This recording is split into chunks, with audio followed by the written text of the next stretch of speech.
It's that time again. Welcome to the MLB Show Fall Circuit Championship Series. I'm Scuppy. Alongside me is Yayo, and today we have a great day in store for you on the virtual diamond. We got four competitors battling it out to win up to $10,000. And Yayo, just like we saw in the summer circuit, fall circuit, yesterday did not disappoint, and we are in store for a great day today. Oh yeah, I'm excited, and I have no idea how the fall circuit is going to top the summer circuit, but I wouldn't be shocked if it did. You know, it has some. The summer circuit was one for the ages, and I expect the same for the fall circuit, especially because we see the names that are here that made it Yeah. to the semifinals, and it's going to be a blast. Yeah, there's some familiar names here. They're no shy of being in like this type of environment. We got Yeah. Alice K, Go RP, Alice Kill, and Weens. We have some circuit winners coming back too. So it's going to be rather a great day to see these competitors go at it. And it's just, I'm ready for it.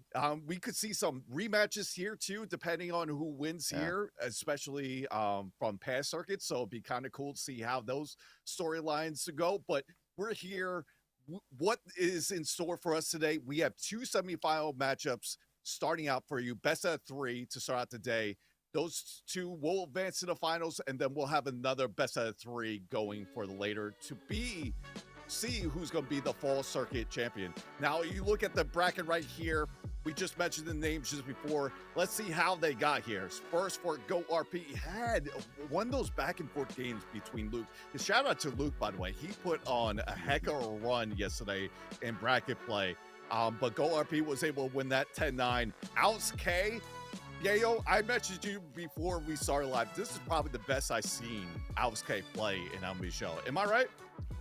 And that's a crazy statement to say because we've seen him be here over and over again, right? But he couldn't score less than 15 runs in every single game. He is locked in at the plate. I do want to say, like you mentioned, shout out to Luke.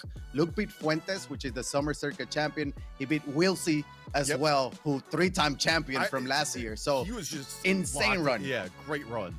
Shout out to Luke. Insane run. Yep. And, you know, that allowed Goat RP to make it to the semis today. Again, we have a couple former champions. We got people that have been here before as well, but we have a couple of them that haven't won the big one just yet, and they're gonna have a chance at doing that. Again, you mentioned Alex K, but also Alex Gakil is another one that was, to no surprise, locked in yesterday. Again, he had a little bit of a slow start the first like 5 or 6 innings, but after that, he just couldn't stop hitting. Yep, and like we mentioned before, they're playing for the prize pool that you see on the screen right now. First place will get $10,000, second $5,000, and third and fourth will get $1,750. Who's not shy, and we just didn't mention just before, avoiding it all is Weens. Weens is making back here in the fall circuit semifinals. He is a circuit winner. He won the Dynasty Invitational back in 21, where he won a share of $24,000, and now he's looking to get an extra 10 on top here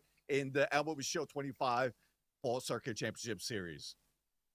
Yeah, and I think Wins is one of those where he was the first one to say on his Twitter that he didn't bring his A game yesterday, but he still managed to find ways of winning. And if today he brings his A+ game, which obviously he's going to need it, he can win it all as well, right? He's a former champion. He has that experience, obviously the stick skills as well to go with it. So, yeah, I mean, I wouldn't be shocked if any of them, any one of them can win it all, right? And it's gonna be a blast. As a viewer. Yep. And calling the action as well. For the first matchup that we're going to be showing on broadcast, it's going to be Alex Kill versus Weens. Both of them are heavyweight players. Both of them been in this scenario before. Top players, arguably top 5 players in the world here. We're going to get to the player cards real soon just to know a little bit about them and the lineups. Just a little hint on both of these lineups. Look, you're going to see something very familiar in both those lineups. Do I dare to say, do you have enough switch hitters in your lineup? But we'll find out momentarily. That's the meta, right? You got to play to the meta, and you got some of the best switch hitters, and including Isaac Collins, right? Switch hitting supercharged player. He's gonna be in everyone's lineup. You have to take advantage of having those players available to put into the squad.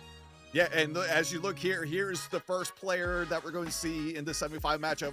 Alex Kill. Alex is from Virginia. You can see his socials there. Follow him everywhere: Twitter, Twitch, whatever you name it. I'm sorry, X. I should be more accurate on that. But follow him everywhere. He was here in the summer circuit finals. He unfortunately came in second against Fuentes, but Alex Kill. I mean, we mention him all the time. How great of a hitter Alex is. We mentioned that he probably has the best PCI placement that we have seen in this community. And arguably, I mean, he was the first player to get to 2,000 rating in ranked seasons as well. I mean, that's insane. I have 2,000 rating combined the last 3 ranked seasons. But if we look at the lineup here, I mean, you talk about switch hitters. All of them are switch hitters. And then you have Bryce Harper there at the DH spot. This is a great lineup. Just he wants the offense. He has the offense. You lose a little bit of defense there at second base with Polanco, maybe a little bit of short with Willie Castro. Obviously, we do have a 99 overall Willie Castro out there, but there's some lineup restrictions here. That 93, there's a lot of value in that 93 Willie Castro. We're going to see him a lot today. Yes, especially with the contact that he has, 125 contact plus 125 clutch, having him at P5. That's going to be huge, especially for a 93 overall being the roster restrictions.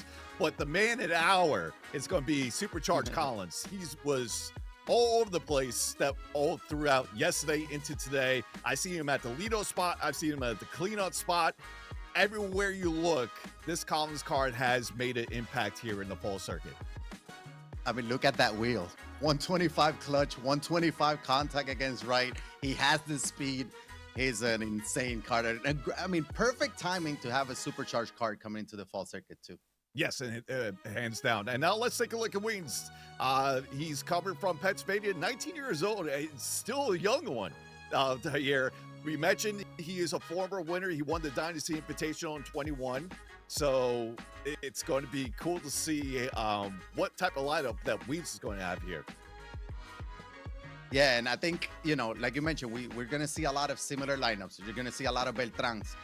There's a lot of value in that Willie Castro. We see, and the switch hitters, right? We switch hitters. Yep. We're going to see a lot of Kershaw as well on the bump. I think that's been the ace for this tournament. So you got to build that lineup to kind of, you know, knowing that you're probably going to face Kershaw at some point, especially probably in the first game. Yeah, probably the first game we'll see Kershaw. We didn't get to see there. He's arguably, I mean, for me, he's arguably the top player. Top pitcher in MLB Show 25 right now. Now let's take a look. Weeds lineup. Once again, you'll see a lot of switch hitters. A little different though. We got Jimmy Rollins at short, and then we got the 99 retro finest Joey Bats in right field. How about it? I mean, that card is unreal as well, right? Like, I know when we first heard that Joey Bats was going to be the collection, we were like, Joey Bats? Then we saw the attributes, and like, wow, Joey Bats. Oh my God, basically max out everything. You see that very similar, right? You see a Jorge Polanco there at second. We see a Willie Castro. This time, Wings will have Anthony Santander as a DH instead of in the outfield. Obviously, his defense he's not known for that defense. And behind the dish, we don't see Cal Riley, but we do see Jorge Posada, and that is not the 99 Jorge Posada, which, again, it's very similar to Willie Castro. There's a lot of value in that 92 overall Jorge Posada.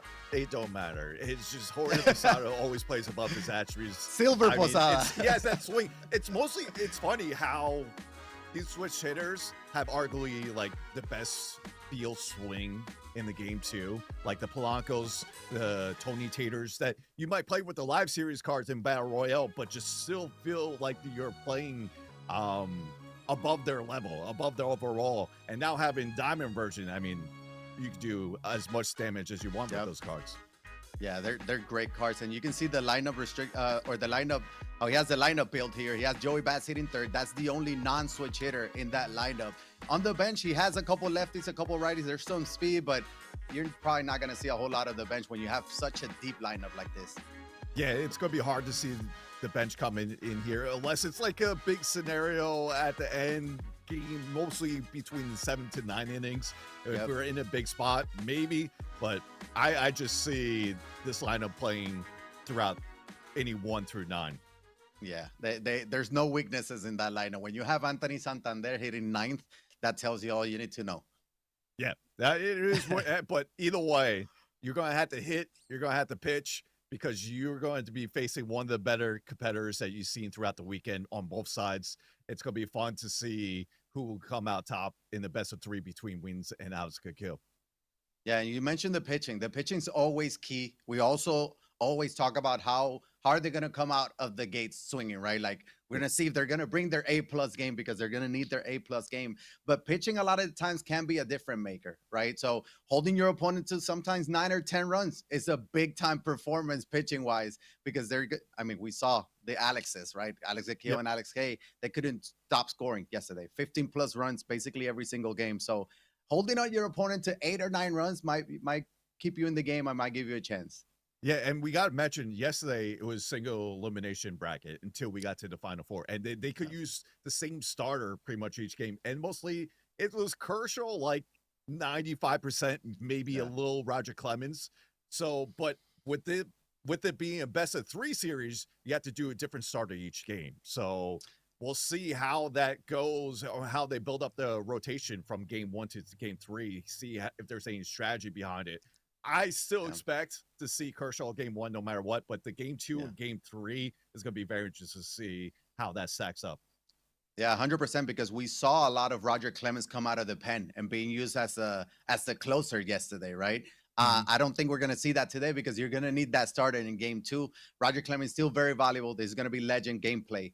So there's a lot of value in that Roger Clemens as well, which we won't see from the pen. But again, there's a ton of good pen arms, right? We talk about the Willie Castro and Jorge Posada, how they have 99s, and their lower diamonds are still just as valuable. The same go to the pen when you have an O'Day. There's an O'Day 99, but there's also a 91, I think, Darren O'Day, who's still, and that's where the roster restrictions come in play. And when the strategy, that's why I love how we do have the roster restrictions, because there's strategy between that as well. What do you feel comfortable? What's your risk and reward kind of depending on what you do?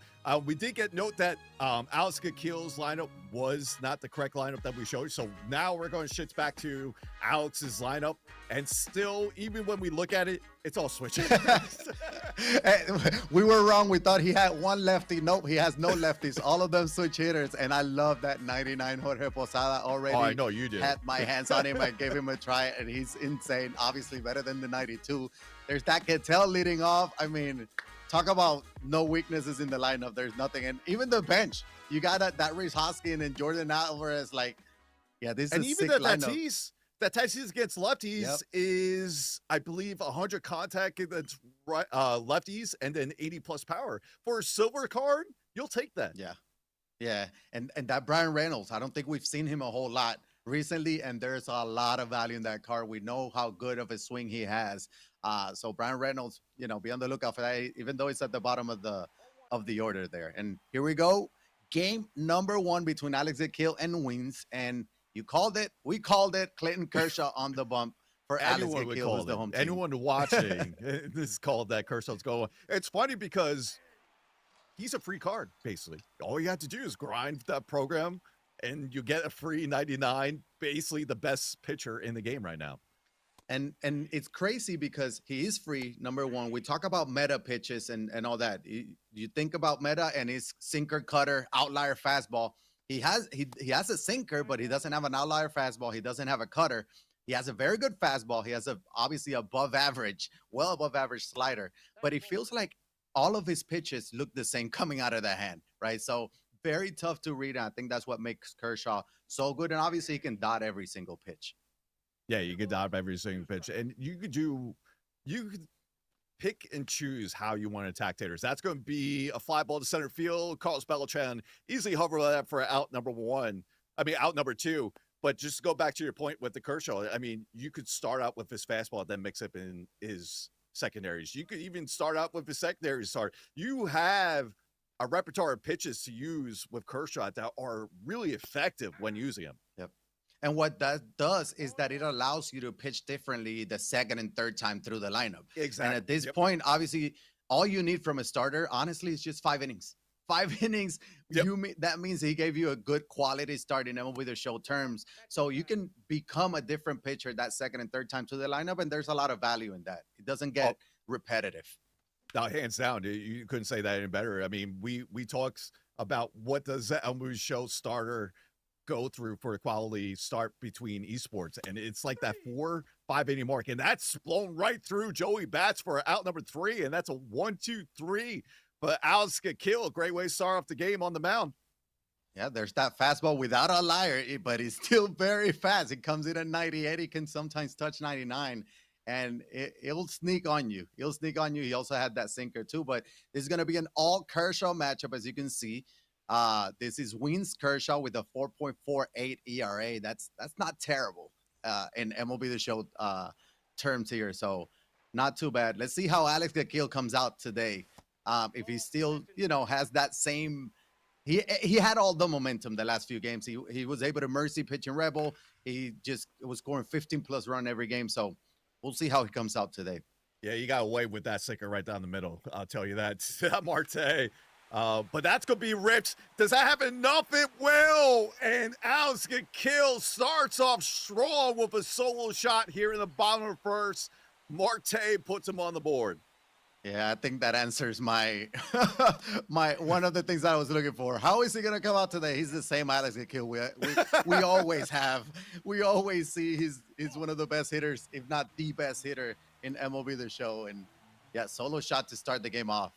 I mean, we mentioned that Collins is supercharged right now in the fall circuit, but in the summer circuit, you remember Buxton was supercharged. Yeah. And Alex Gakil was on like an 8-for-8 run with like 6 home runs. And not only that, it was pitches that he was getting that were just unbelievable in the PCI placement. So we'll see what Collins does for it. But great start there from Alex. Yeah, he was turning on outlier fastballs righty with Buxton as if this was rookie. And it was one of the craziest performances we've ever seen. We were talking about it off air before, how we had a perfect counter, and we lost track. We lost count of it was that many perfects. Now that solo home run wasn't a perfect, but expect a ton of them from Alex Gakil. And we expect to see pretty much cores throughout the day here today, just with the max elevation. They like to play it with the high elevation park, and we expect to see some balls fly that you don't typically see in other parks due to it. Yep, the elevation will come in play as Jorge Posada will draw a walk. I know Alex K on the other semifinals matchup, he was playing at Ship It. It didn't matter. It felt like it was all Ship It. He was still putting up a ton of runs. So, but yeah, the elevation will definitely help. And I think like a lot of the times that's what we see in these tournaments. It used to be Laughing Mountain. Last year was, the same stadiums. They want to score. And they know that the stadium plays a big factor and a big part of it. So we're going to see a lot of course field. And Carlos Santana is going to work his way into a full count. That's a change up there. You got Mr. Isaac Collins on deck as well. But that's going to be a hard hit ball to the shortstop. And that's going to be a double play turn by Wins. He's able to limit the damage. We're not going to see a whole lot of those, right? There's not going to be a ton of double plays, but that was a very good swing by Alex Gakil. He does take that 1-0 lead in the first as we'll go to the second. Yeah, just a great pitch there and able to turn that over, especially after giving up the solo shot to begin the bottom of first. That's exactly what you do to get out of it. Yeah, well, every time you can get 2 outs on one pitch, you definitely take it. Now here we're going to be obviously trying to switch back and forth and trying to see the hitter's perspective, because that's, it's the most fun. Right? And we're always working on our hitting. That's going to be a diving play by Willie Castro, but it looks like he had a yellow throw to first, and Carlos Santana would not be able to pick that one up. So that's going to be count as an infield hit, I guess. And we got Carlos Santana is going to reach base safely there for Mr. Wins. And that's where the meter gets you. If you get into that yellow portion, you don't get it to the green on the accuracy. Never know at first. The first baseman attributes, defensive attributes comes in play there, and Santana was unable to pick that up. Yeah, and I love that, and especially in the outfield. This year is the first year that we had the blue meter, that perfect meter at the end of that green meter. So it was high risk, high reward. I love that addition into this year's game. Here's Willie's going to swing over that changeup, and that changeup is so tough to read and sit back on it because it is about 15 miles an hour slower. There's another example, about 15 miles an hour slower than the fastball and the sinker. There's that fastball. So Isaac Collins down 0-2 now. And you know what's funny? The Santana hit was very similar to it was like the Zach location with the double play, right? But you can Yep. see the reaction difference between Jimmy Rollins and Willie Castro, depending on their defense attributes there, and that's going to be blown through for strike 3 for the second out. And you don't see that often. That fastball was way out of the zone. With 2 strike, Alex Akil was able to get wins to chase at that for out number 2. That brings in Posada. This is the 92 overall Jorge Posada. He's going to get a grounder to second base. There's Ketel with the throw to first. Scoreless inning for Alex Akil there. And this is what Kershaw does. He's able to hit those corners. He's able to get that nice control there. We saw it end the inning for Weens last time with the double play. Right there, Alex is able to get that sinker outside corner to roll that over to second baseman. He just gets out, right? It's tough to square a ball up. What do you do with that? You take it. Exactly what Alex Akil did. And he took it to wait for this sinker, and he's going to hit it out of the ballpark. Opposite field bomb, the first home run for Isaac Collins today. And I don't think that's going to be the last time we're going to be calling his name. Alex Akil with a 2-0 lead here in the second inning. Yeah, great hitting once again. Another opposite field home run, but this time he's going to pull it. That should find some grass. And Willie Castro, will he be enough to get to second? He will. And he follows up with another extra base hit after Collins goes yard in the previous at bat. And that's what makes Alex Akil so good, right? In the first inning, we saw he was super early on that changeup, right? And Jorge Polanco, we talked about pitch out of the zone. That PCI got there. Jorge Polanco is going to hit a 2-run shot. Alex Akil now up 4-0. But I was saying how he was super early on the changeup. Then, he hit a home run in that sinker, hard stuff. Then he throws the changeup. He hits the changeup, and there's the sinker. He hits the sinker. Perfect bomb. That might be 500 feet. 477 from Brian Reynolds. Mentioned Brian Reynolds. He's a very good card. 5 spot here already. 5-0 lead from Alex Akil. No matter what you throw to him, you can try to keep him off balance. It's just very tough to do. It's very hard to get him out. And it just showed there no outs still in this inning. He puts a 4 spot already. That's going to be rolled over to second base and put the first out. But going back to the Brian Reynolds was actually a smart move there because he probably knew he was going to see Kershaw being he's only like a 91, so it fits in that roster restriction between the 90 to 94. But his attributes against lefties, they play up to that 98 to 99 level. Mm-hmm. Yeah, and everybody knows how good of a swing Brian Reynolds has. He was on a lot of people's God squads for the longest, right? He was a chase pack that came out early in the game, but it was a great chase pack. And there was a ton of value there in that Brian Reynolds card. He was arguably the best position player for quite, besides say Beltran and Gil Hodges. He was probably in that next realm. Yeah, and that's why his price stayed up, and he was so expensive for so long because everybody wanted to have that Brian Reynolds in their squad. There's a ton of value in the switch hitters. Switch hitter outfield like that. He's still fast enough as well. His defense is not there, but the speed he makes up for it a little bit. So yeah, he's a very good card. If we get a 99 Brian Reynolds, you can definitely book him. He's going to be in everyone's God squad at that point. Now here's Marte, a full count. Already home run. Home run on the day. Second at bat here in the second inning already. But look at the average. He's hitting 507 with Ketel Marte. He's going to get the check swing, but the strikeout there for Clayton Kershaw. He doesn't really strike out a whole lot of people, especially not Alex Akil. But I think he was waiting for something other than the slider. That brings in Carlos Beltran with 2 outs. Beautiful swing there. That's going to be shot into right center field gap, and that's going to get by the outfielder. 97 speed. That's another double for Alex Akil. He said he's not done here in the second just yet. And this is where the top players they showed their ability. They're able to get the 2-out runs.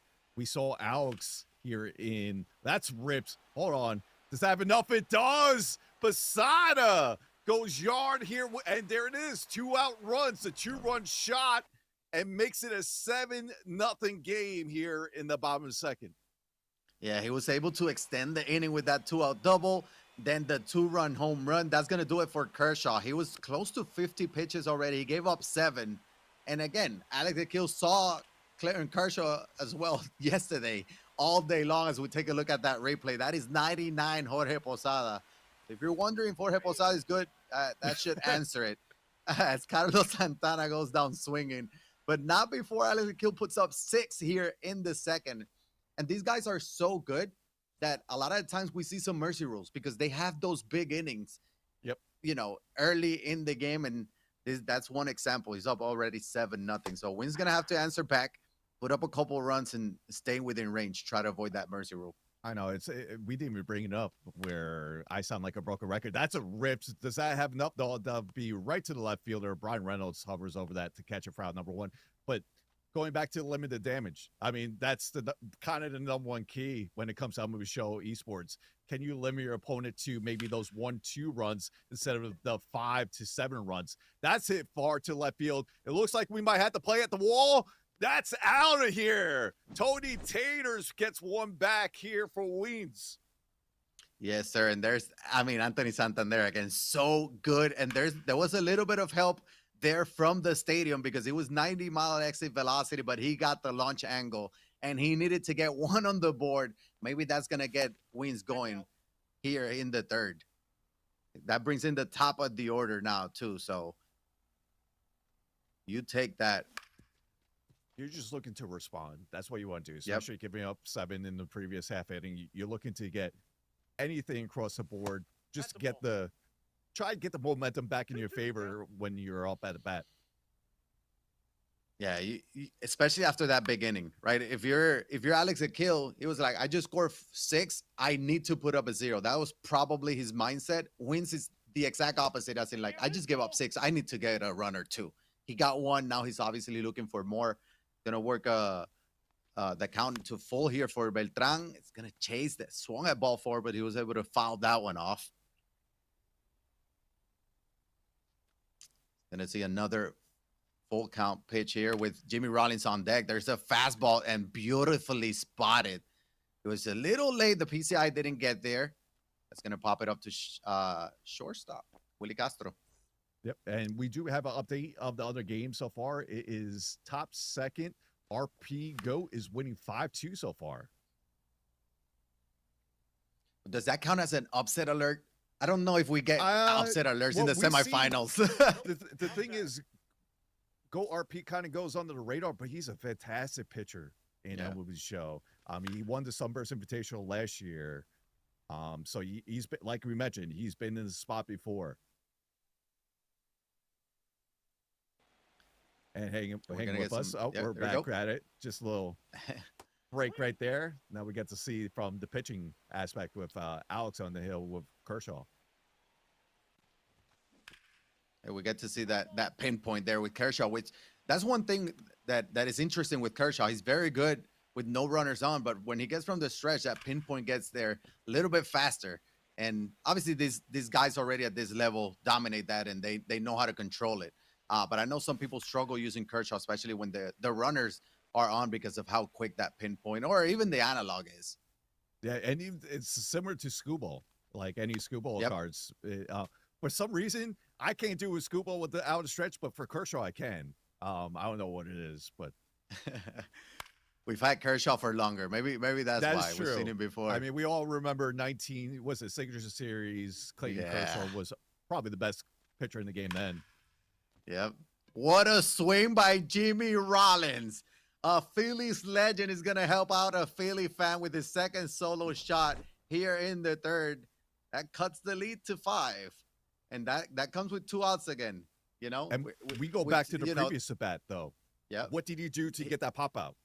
To shortstop, same location. This time, Weens was sitting on that, knew what to do there, and took care of that fastball.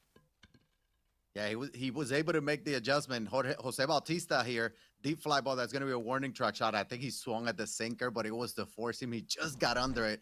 But Weens was able to answer back with 2 solo shots. So he's still in it. 5 runs is nothing. Trust me. Here's Isaac Collins already 1 for 1 with a solo shot. facing that Ben Joyce. He has that double outlier, fastball and sinker. And he's going to swing at that fastball out of the zone. He wasn't able to catch up to that one like he did with Jorge Polanco. Here's Willie Castro, first pitch swinging, hard grounder to third. But routine there for the third baseman for out number 2. 2 quick outs. Yeah, Your wins here. You're looking for that 0. Yep, you'll definitely look for that 0 right here. That was great ways to start the inning. Now you just need to get this Polanco out. Yeah, you just got to get the hardest out, and he will get it. That last out is usually the toughest one to get, and he's going to be able to get it. Very solid inning from Ben Joyce there. And that's a lot of the times it's Ben Joyce. Like maybe when was the last time Alex Akil saw Ben Joyce, right? A lot of the times you need a couple innings to get adjusted to a pitcher you haven't seen in a while. And maybe that's what we saw there with Alex Akil. And you mentioned yesterday you saw mostly Roger Clemens coming out to close the game if they use Kershaw or they use another starter. This time you can't do that in the best of 3. That's hit pretty well, but that's going to be right to the right fielder for out number 1. So to your point, seeing Ben Joyce might have been first in quite a bit when you saw it, and especially having a double outlier. We saw the unconventional swing for the fastball that Alex had previously. Yeah, and it comes in hot. It's still legend. Comes in at 102.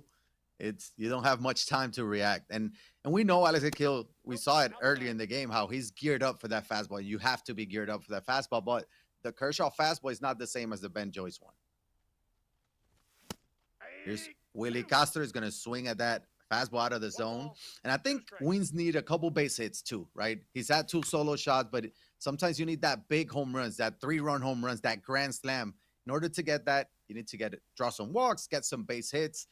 That's what he needs to do here to have those big innings. He's going to chase at that slider, and that's the 5th strikeout for Clayton Kershaw there against Wings.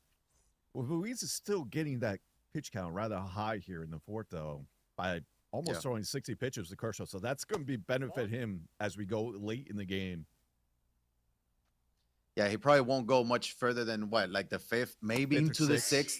Yeah, it depends on what happens there. But yeah, that pitch count's already at 60. It's had full count a couple times already. It's a check swing take for ball 2. Again, Isaac Collins, a lot of speed as well. So he's supercharged. Very good hitting attributes with the speed. He's 120, 111 against lefties. And this is my favorite part of the cycle when we start getting the supercharged 99 overalls. You know, it's just. I mean, that's gonna be a warning track was shot a bronze before the roster update on the 15th, but then with the fielding update, he pushed what? He was a 73, and now he's an 81. You rarely see that big jump like that. So. I will say that roster update, maybe some stubs with your Edwin Diaz. I was holding on to like 186 of him. I had Caminero. But then I realized it was a fielding. Yeah. So I was like, oh man.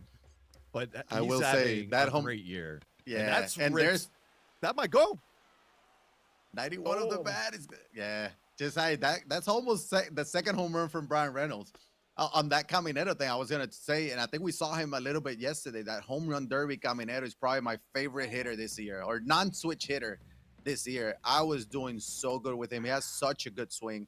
Obviously, the defense is not there, but that home run derby Caminero is such a great card as well with so much power. And he had a spotlight card, too, earlier that had really good attributes. I believe Zazie was using him yesterday at the third base spot. A sinker what a spot on that changeup that was. He goes to the fastball. He's ready for that one too. But how about it? Ben Joyce being the stopper right now, and he takes that looking for strike 3. This is exactly what you wanted to hear from Ben Joyce. Yeah, and if you're Wins, he's staying in the bump until somebody reaches base. He's already at 21 pitches. He could probably go to 30 or so. But he's going into this is his second scoreless inning. I think that's 2 1/3 scoreless baseball for Ben Joyce. Now he just needs the offense because he was able to slow down Alex Akil there. That's big innings there from that was very impressive. Ben Joyce. We mentioned the 2 outlier pitches, but he was mixing at that circle change as well, very well, to get that different velocities going to work with those two outlier pitches between his fastball and sinker. Yeah. And in the previous inning, he got him swinging at a fastball out of the zone. This one, he got him looking with the sinker low in the zone. So he was mixing his pitches well. And that's what you have to do. That's what you have to do. That's the only way to get some scoreless innings from the bullpen guys. We got some connection issues here as it's loading the streams. But as this loads up, so far in game, that's good. We're back here. Never mind. I was just going to say game one between our semifinal matchup. So far, it's 7-2. If you're just tuning in, Alice Kill versus Weens. We do have the other semifinal matchup. We do have an update. It's RP Goat winning 7-3 so far in game one between him and Alex K. And they are in the bottom of the fourth.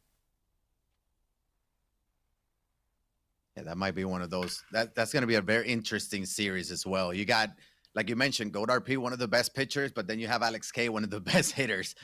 So you got. We'll see if pitching beats offense in MLB The Show. And we mentioned we could see a lot of rematches as well as the day goes along. I believe Alex Kill was in final matchups between Alex K. We actually called that last year between the bullpen bash when Alex was able to win that.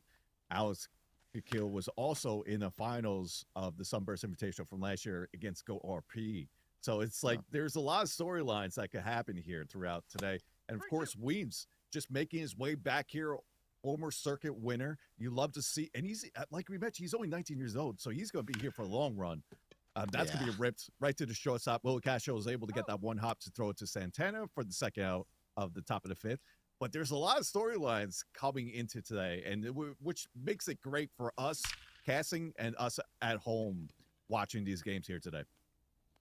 Yeah, and it's, they know each other well. They play each other. They've been playing each other as well for years, so they know each other well.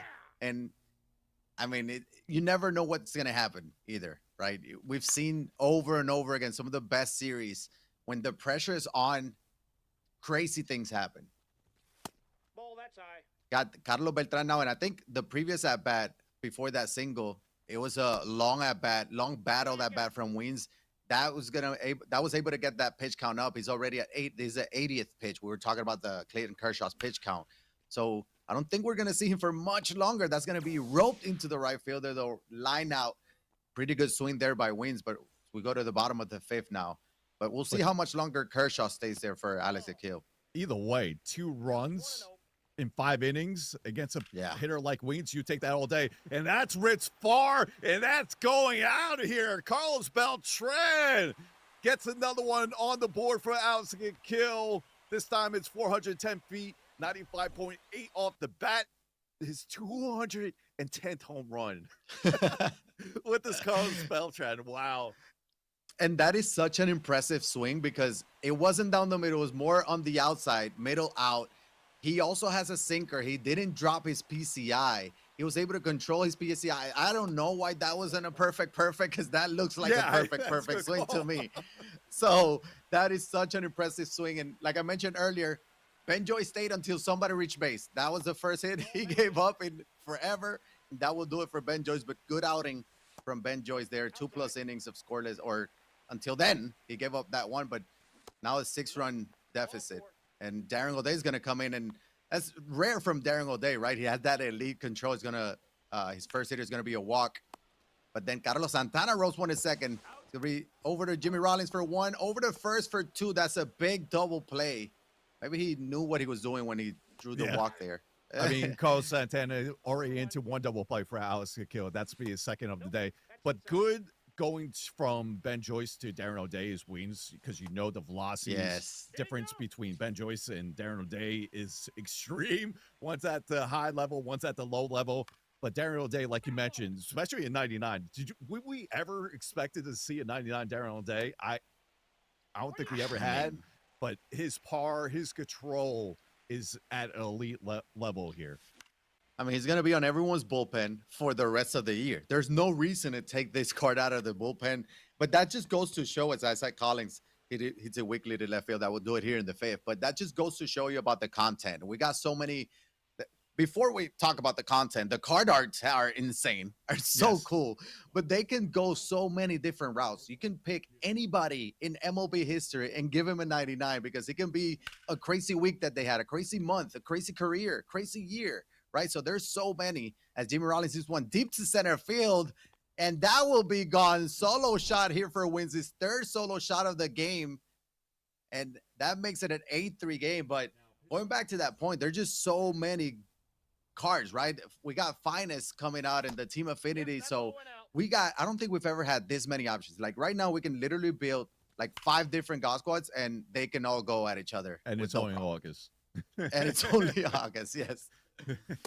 So shout out to the content team. I mean, it's been great all year, especially with the power creep being back and going a little bit earlier with the 99s. You love to see it. But Jimmy Rollins, what a swing by Jimmy there. Get the second home run of the game for Weens to make it to 8-3. But I do have to interrupt. We have now another update from the semifinal matchup. What was 7-3 go RP over Alex K in the bottom fourth. Now it's 7-10. Alex K takes the lead in the bottom of the fourth, puts up a 7 spot. And like you mentioned, 5 and 7 runs is nothing for these competitors.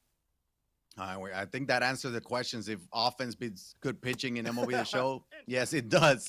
Alex K is on a tear. He's on a different level right now. Here, Alex Gakil just faced Ben Joyce for a couple innings, and then he was like, you know what? I'll bring my own Ben Joyce. And Carlos Santana, bring him on. Here's another solo shot, the second one of the inning. That cuts the lead to 4.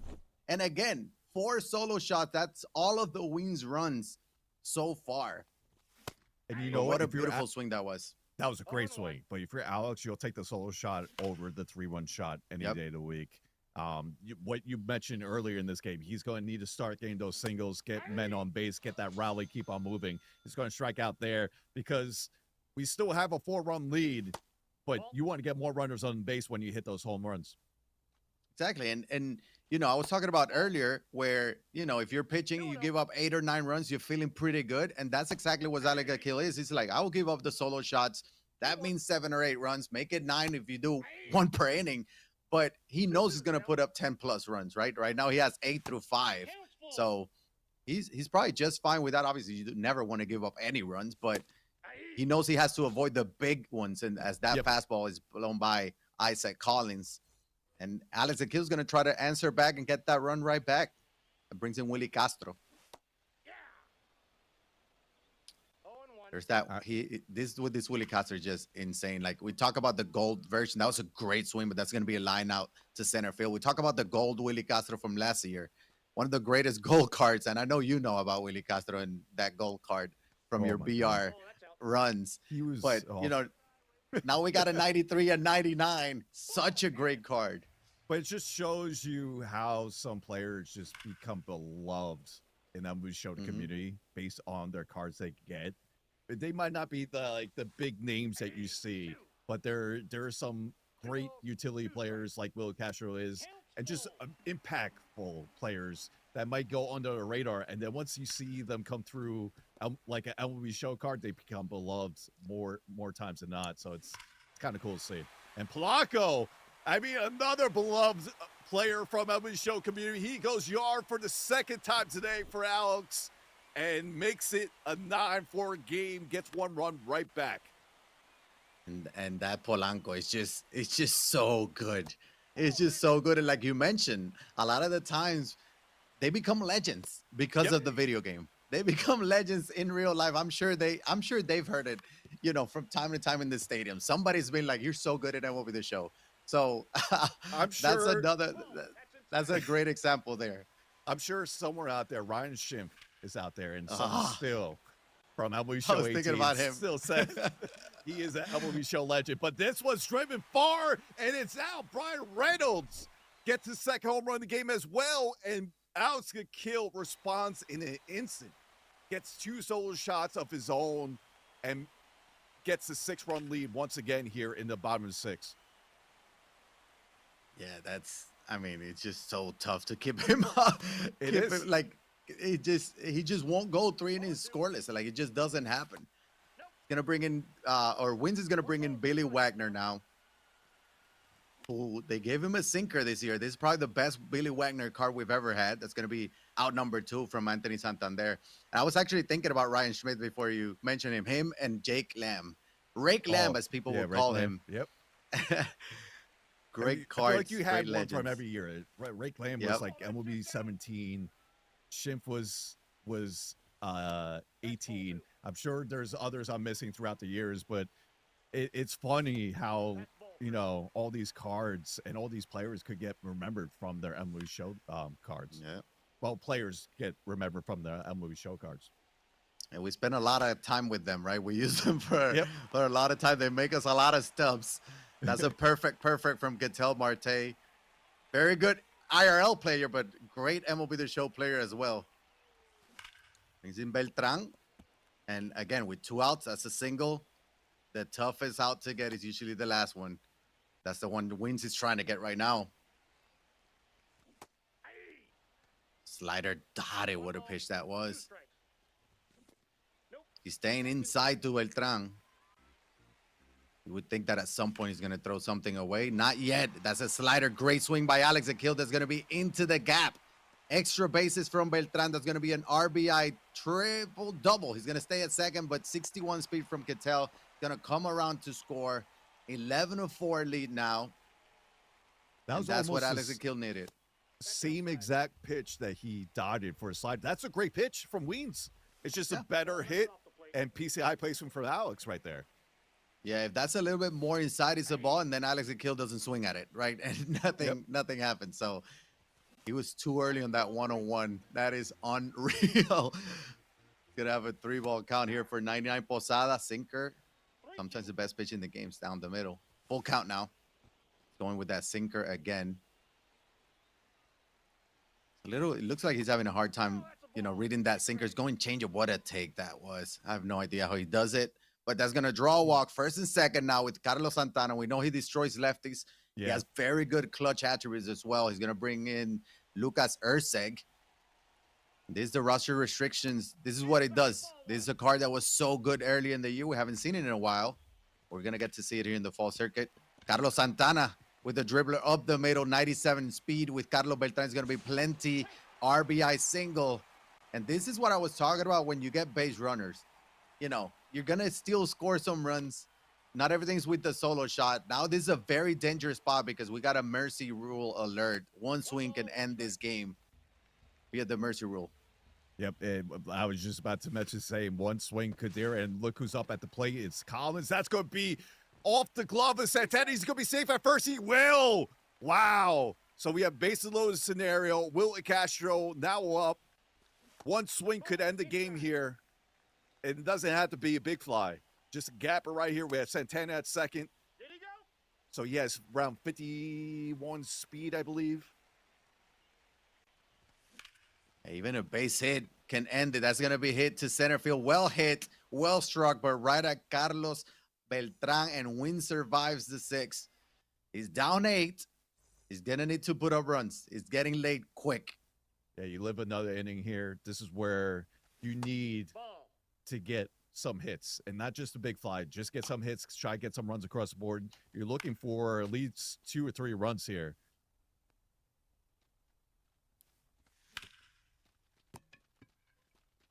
That's a great pitch there by Alex Akil. Not even a terrible swing from Wins. It's just that's a very tough pitch to hit.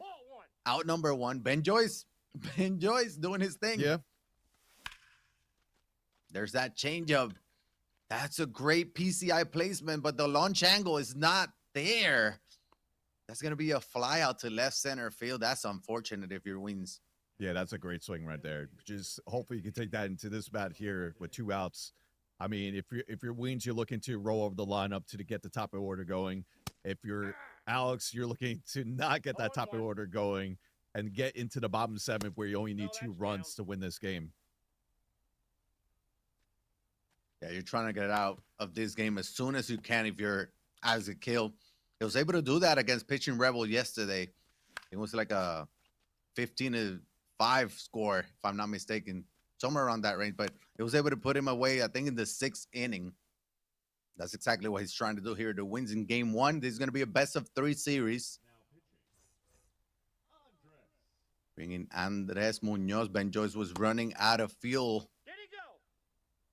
Check swing. He gets the call. 2 for 2 with Santander.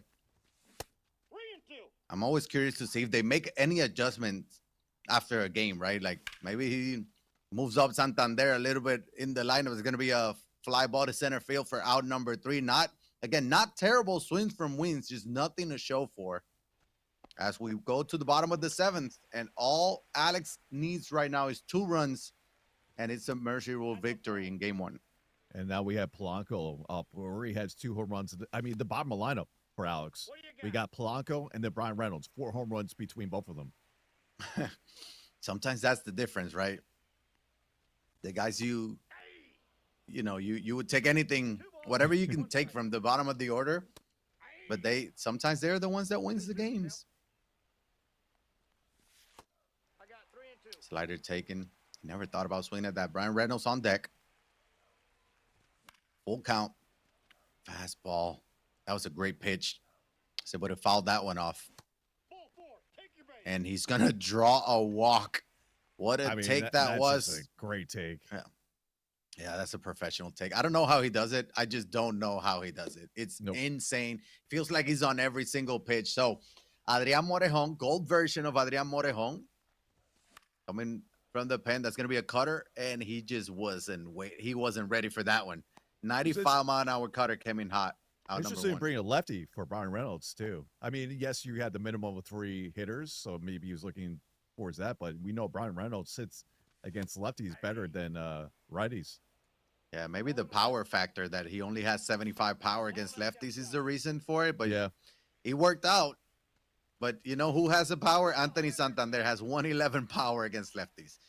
Might not have the contact with 77, but we know Alex Gakil can put the PCI on the ball anyways.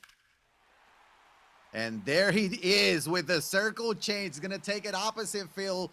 2-run walk-off bomb from Anthony Santander. And Alex Gakil wins game 1 via the mercy rule against Weens with an impressive, just an impressive hitting performance because, of course, Alex Gakil puts up double-digit runs in game 1. Yeah, it just that big inning in the 2nd inning where he was able to get that 6th spot. Not only that, with impressive 2-out hitting, he was able to get those rallies going. Whereas we saw Weens, we mentioned through the first game, his big hits were just pretty much all solo shots. His 4 runs were all on solo shots. He was able to he only had 5 hits in the game. That pretty much sums up the story there. Kershaw pitched very well for Alex Gakil, only gave up 2 runs in 5 innings.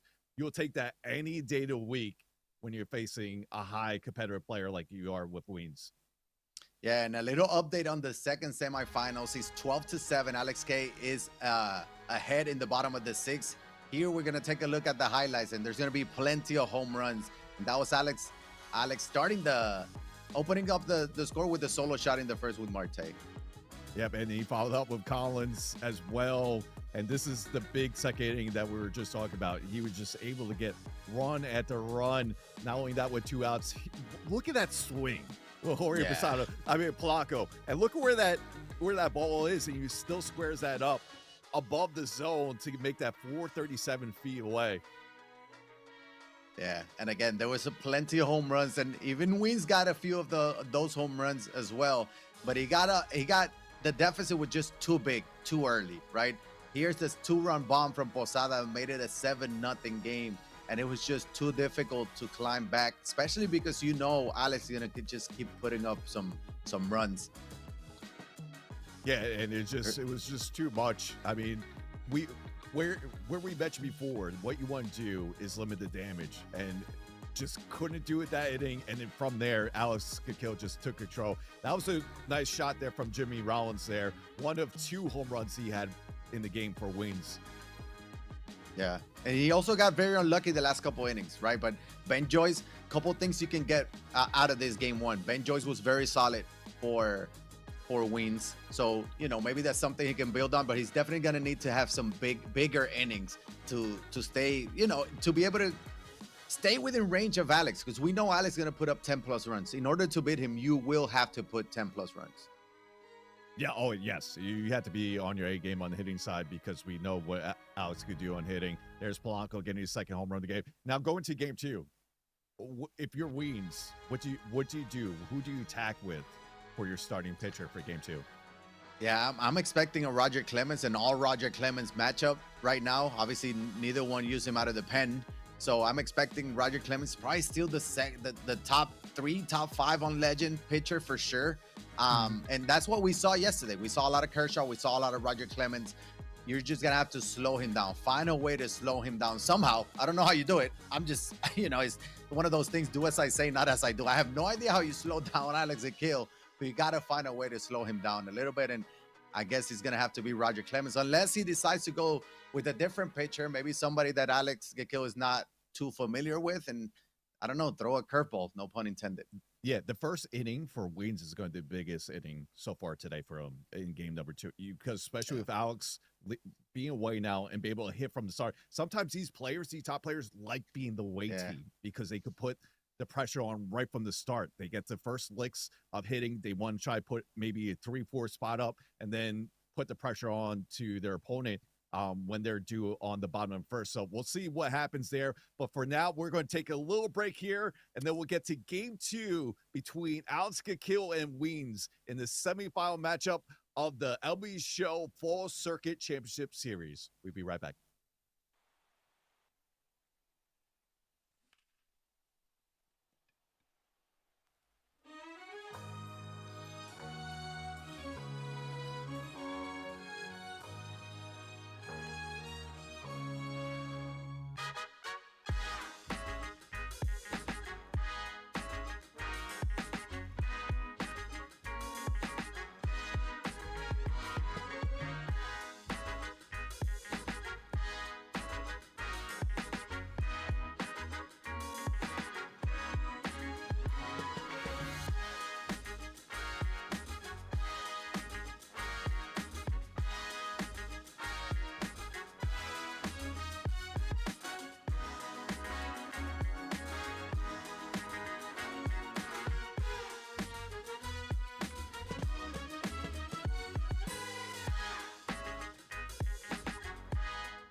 And welcome on back to MLB Show Full Circuit Championship Series. I'm Scuffy. Alongside me is Yayo.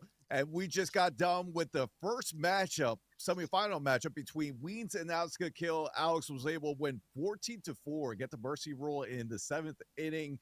And we'll get to game 2 momentarily. But once again, we go just to recap a little bit. For Weens, he just needs to hit a little bit more besides his solo shots. He needs to get a little bit more rallies. He only had 5 hits in that game between him and Alex in game 1. So if you're Weens, you're looking to get on a hot start, shut him down the first inning, and try to get some more singles, doubles to get the big home run when you need it. Yeah, you got to somehow try to find a way to keep up with Alex's offense, right? Like we talked about how good he is offensively. He was good yesterday as well. So he's just very good offensively. You have to be able to keep up because it's going to be tough to hold him to single-digit runs anyways. So it's going to be a tough task, especially because you're going to have to do a little bit of a reverse sweep here. You're going to have to win back-to-back games to advance to the finals. So we'll see how he comes out. Now he's going to be the home team, so we'll see if that's an advantage for him. Yeah, we'll see how he does. And we do have to mention once again, since this is best of 3 series, they have to do a different starter each game. We just saw Kershaw for game 1 for both of these competitors. We expect to see Roger Clemens here in game 2, and let's get to it. Game 2, and we don't. We see Corey Kluber on the hill for Weens in game number 2. I like it. Throw a curveball, right? Maybe he was expecting Roger Clemens. He's still getting a righty, but maybe he saw that he was like, I gotta get somebody that's not gonna be throwing 102 because he was hitting that 102. So Corey Kluber's talking about MLB The Show legends, right? Corey Kluber is one of them. I mean, he followed up the next year in MLB Show 20, right? With the Corey Kluber show. We had the Kershaw 19, Kluber 20. And then, you know what? He might go for a little bit more control. That's what he wants. And look at that slider inside, pop up Beltran to get 2 quick outs here in the top of the first. And one thing I find very interesting about this Corey Kluber is that his slider comes in harder than the cutter, right? I think he used to have a cutter. He's going to get a 1-2-3 inning regardless, but his cutter used to be obviously harder than that slider coming in. He had that sinker touching 95, 96, 97, but then that cutter at 93, 94. Now this one comes in at 88, 89 and touch 90, and that slider will be 91, 92. So we'll see how he uses them. Great start though for Weens. You get a 1-2-3 inning. It's exactly what you needed, but Alex Akil is going to have Roger Clemens. We expected to see Roger Clemens. We got him.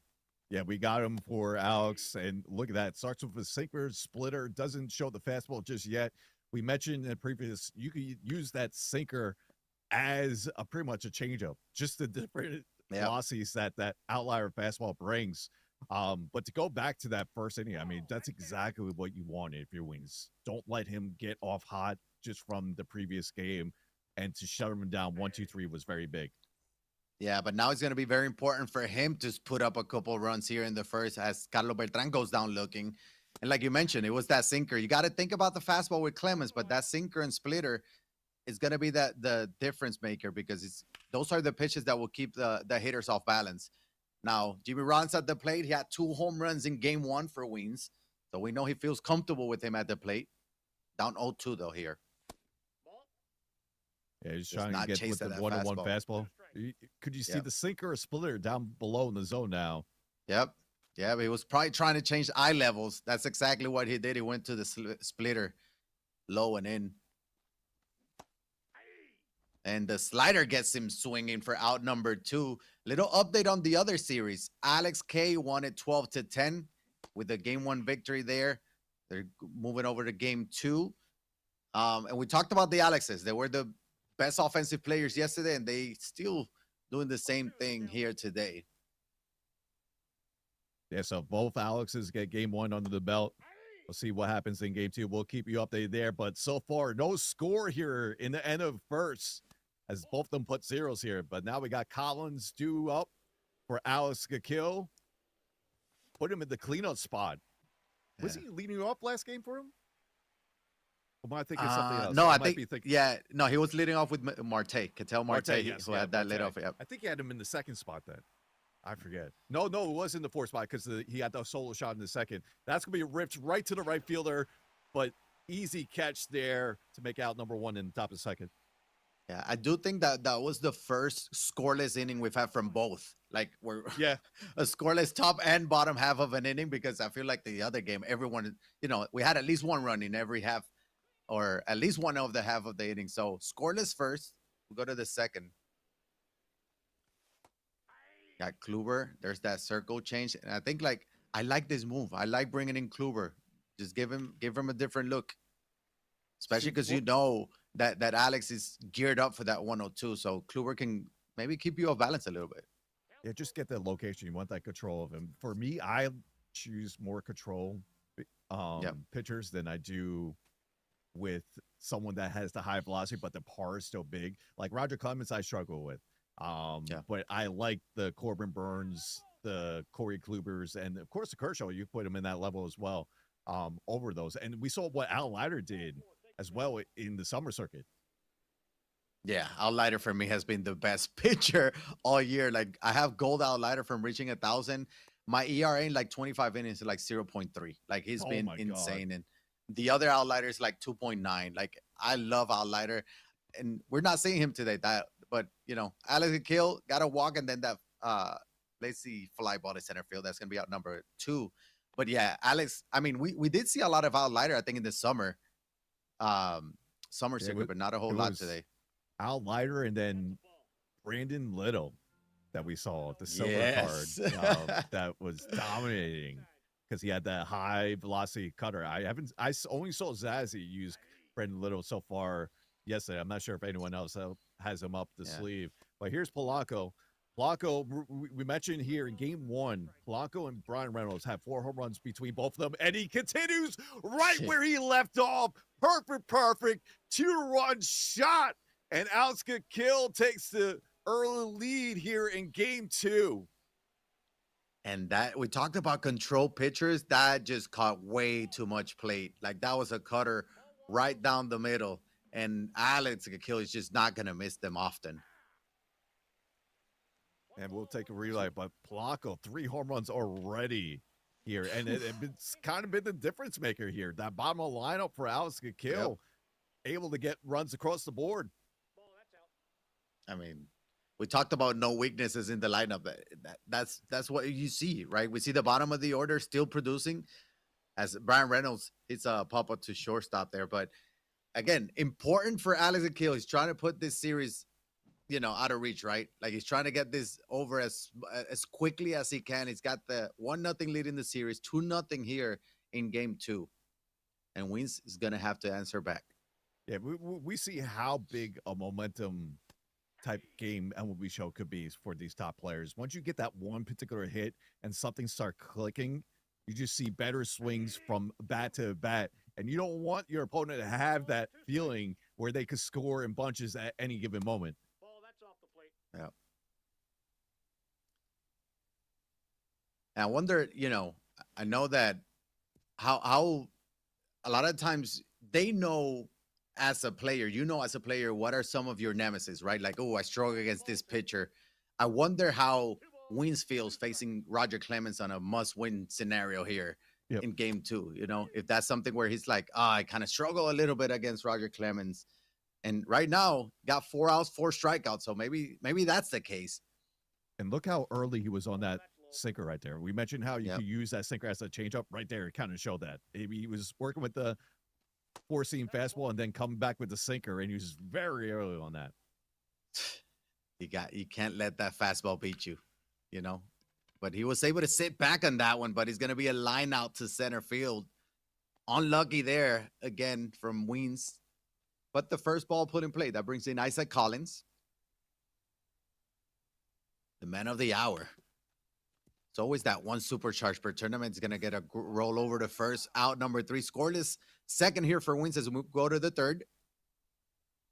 And it shows how big that vote is on Monday from the community, because we had the Bucks in before in the summer circuit, made an impact there. Now we have Collins here who won the vote, making an impact once again in the fall circuit. Yep.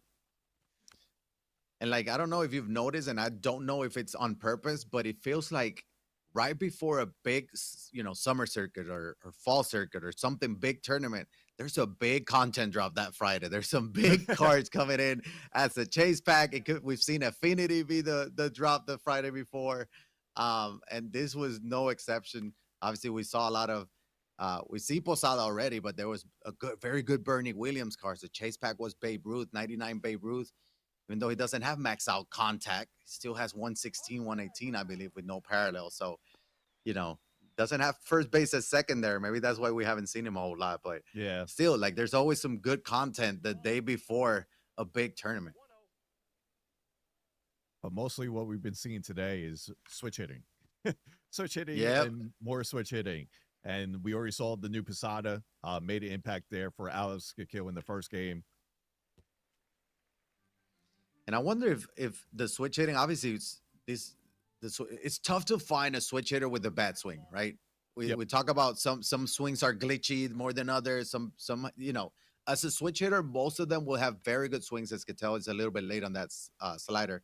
It's going to be out number 2, but we don't talk about it enough because we don't see it enough. But same handiness sliders will shrink the PCI for the opponent, right? So I wonder if, because that's one of the reasons too why you see a lot more switch hitters, right? You're like, you don't have to worry about that.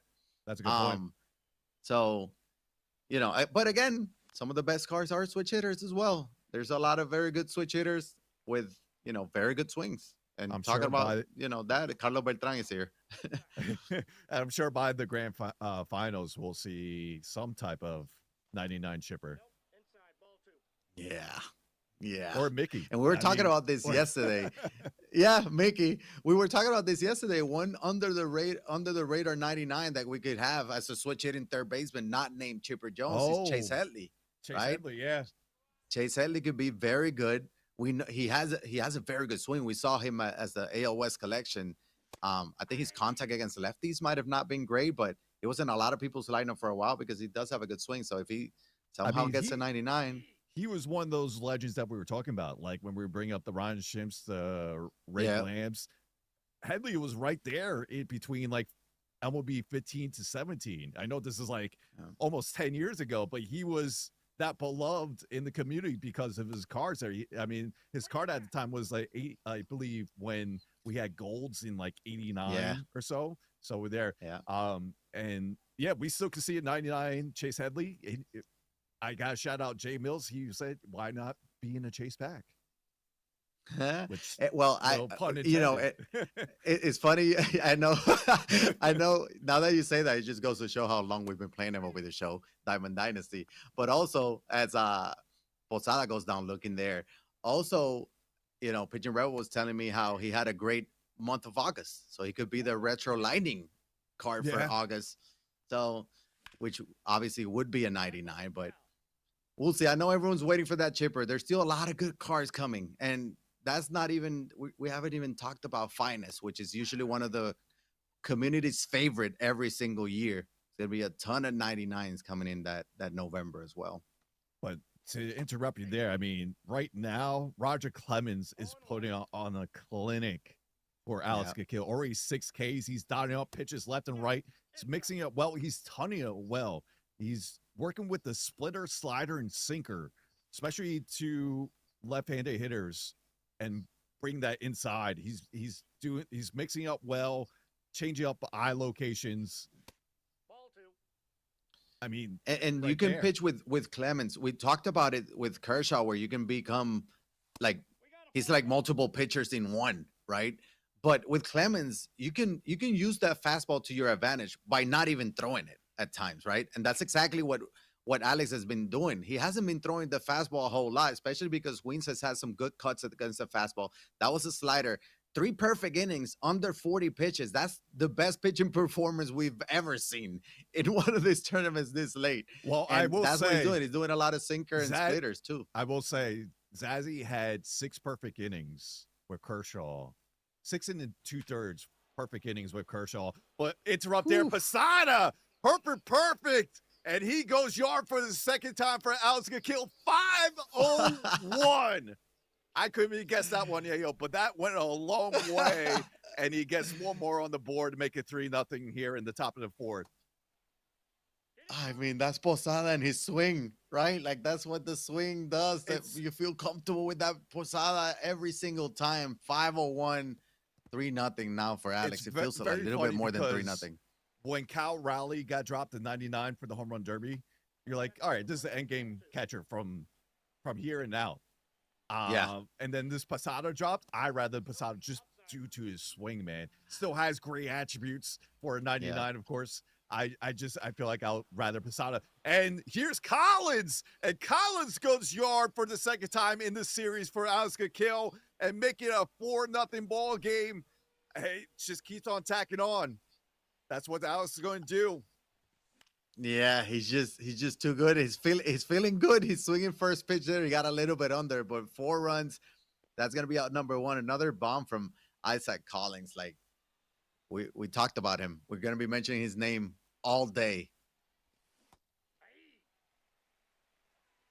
There's Yeah, but that Willie Castro, this is and, where and it's you. funny because you. Yeah, Oh, go go ahead. ahead. No, go ahead, Jinx. No, I, I was just gonna say about the Cal Raleigh. That, yeah, I think he still is an end game catcher, but I love Posada, so he's my end game DH right now. I moved him to DH. Oh, that's not a bad way to do it too. Oh. Now, with it being 4-0 and this being an elimination game for Wings, how long do you give Kluber here? 58 pitches already too. I mean, that's a lot of pitches through. We're not be through the fourth. That's a perfect. Dude, I mean, we should see a Yeah. poll here soon. Soon. And we saw Yeah. how Wings did with his bullpen game one. It was able to be a stopper at times, especially with the Ben Joyce, and then come with Darren Yep. O'Day afterwards. So I would Yeah, be you can't. surprised. Yeah, you can't leave him too long either, right? Especially because he's not hitting Roger Clemens either, well right now. So it's a short leash elimination game for him. I don't expect him to go much longer. He's almost at 65 pitches already in the fourth. So, and that's going to be a base hit. And like right now, one big swing can make this a 7-0 game. That can be a very tough spot to come back. A little update on the other semis. Tied ball game at Goat RP against Alex, tied at 2 in the second. Alex won that game 1. So Goat RP facing elimination. Here's Brian Reynolds. It's going to be deep to left field. Does it have the legs? It does. That's a 3-run home run. And that's a 7-0 lead. And Alex is getting closer to back-to-back Mercy Rule victories. It's just he You don't scores hear in that bunches. This is where you had to go back to back with Alex Cakill. He just keeps on scoring. I didn't think that had enough. That had a little chorus effect. Late side of good on the bat, just off the end of the bat, 97 exit velo, and gets the 3-run shot. But another big lead here in the semifinals for Alex Cakill over Weens. Yeah, it might have been a course field effect, but also a Brian Reynolds effect. Like he Yeah. generated an 87 exit velo on that one. Some swings just play better than others. Some swing just play better than and Brian Reynolds is one of those. Santander goes down. There's a strikeout there, out number 2. He went to the bullpen. We figured that Corey Kluber couldn't go much longer. That's gonna get through. Unfortunate that last out again, extending the inning. Alex is, and that brings in Beltran. And Alex knows he got lucky with that one, and this is where he wants to take advantage. Though, if you can get something going here with 2 outs, I mean, this is where you want to put the nail in the coffin. But if you're on the flip side, Weens needs to get this out right here, right now. Get out right here, Yeah. get back to hitting, get maybe 1 or 2 runs across the board, similar to what we saw in game 1. But he just needs to keep up the reps here at hitting and start putting runs. Putting runs across the board. Sorry, got something in my throat there, but that's ripped. Yeah. That's gonna go foul. Wow. Yeah, I was gonna say the same thing. It has the same feeling as game 1, even though Alex is the road team. He had a 7-0 lead as well. Then Wins put up a couple solo shots, make it a 7-2. So it feels the same. Now, again, Wins need that big inning. He needs to put up more than 1 or 2 because Alex is gonna keep coming back at you. But he's struggling against Roger Clemens. Let's see if we can figure him out. This is the second time through the lineup now. Yep, that ball went out. We'll see if Alex Cakill is going to start using him a little bit different too. So he's going to go back-to-back four seams. And I was talking about how he was using a lot of the off-speed, sinkers, splitters. And now here in the fourth, he's going to start with 3 straight fastballs. So we see a little bit of an adjustment, even though he's got 3 perfect innings. Not It's going to be a grounded or short for out not only number that, the 1. location as well, because he was just attacking inside and inside for the first 3 innings. Look at what he's doing now. Everything away. Yep. Keeping Wings guessing. That's the name of the game right now. That forced him. That's a tough pitch to turn on. Outlier fastball on Legend. Inside there, it's tough. The only way you can hit it is by turning on it, and that's a great take by Wings. Jimmy Rollins, he feels comfortable with Jimmy. He had 2 home runs. Not this time. He's going to swing at that curveball. We don't see a lot of curveballs from Roger Clemens. It's going to be a strikeout number 7. I was impressed. Pulled the hook there. I did not see that coming and able to get the swing there. And he is 1 out away, having 4 perfect innings to start out game 2. Hey, taking notes of what you said. You said, how many perfect innings did Sassy have? I'm going to try to beat that. Jose Bautista, the only non-switch hitter in Wings lineup. This is what we're talking about, the PCI shrinkage a little bit and the off-speed. So there's that slider. It's very tough to hit, but he was ready for that fastball. Perfect down the line. And that's Wings' first hit of the ball game. Comes here with 2 outs in the bottom of the 4th. But hey, he has a base running scoring position. Talked about how he needed to put up a couple runs. 1 swing can do it. That brings in Carlos Santana. Yeah, what we mentioned before, that 1 swing could, all right, get that feeling once again and get that perfect inside. With Joey Bats, that might have done it. So let's see if Wings could take advantage of this with man on second. So able to foul that slider up, and he goes to that sinker. That's the second time we've seen Wings take that. That's a very close pitch to take. Those 4 seam, that's taken for ball 2 as well. And he's going to work a full count with Willie Castro on deck. Carlos Santana is going to foul that one off. That's a great pitch. That's a tough pitch to take with 2 strikes. Sinker outside, that swung at ball 4, but he's still alive. Goes to the sinker, but he jammed his PCI. That's going to be a fly ball to left field. Another scoreless inning for Alex Aquil. No longer no hitter or perfect game, but 4 scoreless from Roger Clemens. I mean, that just tells you that Roger Clemens is still very good in the game. He's still very good. Little update on game 2. Yep. Little update on game 2 of the other semis. Gold RP is up 8-3 on Alex K in the top of the 3rd. That was a 12-10 victory in game 1 from Alex K. So Gold RP is trying to stay alive and force a game 3. Has a 5-run lead right now. And they're going back and forth. Yeah, especially if that goes game 3. We'll have it here on the broadcast, depending on how this series goes as well. But right there, Posada swings right through that sinker away.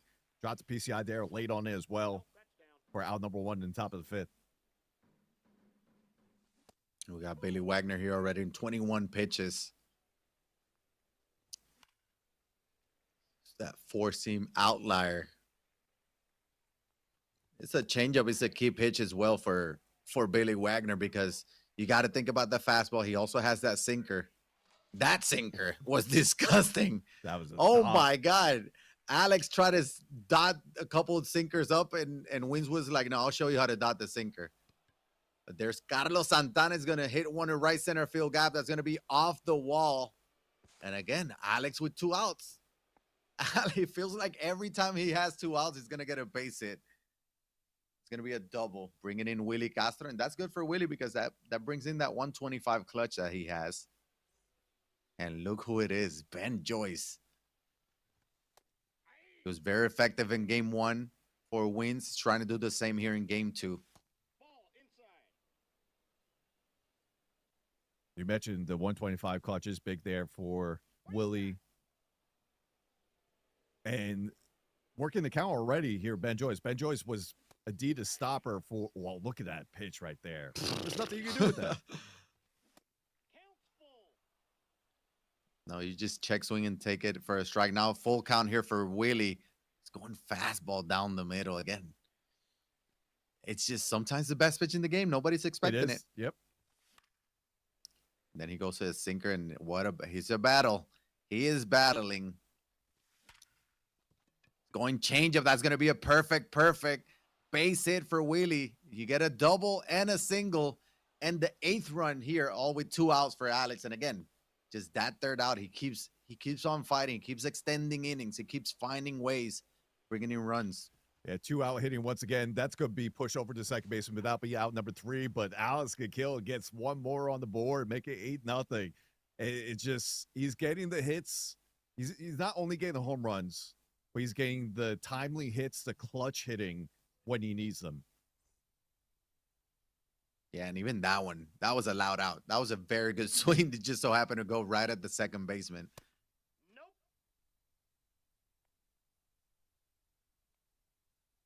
We got Roger Clemens back for his 5th inning of work. Got 4 scoreless. And even the pitch count is not too bad. This is only his 60th pitch of the game. So he can still go on for a couple more innings. And we rarely see like 6 or 7 innings out of a starter. There's that slider check swing. He's going to get the call. Out number 1 via the strikeout. Roger dealing. Yeah, and so far, I mean, we talk how good of a hitter Alex is, but Ball that's outside. pitching side today so far, Kershaw went 5 innings, only gave up 2 runs. Now we're 4 1/3 with Roger Clemens giving up no runs. You gotta give it to him on the pitching side of the thing. He's pitching very well today. Yeah, he's keeping wind off balance, right? Like we're on the outside looking in, and we still can't figure out what he's doing, right? At the bump, he's mixing his pitches inside and out, different pitch speeds, but that one will be hit to center field. There's the solo shot from Weens. Similar to game 1, his first run is going to be via the solo shot. He had 4 in that game 1, all via the solo shot. So 8-1 game. Trying to avoid getting the mercy rule, but that was a good swing by Weens. Brings in Posada. That's a ball. I wonder what, we're going to see Posada a lot today, but we're going to see both Posada, right? Like we're going to see the 99 and we're going to see this 92 who hits it deep to right field. That's going to be back-to-back solo shots from Weens, making it an 8-2 game. But if you were building your lineup, which Posada do you think you're going to use? The 92? It depends who I have for my 99s, right? So, Oh, that's another perfect. It looks like something's clicking here for Weeds as he gets another one aboard the board. Back to back. Okay. We're getting in game. This is what we want to see from Weeds here. We talked about he needed the big innings and he needed a couple base runners. Maybe he can have a big inning by just hitting solo home runs. That's 3 in a row. Nope, Only 1 out. So, you know what? Weens, have your big inning the way you want to have your big inning. ball down.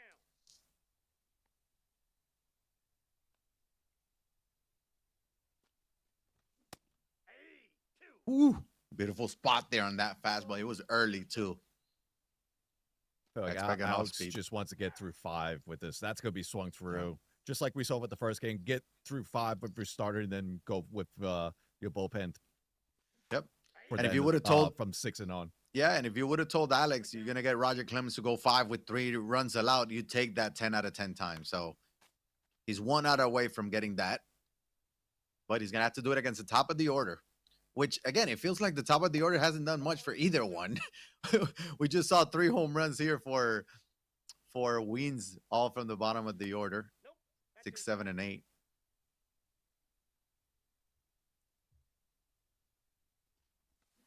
Counts full. That slider is gonna get the check swing. Now full count with Jimmy Rollins, who's been his best hitter.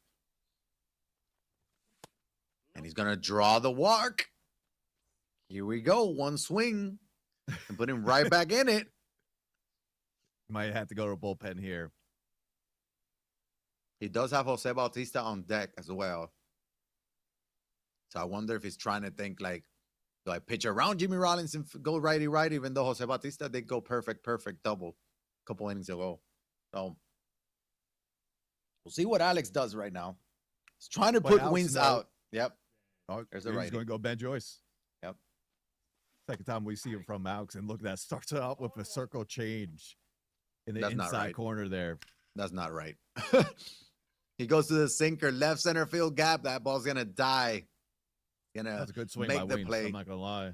Yep. He got that just late, but it died, unlike Brian Reynolds from Alex got killed a couple innings ago. But he put up 3. He's down 5 as we go to the 6th. He got Roger Clemens out of the game. So We got 8-5. Sorry, go ahead. No, you're good. No, I was gonna say we got 8-3 game here between Alex Kill and Weens in game 2. And the other semifinal matchup, it is 8-3 as well. RP Goat is up against Alex K. Remember, Alex K won the first game, so Goat's looking to tie up the series at 1. That's going to stay fair? Wow, that hits some chalk, and that goes for a ground rule double for Brian Reynolds. I didn't think that was staying fair. Yeah. And I was going to say the same thing. Update on the other game is 8-3. Oh. But right now, it just feels like things are going Alex's way in this series. I already talk about, like, that was a good swing from Wins in the previous inning. Nothing to show for it. That wasn't a great swing by Alex, but he got a double out of it. Now runner on third with 1 out. Brings in the top of the order in Ketel Marte. That's the thing. Like, you know, things are going his way, but he's also taking advantage of it. All right. We've seen him take advantage of opportunities and chances over and over again. The fastball is going to bring check swing. Full count now. What a take. What That's a heck take. of a take right there. Now we got Beltran, arguably one of the best hitters in the game, if not the best hitter. Very tough to double up as well. And he needs a double play, and that's why he's going to bring in Darren O'Day. Outside, that's a ball. Trying to get him to roll over one or hit one right into the shortstop or second baseman. And he's going to hit one into the pitcher. He's going to throw to second for 1, over to first. And he's going to get that double play. Darren O'Day comes in and gets the big double play. That's a scoreless inning for Alex. In the top of the 6th, as we go to the bottom of the 6th, feels like Wins is starting to get a little bit of momentum. He needs to get a couple runs here. Yeah, you just need to keep get that some momentum. more runs here and get back into this game fully. I mean, but Darren O'Day, 1 pitch, 2 outs. You'll take that any day of the week. Whew. And that's a perfect solo shot from Jose. Please replay it. I want to see the no doubt animation again. I know they won't, but that is one of the best no doubt animations we have in the game. And Jose Bautista is, you know, his second hit of the game, 8-4. That's a hard hit ball right at the second baseman. He was playing with the shift. So we take a look at that replay, and what a way to sit back in that circle change and go with it. Oh, yeah, and to take that right center field, just, I mean, you couldn't ask for a better swing like that. And then, like you mentioned, probably the best no doubt animation. I put him and Ricky Henderson's no doubt animation has always been really good. Yeah, with the bat to the front, and then he starts messing with his jersey. Yes. There's that circle change. Gonna foul that one off. 2-2 now for Willie. And an 8-4 lead for Alex. Gonna get Willie Castro to swing over that. Out number 2. So game 1 was won by Alex Akil. He's got the 4-run lead in the other series. The other Alex K won game 1. However, he's down 8-3 in that game. That's ball 2. We got 2 balls. Isaac Collins is going to hit one into the right center field gap. That should get down, and it will. 89 speed. That will be extra bases. That will be a double. Here we go. This looks like maybe like an Alex Akil inning, right? With 2 outs, he's going to get a double, and then he makes you pay for it. Let's see if Jorge Posada can do that for Wins. Looks like we might get a new bullpen arm. Second straight extra base hit off the changeup from Ben Joyce, but we're not going to see Ben Joyce anymore. We're going to bring in Chapman here. I believe it was a live series. Live series Chapman, yeah. Yep. He did just get an upgrade. He's like an 89 overall. He's going to get a grounder to short for out number 3, but that Chapman, he's having a heck of a year for the Red Sox. So he got an upgrade to 89 overall. And maybe his control is a little bit more. That 97 Chapman obviously is probably better, but Chapman is still tough no matter what Chapman. Oh, Now they this comes out is for the definitely seventh.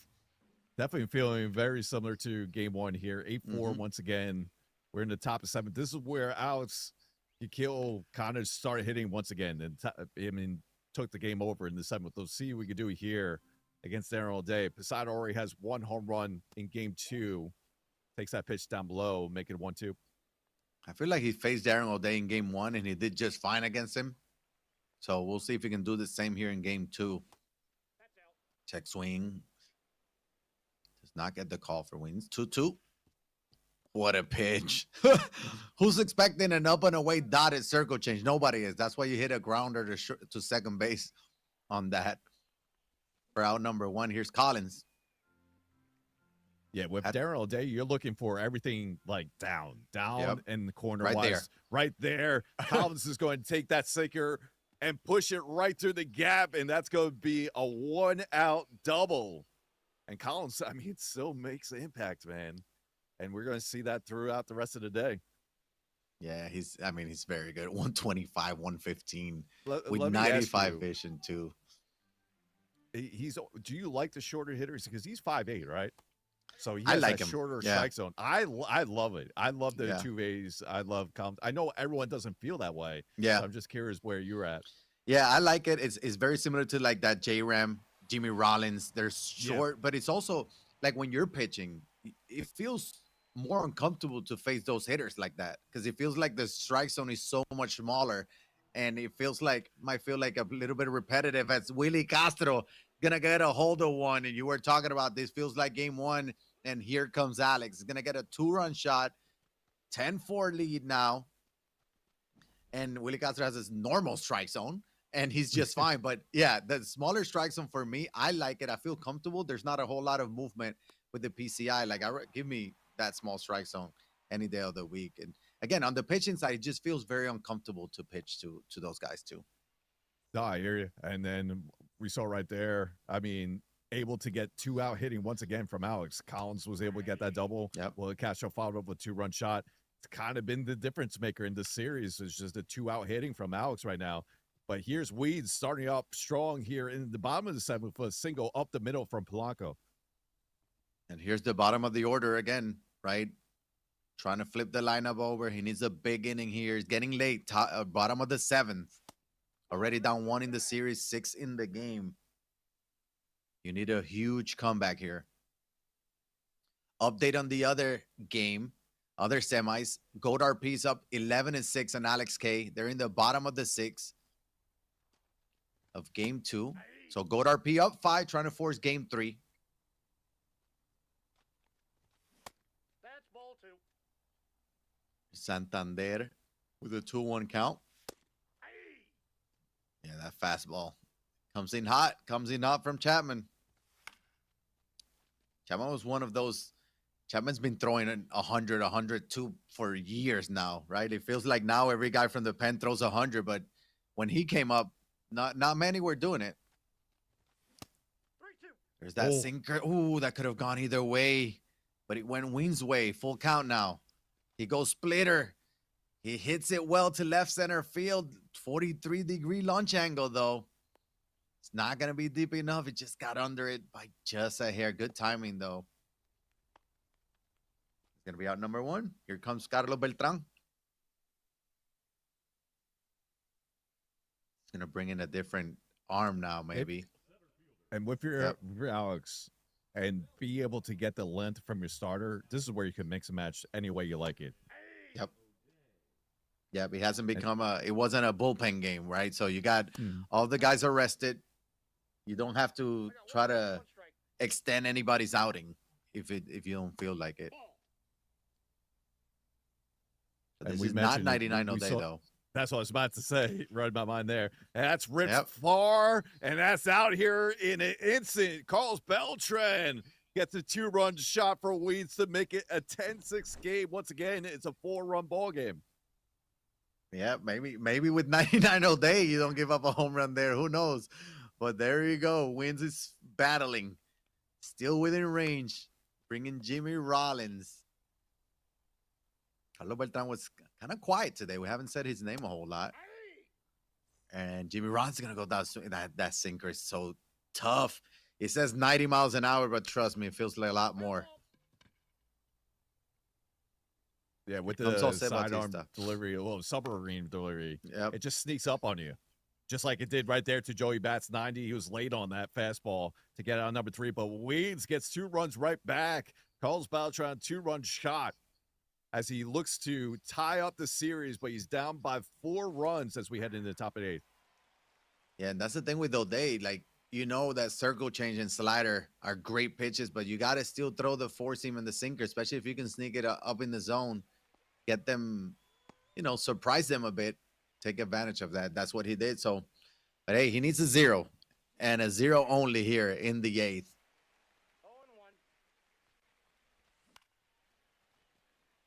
0-1. At Anthony Santander. There's that circle change. That's a great swing, too. He was on that. He was all over that. And he's going to swing over that slider. That's going to be out number 2. Good start. But this has been the case all series. Getting that third out. Alex Akil's had a bunch of 2-out rallies. And he has the top of the order to go right at. It goes right after Marte there with the 100-mile-an-hour fastball. A lot of zone there. And this is live series Chapman as well. Nope, that's off the plate. Ball 2. Sinker taken for ball 2. And Ketel. Isn't Ketel better against lefties? Or no, he's better against righties. So 105, still 105, 109 against lefties.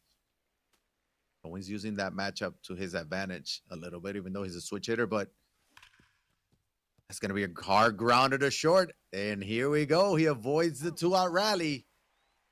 Weens needs some more runs. He's down 1 in the series. It's game 2. But he needs this comeback to force a game 3. But that was a big 0 right there 1-1. for Weens. I mean, he's able to throw a couple already. He has 1, 2, 3, 4 zeros against Alex, but he gets those runs back. And so far, he's scored in the last 3 innings. He had 3 runs in the 5th, 1 in the 6th, 2 in the 7th. He just needs to keep on tacking more runs here. Yeah, he does have. It feels like he does have a little bit of that momentum. He just hasn't had that big inning. So he pops it up to shallow left. Third baseman will make the play, but he hasn't had that big inning. Look at the scoreboard, and you see Alex with a 5 spot in one of the innings. And for wins, he has 3, 1, and 2. Yeah, 3 innings in a row, but he needs that one big inning. He's going to need it to complete the comeback here. I got a ball, 1 strike. We're going to say Willie Castro, who's 0 for 3, which means he's Inside, ball He's 2. due. That's what that means. Ooh. You doubled down on that? Yeah, he did. He did. He just got under it, though. Flies it out to right field. That's going to be out number 2. And you need runs here. At least a couple. You cannot go into the 9th down by 4. Because Alex, he's too good offensively. He can put up a couple more, Ball 1, no strikes. So you gotta get your own 2-out rally now. And that's Isaac Collins down the line. That's gonna hook on foul.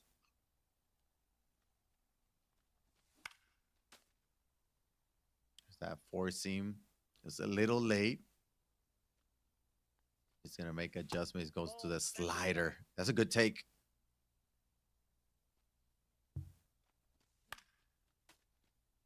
Going more up in the zone now with Darren Day. Yeah, and I think that's a grounder to first. That's going to be out number 3. And I think Alex has done a great job mixing his pitches and speeds. Like we saw it, we were talking about it with Roger Clemens.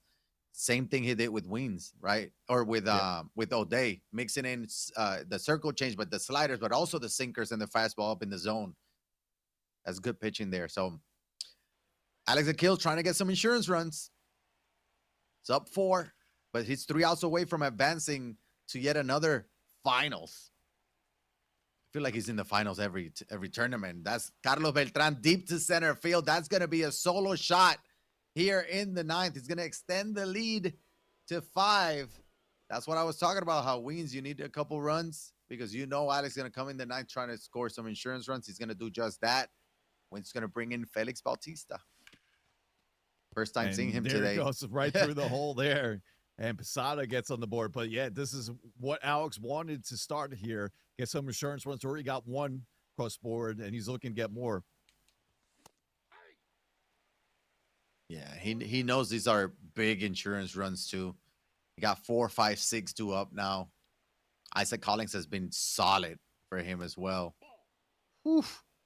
He wanted that one, like the Polanco swing. Pretty sure all hits from Alex with Collins have been extra base hits. Yeah, whether it's double been or home run, right? Yep. And that's another.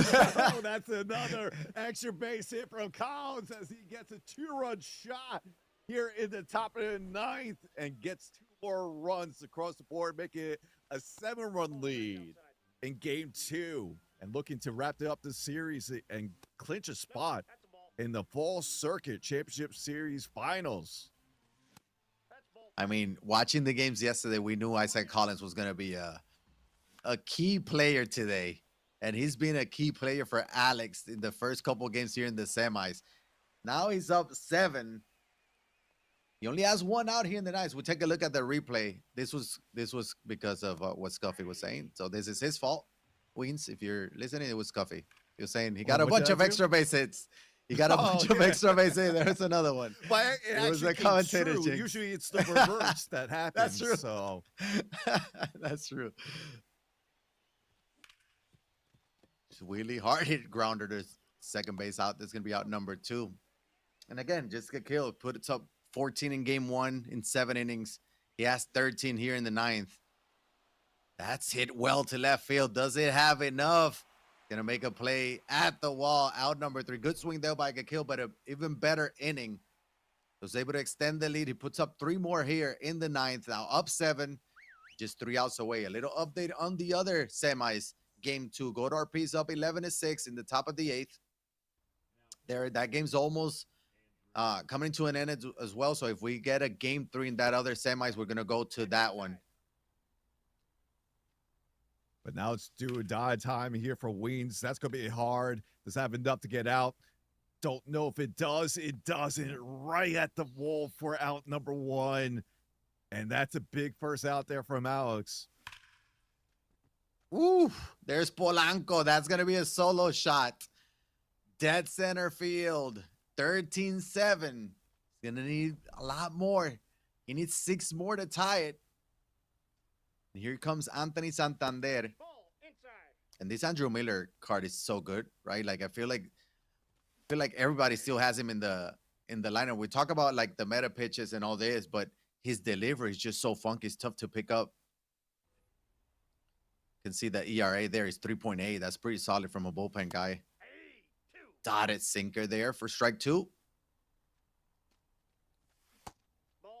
And that's what he does. You can tunnel his pitches. That slider moves a ton. But Wings was able to get the check swing. That fouls it off. Looks like he's seen him well. Not that time. Sinker by him. Out number 2. And Alex Akil is 1 out away from advancing to the Fall Circuit Finals. Impressive performance by Alex yet again. That's a dotted sinker. Now he's 1 strike away. Nope, that's inside. The slider off the plate.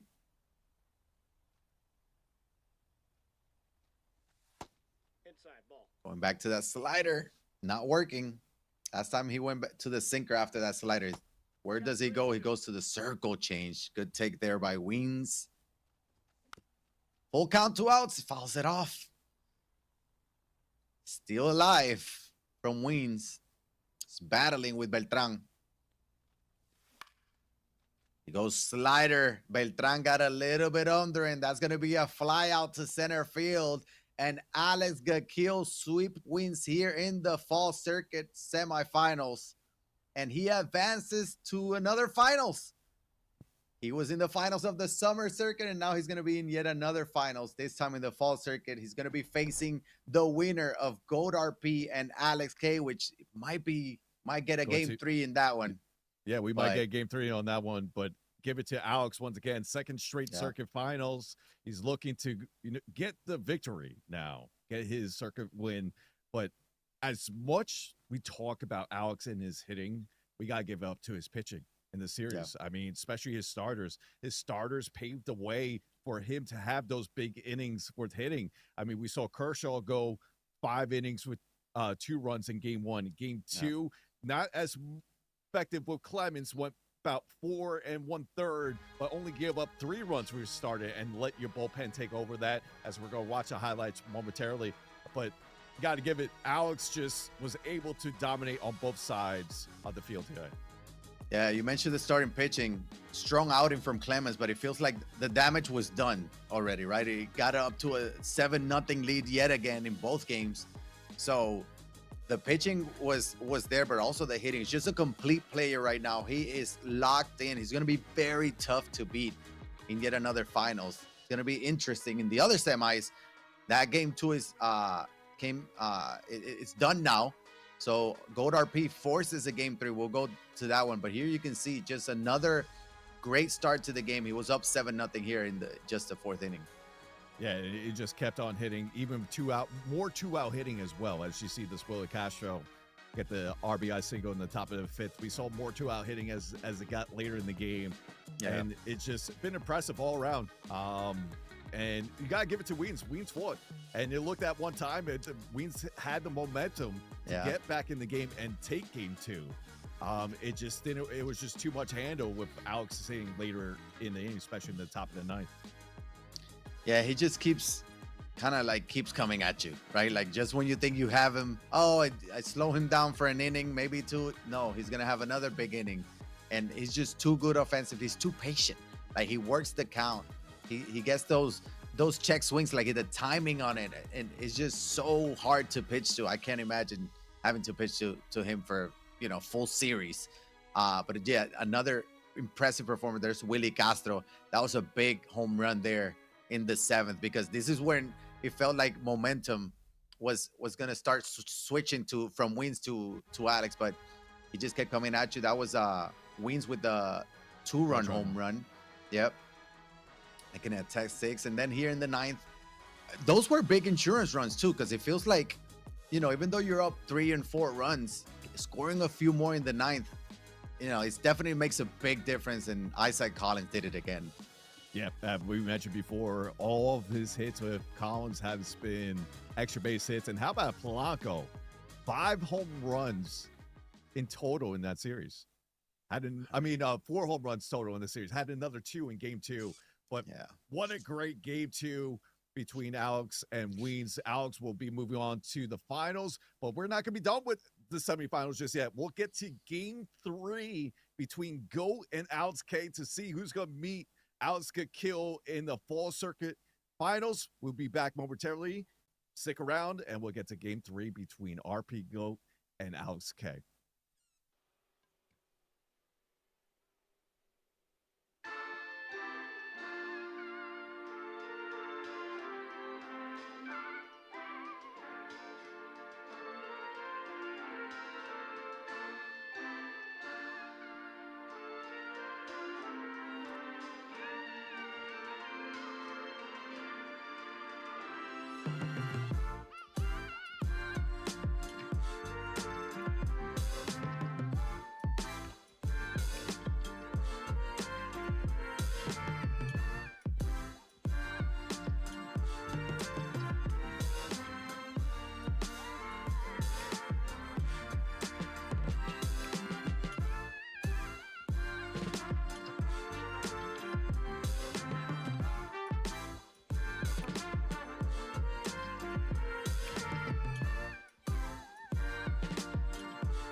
And welcome back into the MLB Show Fall Circuit Championship Series. I'm Scuffy alongside Yayo. We just watched game 2 between Alex Kill and Weens, and Alex moves on to the finals after sweeping the series 2-0. But we're not done yet with the semifinals. No. We got game 3 elimination game between Alex K and Go RP.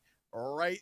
I mean, basically momentarily in a couple seconds here, but Yayo, between these two competitors in the first game, it was 12-10 with Alex K winning. In game 2 was 11-6. A little low scoring game in MLB show terms, especially with how good Alex K has been hitting throughout the weekend. Yeah, that's probably the first and only game that he's been held to single digits in this tournament. So I mean, that means that Godarp's pitching well. He knows him. Maybe he knows some of his tendencies or weaknesses. But game 3, and I mean, let's not forget, Godarp put up 10 and 11 in his own right. So this should be a fun one. This is the first time that we're going out of Coors Field. That's going to be a line out to start this game up. And this is what I was talking about in the pre-show, right? Alex K is not going to Coors Field. We're going to ship it. So we'll see. See if this plays a factor as well in this series. Game 3, we're going to get to see Randy Johnson. That's somebody we haven't seen in a while. Did not expect to see Randy on the hill. I'm curious what the lineup that Goat RP has. Maybe has a couple of lefties, so feels comfortable with Randy. But this Randy, I mean, similar to the Brian Reynolds, came out around the same time. I believe it was back-to-back chase backs. And, you know, you have Randy on the hill, anything can happen. The only thing that gets off me with Randy is just how big his par is. Yeah. Yeah, and I think that's the only thing. Like, he's a 91 overall, I believe, but he still has the same pitches. He still has that lighter on the fastball. He has very solid per nines when it looks like hits per nine and clutch. But the only problem is the control, and that affects the par. He will get two outs here to start the game off. Now, this is a game 3. So we talked about how long the starters are going to go. I mean, all hands on deck. You're trying to advance to the finals, face Alex Kill, and you know you do get a little bit of a bump when it comes to the pay that you will get out of this circuit. Yeah, I was just about to mention this is basically a $3,250 game right here. Yep, that's a big difference. This is the first time we've seen Gil Hodges. Obviously, we watched the first 2 games from Weens and Alex Kill. So we're going to see some different lineups, different players that maybe we haven't seen today. That was Gil Hodges. But, hey, that's a 1-2-3 from Randy. Scoreless. And we're going to get to see John Donaldson. I love it. It's the 2 lefties that been kind of dominating the album to show the past couple of years. Now we get the John Donaldson. Imagine we get 99 between both of these two. But now we got the outlier slider come from the left side, especially his fastball as well. That's gonna be a rips, and here's Collins. But yeah, Donaldson versus Johnson. This is a matchup to see here for game 3. Yeah, and honestly, these pitchers are still very good. It just so happened that we got 95s and 96 and 98s and 99s, and we probably don't want to have a 91 overall card in our rotation. Maybe that's the only reason, because they're still very good. That outlier slider is probably the best pitch in the game. I mean, it's one of those that outlier slider from Donaldson is in the history books. I mean, he was the first one to ever have like a slider to be outliers. We've seen sinkers, we saw fastballs, but never saw a slider until Donaldson came aboard.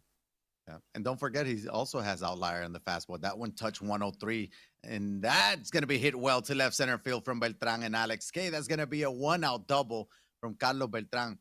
So he does have outlier on the fastball and the slider, but then that forkball can be a very key pitch because it's like a 20-mile-an-hour difference from the fastball. I haven't seen it. There it is. We just saw it, and Alex K sat back beautifully. He's going to go back-to-back doubles. He's going to take an early 1-0 lead. That was Jose Ramirez. First time we've seen him, and it's actually, I think that J-Ram is that 99 J-Ram that doesn't have a lot of power against lefties, 85 right there, but he's still a very good 99 car. And we talked about the smaller strike zones, and that's one of those that have a smaller strike zone, but a great swing as well. Yeah, and we're seeing total different lineups here. I mean, we see Kyle Riley. We haven't seen that in the series between Alex Kill and Weens. We'll see what he does here. We talked about the card, the home run derby. He has the 125, with the clutch. It's just unbelievable card. I think the arguably between him and the Griffey from 1 year, one of the best home run derby cards we've seen. Yeah. Yeah, that endgame DH. We talked about it earlier. We talked about this lineup earlier where he had Bryce Harper as the DH. That's going to be a base hit. Bases loaded, one out. This is a very tough spot if you're Goat RP to start this game off. You're already down one. You got the bases loaded. That brings in Willie Castro, who has that one max out clutch. And Alex K off to a very good start. Still need one big swing. That's a perfect. That's going to get through 2-0. Still the bases loaded and still just one out. Yeah, that's a great swing right there. And once again, it just shows. Oh, we go to the there it is. pen right all the way. Dustin May will make an appearance. I mean, it is an elimination game for both these competitors, so they need to switch it up when they can. Everything's on the line here. But before that, Willie Castro keeps it moving with more 2-out hitting. And that's a dotted sinker outside corner for strike 3. It gets Santana looking. Yeah, and the ball just jumps out of Dustin May. And I don't think you can use the same pitchers you use in games 1 and 2 as a starter. So you probably won't see Clayton Kershaw and Roger Clemens, I'm assuming, were the starters. But Dustin May was very good for a long time as well. Comes in, gets the strikeout at number 2, but still not out of it yet. And Anthony Santander is going to smoke one to left center field. Does it have the legs? It does. And that's a grand slam here in the first inning in 6th spot for Alex K. We kind of said it was kind of like unconventional. Alex K be held to 6 runs in game 2. He's like, you know what? Let me just get 6 runs right from the start in the bottom of the first. What great hitting. And to put up a 6 spot in the first in the game 3 elimination game is huge. Yeah, I think he just likes he's under the lights now. He knows we're watching on the stream, and he's like, here's 6 runs. That's an impressive inning, number 1, and this is a big mountain to climb from Goat RP, who does have Babe Ruth. Is hitting cleanup, but it's going to have to go lefty-lefty. And he will do just that. He's going to get a single, leadoff single, and he's going to have to answer back quick. This could get out of hand early. Yeah, you want to be able to fight back here. You want to get a couple of runs for yourself. They put up an 11 spot previously. Yeah, they've been going back and forth. We're getting updates from the games, and it seemed like they were going back and forth, and that's exactly what they're going to do here. He gave up 6, but Isaac Collins is doing it for everyone today. Perfect 2-run shot. And Goat RP's on the board. I mean, that splitter just had a lot of zone there. Probably missed. I believe Alex K used his analog, if I'm not mistaken, for his pitching. Really? He doesn't use he keyboard, does. so probably missed it there. And that splitter had a lot of zone, and Collins knew what to do. I'm curious if Collins knows what type of impact he's making here on this Sunday day. I know the Brewers have the 14-game winning streak going on right now, but wow. Somebody send him a DM and tell him that he's he has a goated car right now in MLB The Show in one of the biggest tournaments of the year, and he's been going off. And that was Junior Caminero with a perfect single. And first time we're seeing Colt Keith today. And that's going to say in play for out number 1. We haven't seen Colt Keith at all. I think we saw this lineup. We have a picture of this lineup. I think he has 3 lefties. Goat RP does. And he is facing a lefty. That's going to be a grounder to third. Will he turn 2? Nope. 86 speed, fast enough for Willie. But he does get the force out. And then we got a live series, Vladdy. Yep. Has 100 contact against lefties, 70 power against lefties. But batting 577 with this card.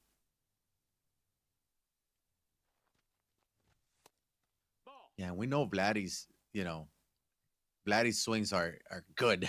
He does have a very good swing. His cars play well above his attributes. He only has 70 power, but he does have a very good swing. You can see the average with him. He's hitting 577. Yeah, you mentioned he has 3 lefties. He has the Pipeline Schwarber, the Babe Ruth, and then Colt Keith as his lefties in this lineup. Oh. We'll see. I'm assuming we'll probably see a pinch hitter later in the game. if it gets to that where he can bring in a lefty. That I think he has Oscar Hernandez who destroys lefties. As Vladdy draws a walk, first and second, 2 outs. That brings in Kyle Schwarber, and one swing can put Goddard just right back in this thing. How fun was that?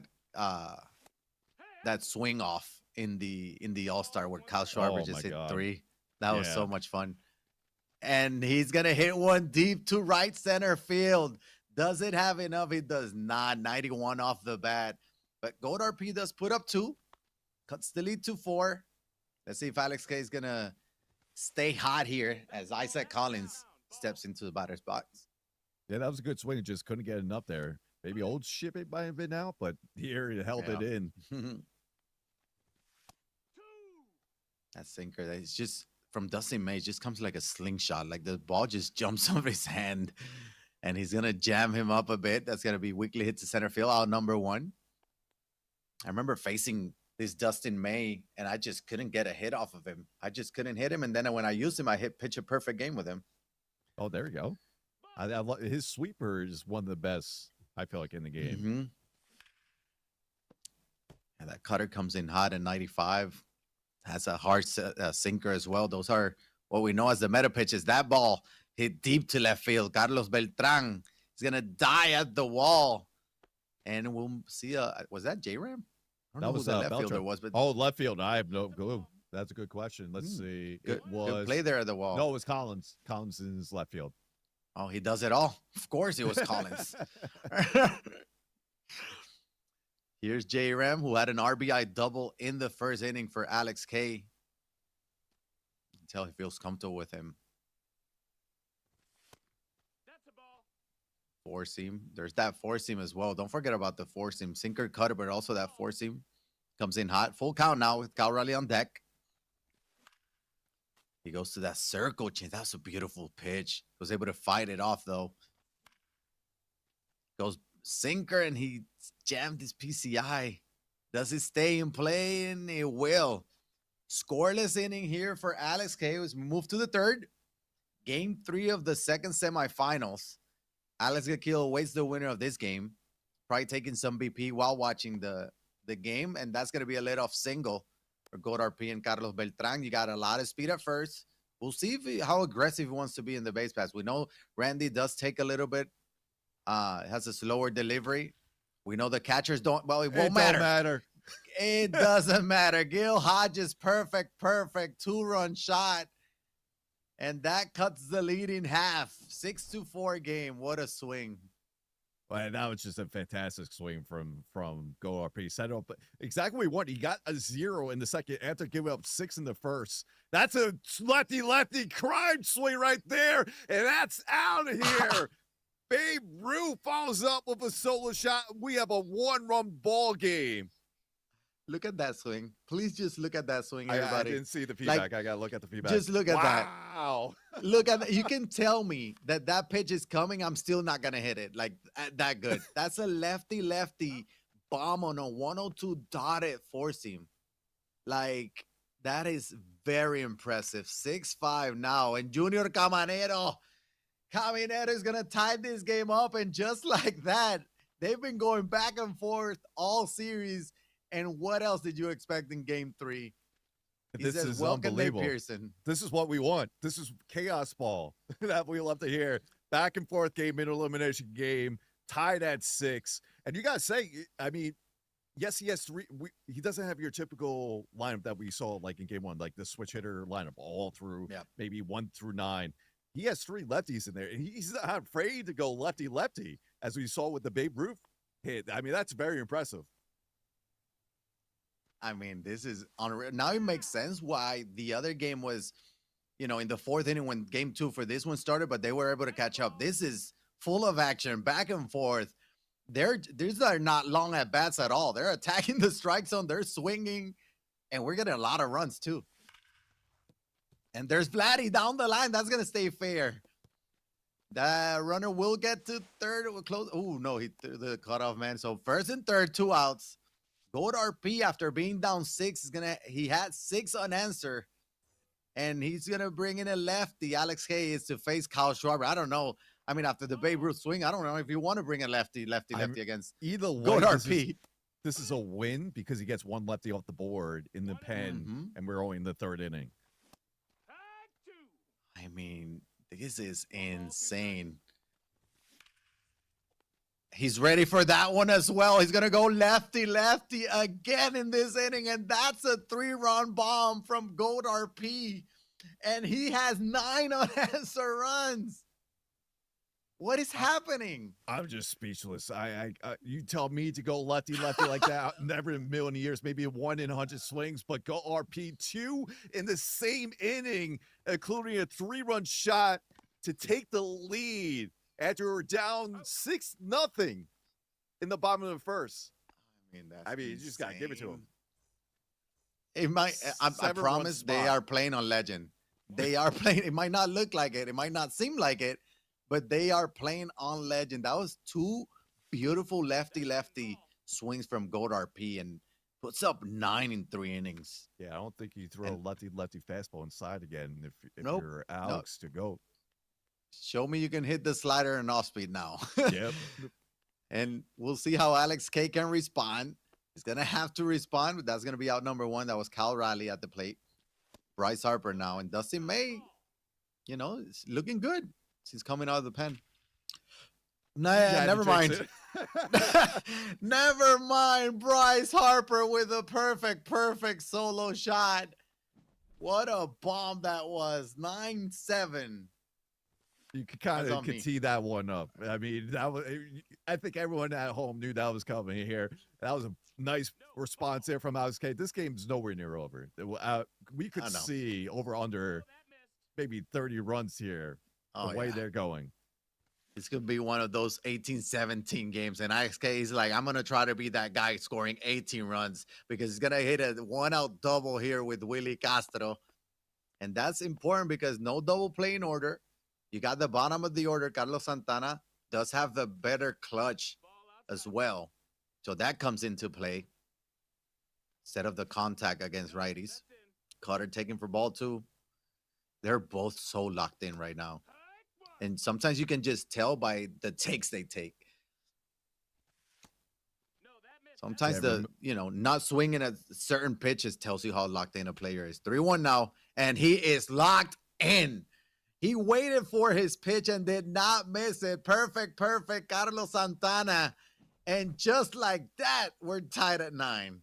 Tied at 9 and it's only the third inning. But as you mentioned, he worked that count to 3-1, got in his favor, got the sinker away, and gets a perfect tied this game at 9.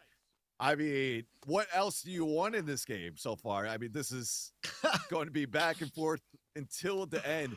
Big stakes here. Whoever wins this moves into the finals, and whoever wins this guarantees $3,250 more by winning this game. This is unreal. We're only in the third inning, by the way. I'm already tired. By just watching this. And we still got final series to go. Oh my God, this is insane. Tied at 9 in the third. I don't know how they do it. I really don't. 2-1 now. Jorge Polanco, who was huge in the first series for Alex Akil. Fouls that one off. As soon as I said something good about Dustin May, May, to get that last out here. Just get me through the third with this Dustin May card. I don't know if he might pull him if Polanco gets on here. Yeah, he's already at 50 pitches out of the pen. Think about that. There's a sweeper down the line. Jorge Polanco is going to keep it fair. That brings in Isaac Collins after a 2-out single.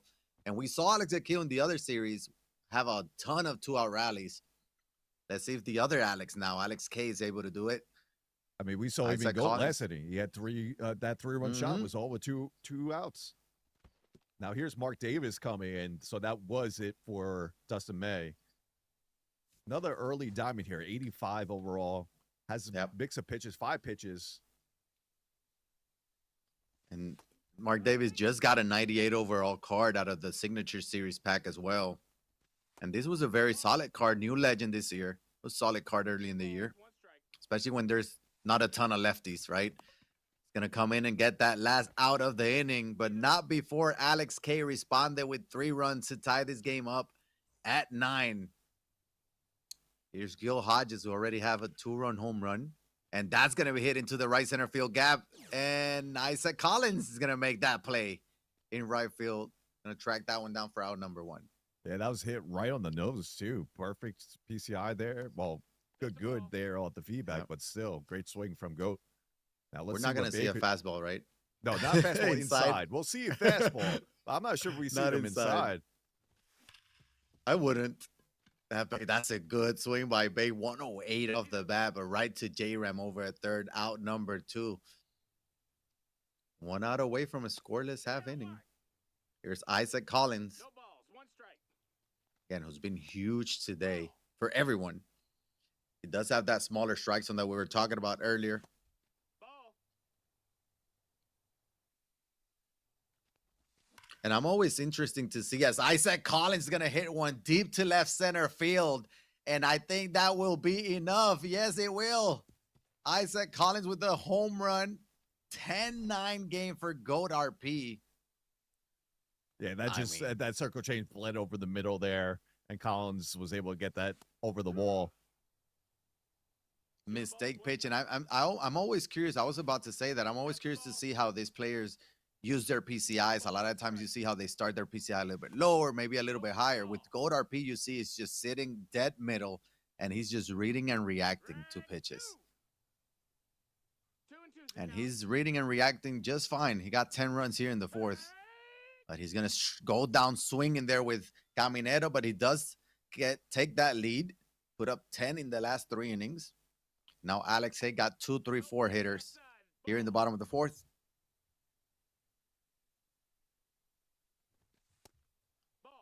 And again, this is basically game 7 scenario. So we're going to see bullpen guys. We're going to see everyone, all hands on deck. He got 225 home runs with Carlos Beltran. I just saw that. We just saw Alex Kakil had like 210, maybe a little bit more now since last series. All right, full count here for Alex Hay, who's down 1. Game 3 of the semifinals. Winner will advance to the final and face Alex Kakil, who was the runner-up of the summer circuit finals. He's in J-Ram. He was all over that. You could just hear it. But he was a little bit early. Strike 1. Nope, ball. 1-1. That's a ball. Ball taken for. He's trying to get him and to that's swing one thing something that out of the zone. Yep. He's trying to get him to chase to hit something weak. He will not do that. That's a perfect. And that's what makes these players so great. They wait for their pitches. We were talking about that earlier, right? Where sometimes you can tell when they're locked in by the pitches they take, even if they're strikes. They're just waiting for a specific pitch to do damage. That's all they're looking for. Got very good speed at first in J-Ram with the 86 speed. That brings in Cal Raleigh. Home run derby, Cal Raleigh. That could have gone either way, but he wasn't swinging at it either way. That was a double play pitch right there. Slider, but I don't think he has the legs. Nope, 89 off the bat. I'll be out number 2.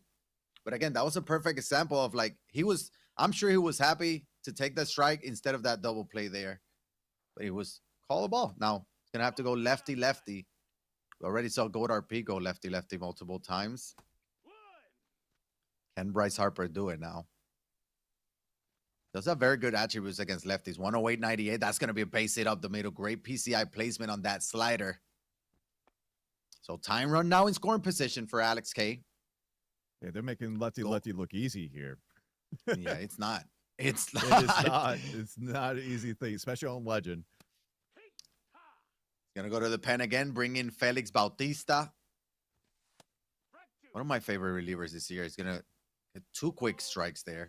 Staying away from Willie Castro until that splitter. Taken for ball 1.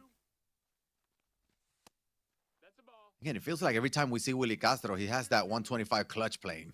He has it again, but he's going to get a rollover to second. That's going to be out number 3. So scoreless inning for Alex K. So we move to the 5th. We're flying. but we're also seeing a lot of action. It's crazy. It's fifth inning already. That's gonna be rolled over to second baseman for the first out in the top of the fifth. But yeah, like you said, this game is flying off the bat, and it's a 10-9 game. And we saw a fastball inside lefty, but that was low instead of middle or up. That's where he gave up the 2 home runs. Gonna be 2 pitches, 2 outs here in the fifth. Ever since Josh Hader gave up the 3-run shot, he's been shutting him down. That's 3 quick outs to respond, and we head into the bottom of the fifth. Still 10-9 game. Go RP. That's a 3-pitch inning. You don't see that often. No. Talking about the game flying by, that we have a 3-pitch inning right after. All right, so Carlos Santana now. No runner in scoring position, so the contact is 104 against righties. There's that fastball. Fouls it off. Bottom of the order for Alex Hay, who's down 1. Here in game 3 of the semis. He's down 1 no longer. Carlos Santana with a perfect solo shot. That was an absolute moonshot here at Ship It. And we got ourselves a tie ball game. Got another tie game. Score. Once again, second time today we get a tie game. And now we get Josh Hader on the flip side. Go RP is going to bring him in. That's going to be rolled over. Shortstop Willie Castros is there. That should be enough time to get him at first. It is. But what a swing from Santana. Perfect. 463. That would have been 5-10 at Coors Field. Oh, yeah. And you see them ambushing there from Alex K. He kind of knew that he was going away. He's ambushing away again. And this is interesting because this is game 3. So maybe he's reading his opponent's tendencies. He went back to the fastball away. I don't think Alex K was expecting it a 4th time in a row. It's going to be early on that fastball, but he goes down swinging. And here's Isaac Collins into the gap, but that ball's not going to have enough. As we go to the 6th, tied at 10. It's funny because the scoring was so back and forth in the first 3 innings. The next 3, not as much. Kind of shifted more into a little pitcher still. Maybe 1 run here and there the past 2 innings, but that's a good swing. Look at where that's. Well, it's early okay though, so that's just gonna be fly ball to Collins for out number 1. It looked like a better swing at first, like off the animation.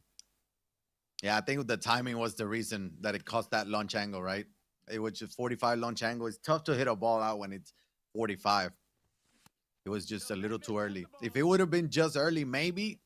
But out number 1. And again, Goddard P, maybe that's why he has 3 lefties in his lineup. He feels just fine.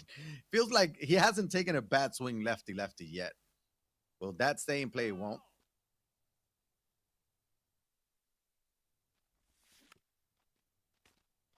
And Josh Hader's still on the hill. Approaching 30th pitch of the outing. That's going to be roped. Does it have enough grass? Nope. Left fielder was able to get there for out number 2. Now we Gil Hodges. He's going to keep Hader in. Ball outside. He's been solid, right? I guess. He does have 125 contact against lefties with 107 power. Gil Hodges does it. So that's going to be up the middle. We got a close play at first. Willie Castro, no, that's an infield hit with 2 outs. And now that brings in Babe Ruth, who had a huge home run early in the game. Now, if you're a GOAT, do you sit away because you know he's not coming inside? Or you don't feel like he's going to come inside?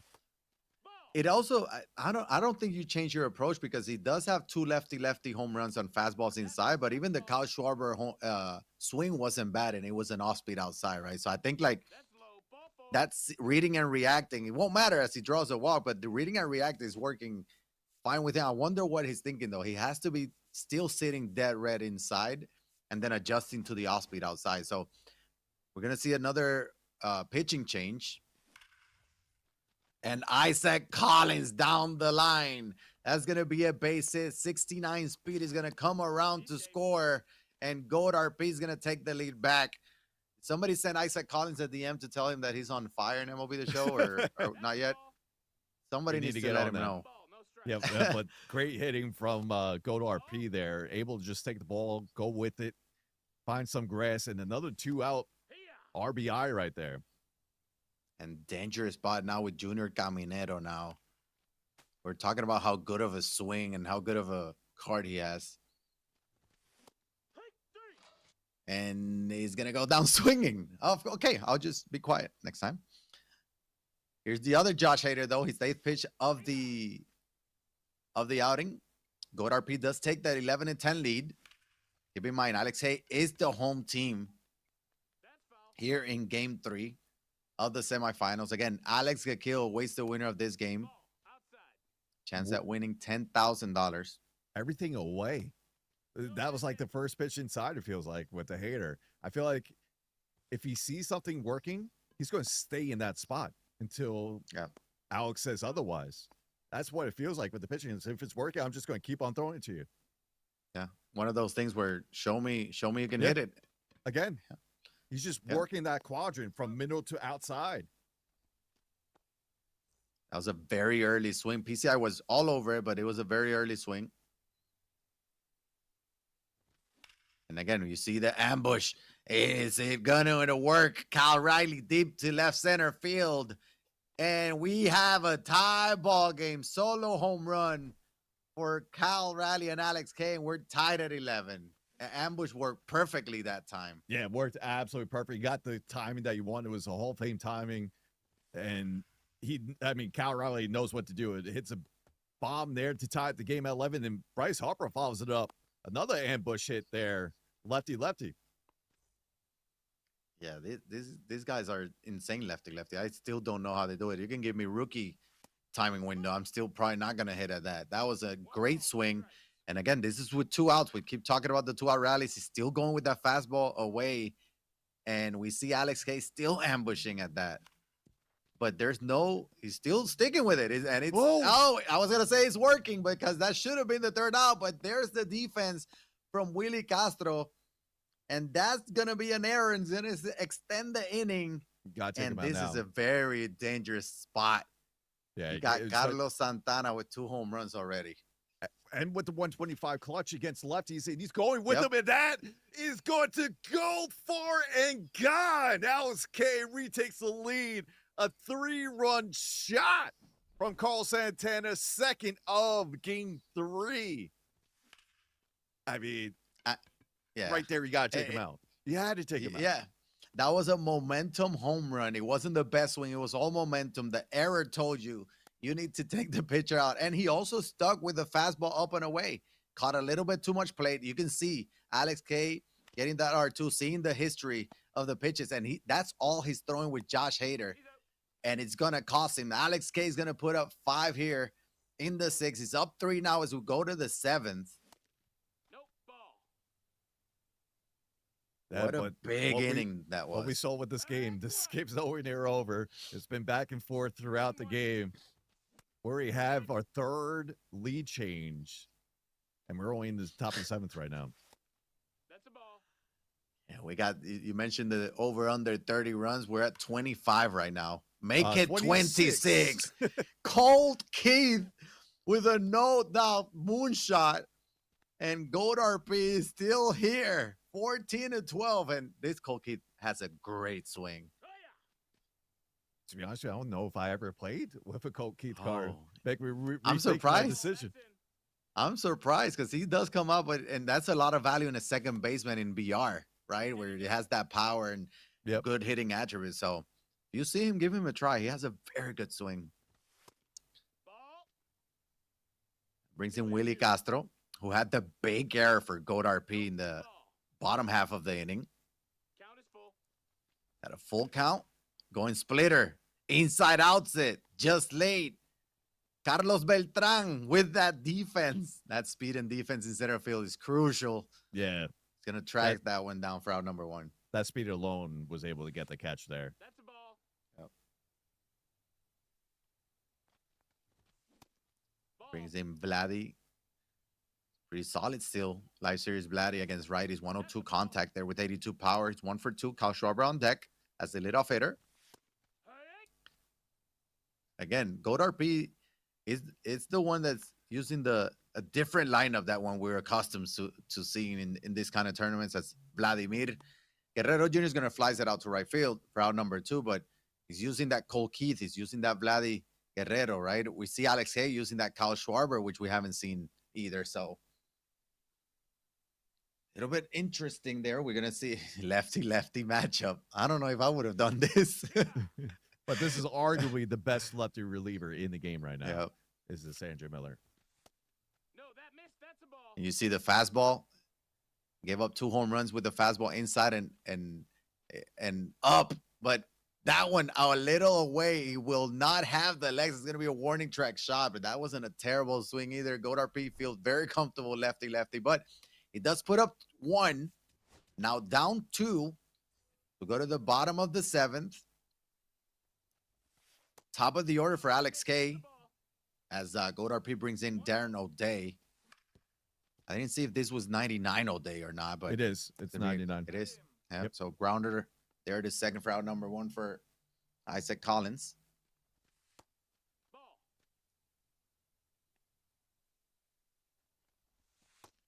That's a ball. And this is where if you're Alex, you need to tack on more. Just try to get this lead Yeah. out of our reach. Especially you have the 2-3-4 up now with Beltran, or you have a 3-0 count. 3-1. And you got to think that 14 runs is not going to be enough, especially the way that they're, how Goddard P is capable of having a big inning. He's shown it already. Full count here for Beltran. Fouls that one off.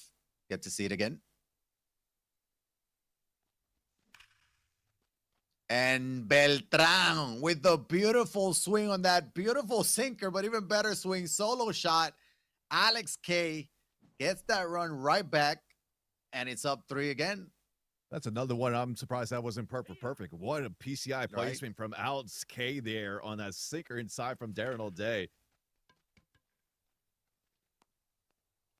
That wasn't bad either, but that's No. right at the center fielder from Jose Ramirez. At 2 outs, the cleanup hitter Kyle Raleigh No balls. 1 strike. hitting 481. Nope. Ball. Talking about end game catchers, he's still insane. I know we just got Posada, but oh, watch your head. Perfect up the middle. That's a base hit, but he's just so good. He's so good. Switch hitting catcher with those attributes. That swing is so tough to beat. So that's a 2-out single. We keep talking about the 2-out rallies. Does Alex Hay have another one of those? Hey, ha. Fastball taken for strike 1. Goes to this fastball inside, but that's going to be weakly hit to right field. Just shy of the warning track. For out number 3, Alex Hay does extend the lead again to 3.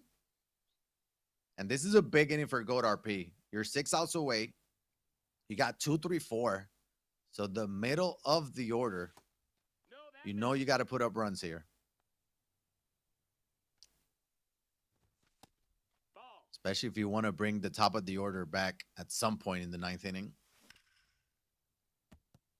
Uncharacteristic swing there, 2-0, and then he swung at ball 3 on that slider. Yeah, that's a difference 2-1 now. between 3-0 and 2-1 there. We got a full count. Works the count full, though, with Gil Hodges on deck. Perfect single, and here we go. Carlos Beltran with a single. That brings in Gil Hodges. I wonder if we're going to see a righty. Looks like we might. Let's pick your poison right do. now. Yeah. Does have Because very you good got Babe speed at Ruth up first. deck. So what do you rather do? Face a righty with Gil and then face Yeah. a Babe with a righty, or keep the lefty in for Babe? And he decides to stay with the lefty. Ball. That's So it. I'm assuming Babe will probably be his last hitter or close to it, depending on what happens. But Gil Hodges, perfect. Second perfect here of the inning. Second perfect single of the inning. That brings in the tying run to the plate in Babe Ruth, who already has a 3-run home run. Or no, his was a solo shot, right? It was a solo shot. It was Schwarber with the 3-run home run. Schwarber was. But this yep. is a big moment right here. If you go with another lefty, you still have Caminero, who hits against lefties about 2 batters later. He's going to stick with Andrew Miller. Gets the fastball inside, but that's going to be in there for Staying strike low. 1. He's Goes keeping again. that fastball and sinker low. The home runs were middle and high. And that one's low, and that one's gone.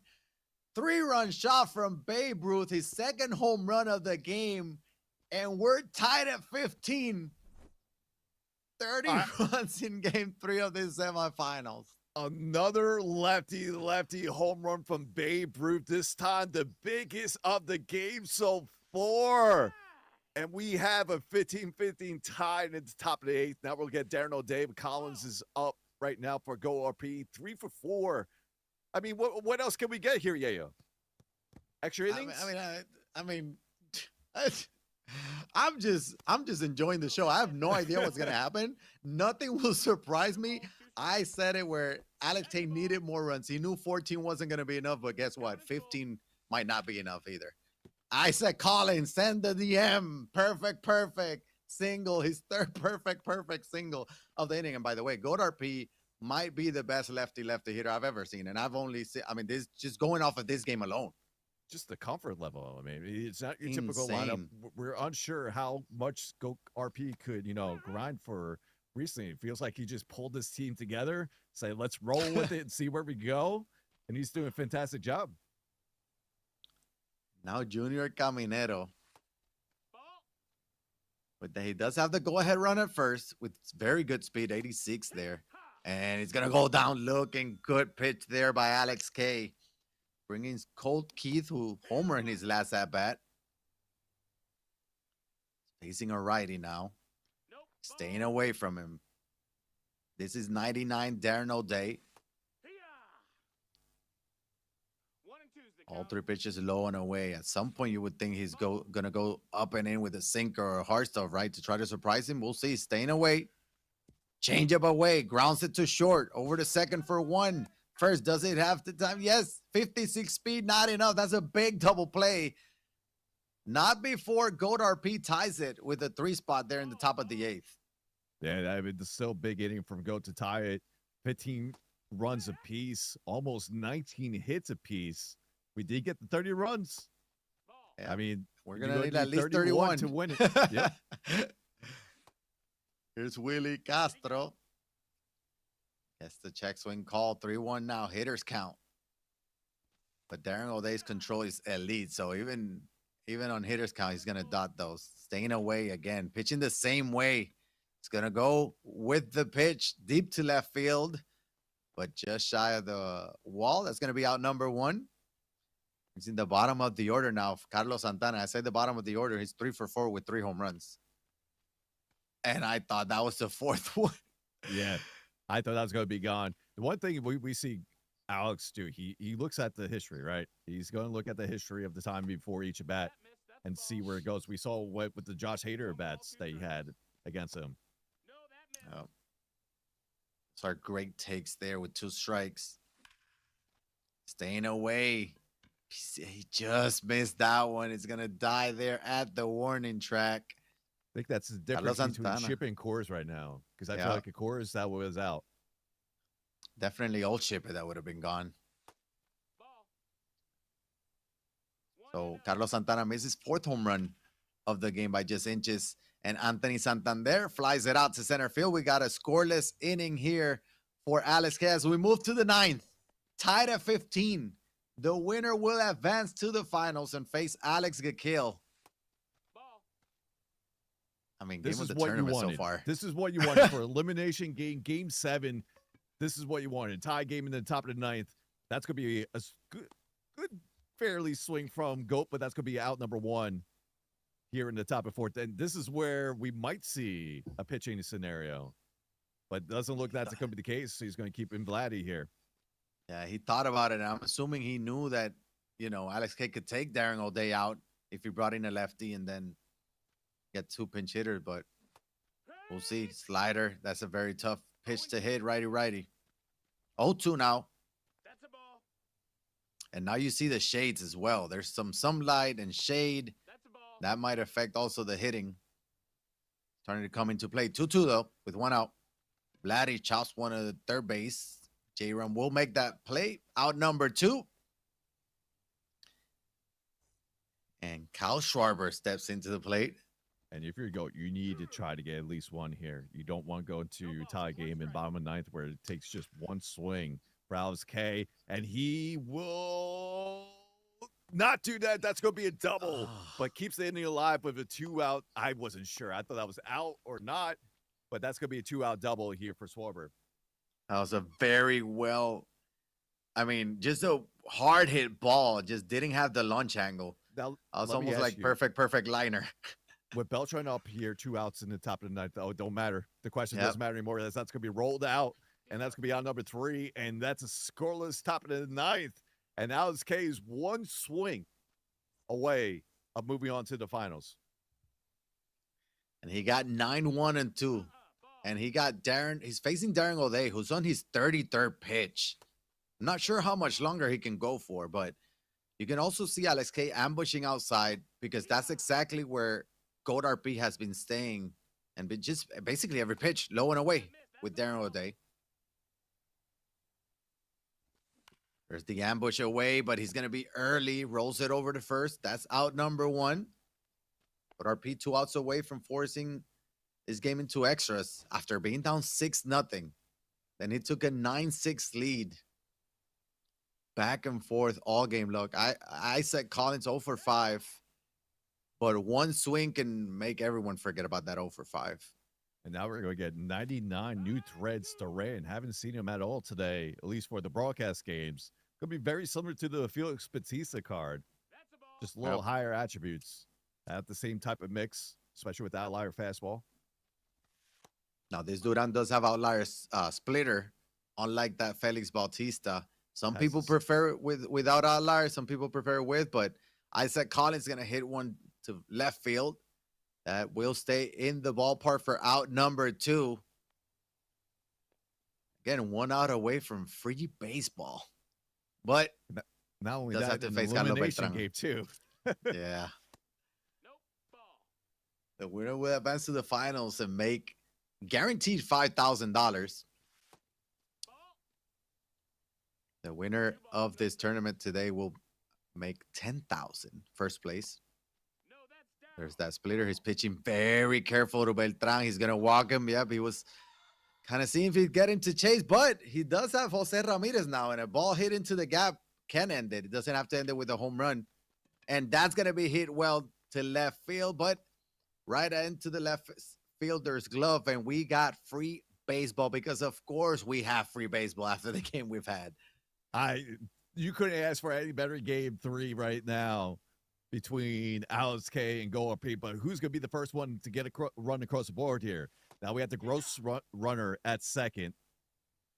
I believe it's Beltran at second, too, with the 97 speed. Yep. And you see the righty-righty matchup, so that's advantage Alex K and the shadows as well. Should play a factor. Going slider away, and Gil Hodges just gets a piece of that. He's 3 for 5 today with Gil Hodges. Going sinker, fouls that one off. Staying alive. And right here, this is one of those where you need at least one, but you know that one might not be enough. Got to put up at least 2. Gonna take a second there. Regroup. Slider check swing. Did he go through? He did not. Full count, good at bat. If you're go here, you need 2. You don't want to go just with 1 here in the top of the 10th. Yep. Darren O'Day, 35th pitch. It's a perfect single up the middle by Gil Hodges. His 4th hit of the game. It's going to be an RBI single, and GOAT RP takes a 16-15 lead.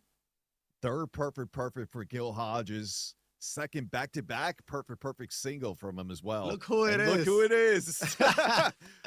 We were wondering. We were asking about you, buddy. 94-mile-an-hour cutter. I feel like it's slower than what it was in the summer, but Babe Ruth gets a little bit under that one. It's a deep fly ball to right center field. Out number 1.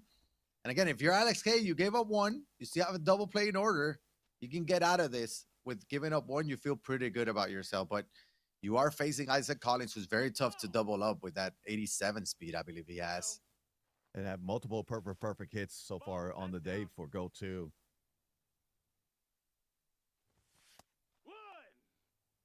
Sinker taken for strike 1. Just waiting for his pitch. That's going to be a cutter. Beautiful swing, beautiful piece of hitting, but right into the right fielder's glove for out number 2. And that brings in Junior Caminero. He's has struck out his last 3 at bats, but this time he is facing a lefty. This is not the home run derby Caminero. Takes a cutter for ball 1. Another cutter for ball 2. And I think Alex K is being very careful now here with the matchup. He knows Junior Caminero has the advantage, and he's gonna walk him. Yep. He'd rather not even deal with it and do the lefty-lefty matchup. But this is when we'll see the bench. Expect Travis Darnot is gonna be the pinch hitter. We expect a righty now brought in, and that is Andres Munoz. And where's the lefty? I was gonna say Christian Yelich is gonna be the lefty to come from the pen. Again, Andres Munoz with runners in first and second, 2 outs. He already does have a 1-run lead, but he needs more. Sinker taken for ball 1.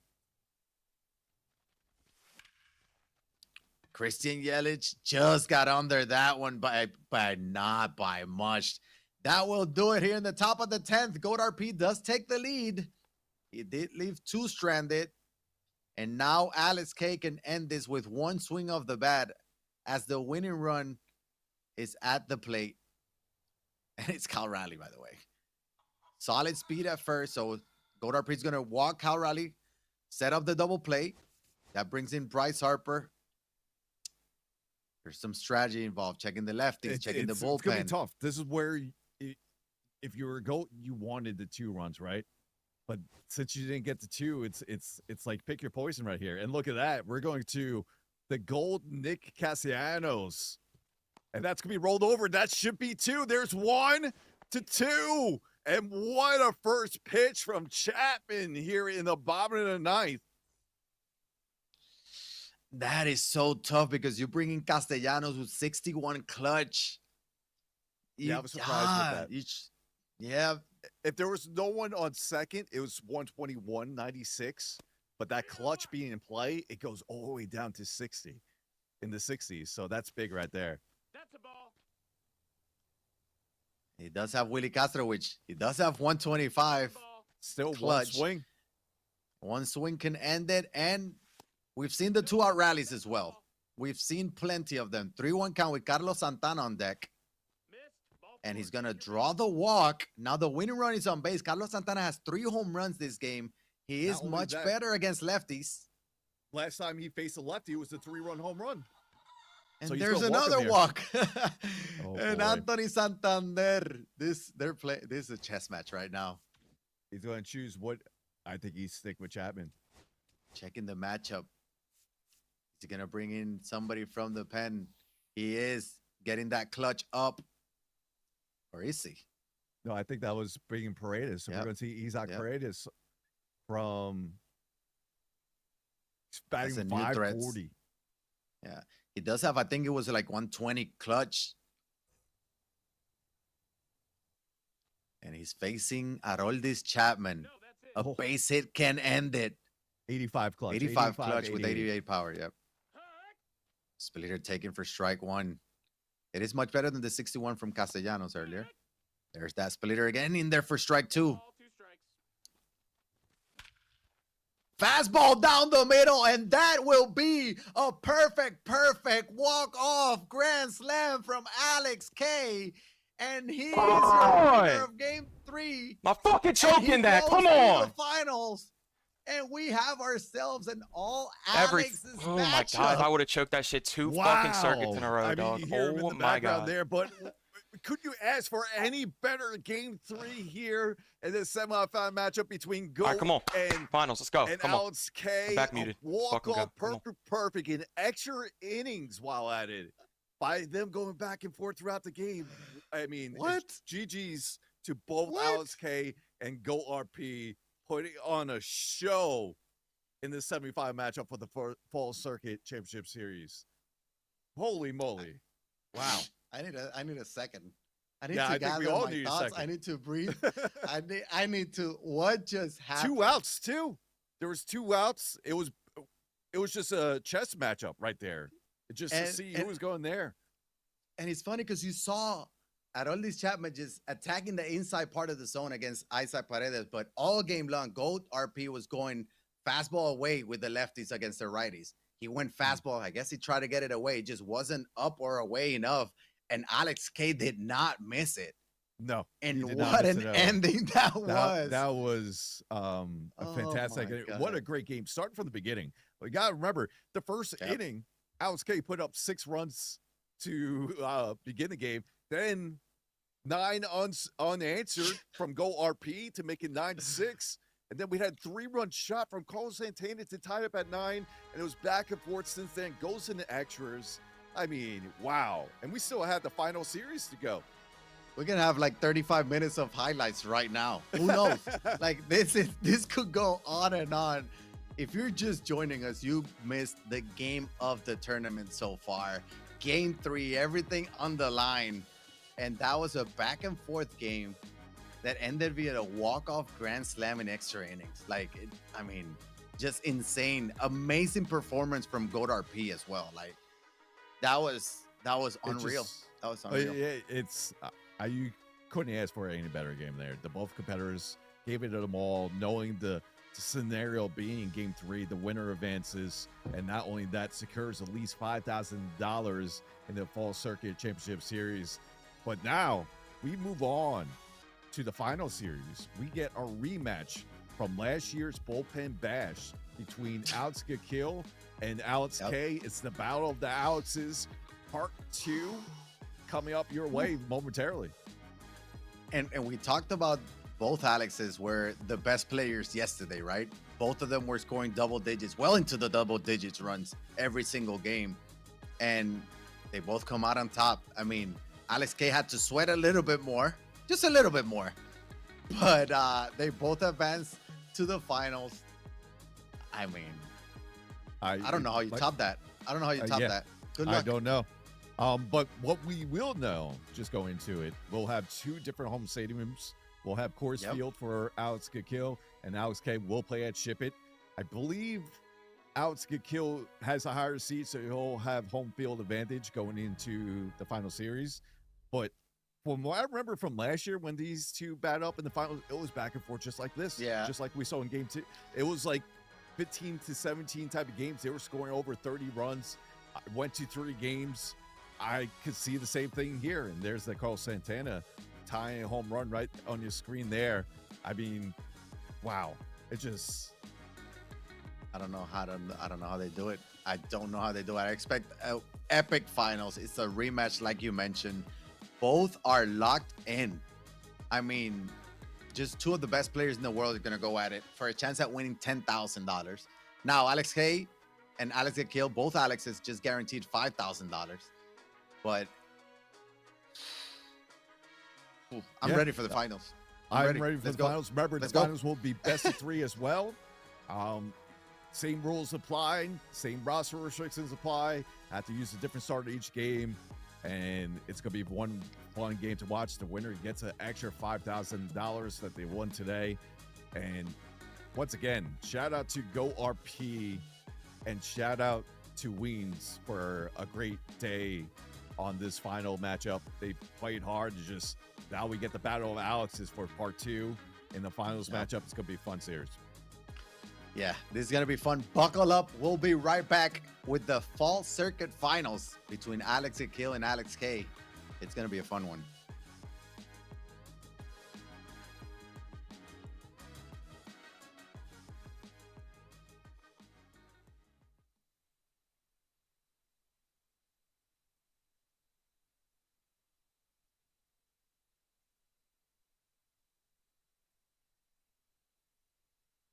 Oh, all right.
The main event for the MLB Show Fall Circuit Championship Series is here. We got the Battle of Alex Part 2. It's going to be Alex Kill versus Alex K in a best-of-3 matchup, and the winner will secure $10,000.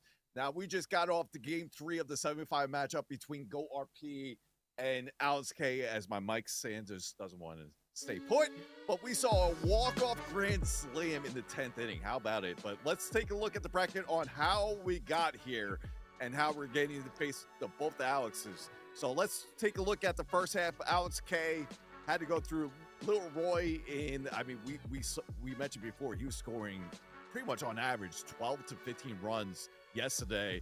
He was able to get the mercy there, and then we just saw the series between him and Go RP finale after getting the grand slam walk off to clinch a spot in the final series. And then on the flip side, between Alex Kill had to play Pays 15-13 game, and then got the sweep against Weens 2-0 to clinch his spot in the final series. Yeah, we're gonna get some fireworks. I don't know what Alex K is doing right now, but he has to come back because he has 2 more wins he needs to get after whatever just happened. But and then you got on the flip side, you got Alex Gakil, who's been sitting around for about an hour, right? Maybe taking some BP or playing some friendlies, but now he's got to get back into the group. So I'm curious to see how they come out here in game 1. And as you see on the screen, this is Alex Kill's lineup. Remember, it's mostly all switch hitters. Well, it is all switch hitters. But what we'll look out for is the bottom of the lineup. We saw it between his series against Weens, that Brian Reynolds and the Jorge Polanco showed up for Alex Kill in that series. Yeah, and don't forget about Isaac Collins. Both of them are going to have him. Isaac Collins has been going off all day as well. And yeah, I mean, just a very deep lineup. Like nobody. They're all difficult outs, right? It's going to be very interesting to see how they come out. Now for game 1, we will probably see a little bit of a Clayton Kershaw. Then game 2, we might see some Roger Clemens is what I'm expecting. But again, we'll see once we get there. And now let's look at the player card for Alex K. Comes from South Jersey. He's 20 years old. You can follow his socials and stream on the page here. Make sure you can give him a follow. And let's take a look at his lineup real quick. It's basically all switch hitters except for Bryce Harper. Bryce Harper is the only non-switch hitter. And what did he do in Bryce Harper in game 3? I believe he went 3 for 5 with a home run as well. So that Bryce Harper plays up for Alex K. But once again, the switch hitting players are just they're rolling. They roll over the line right now. Yeah, they're everywhere. And for Goat RP, he didn't have that many switch hitters, but it didn't matter for him. He went lefty back and forth. But here I know Carlos Santana had that big game for Alex K as well. They're both gonna need to put up 12 plus runs if they want to win this game. The over-under is probably gonna be like what we were just saw. It's gonna be 30 runs in basically every single game is what I'm expecting. So yeah, I don't know how they're gonna slow each other down. I don't think so. But at the same time, we saw it in the Gakil and Win series. It can get out of hand quick. One big inning can all of a sudden you can put yourself in mercy rule territory. So the Alex that is down is gonna have to make sure to try to avoid that and keep it close. You got to keep it close. It's going to see more the same that we saw in game 3, just between Goat and Alex K. We saw with the bullpen bash. We mentioned earlier they faced off in the finals of the bullpen bash last year, and it was a back and forth matchup. It was like 15-17, 18-20. Alex Kill was able to win that series in 3. I expect this to be very similar series. Now, it's basically limited damage. I mean, we always talk that being a key when it comes to MLB show this esports. Who could limit the damage more? Who could not let their opponent get those 4 to 5 to 7 run spots in a particular inning? Yeah, the big innings, right? Like that's something that we always talk about. Avoid the big innings. You're gonna give up your runs. They're too good at the game to not give up any runs. So you just gotta limit the damage and gonna have to hit. So buckle up. And here we go. Game one of the final matchup in the Fall Circuit Championship Series between Alex K. Alex Kill and the first two outs rather quickly for Clayton Kershaw. Remember, game one with Clayton Kershaw for Alex Kill, 5 innings and 2 runs scored against Wings. Yeah, and also with Alex K, we were talking about how that other game, that last game was flying by. Alex K is very aggressive hitter.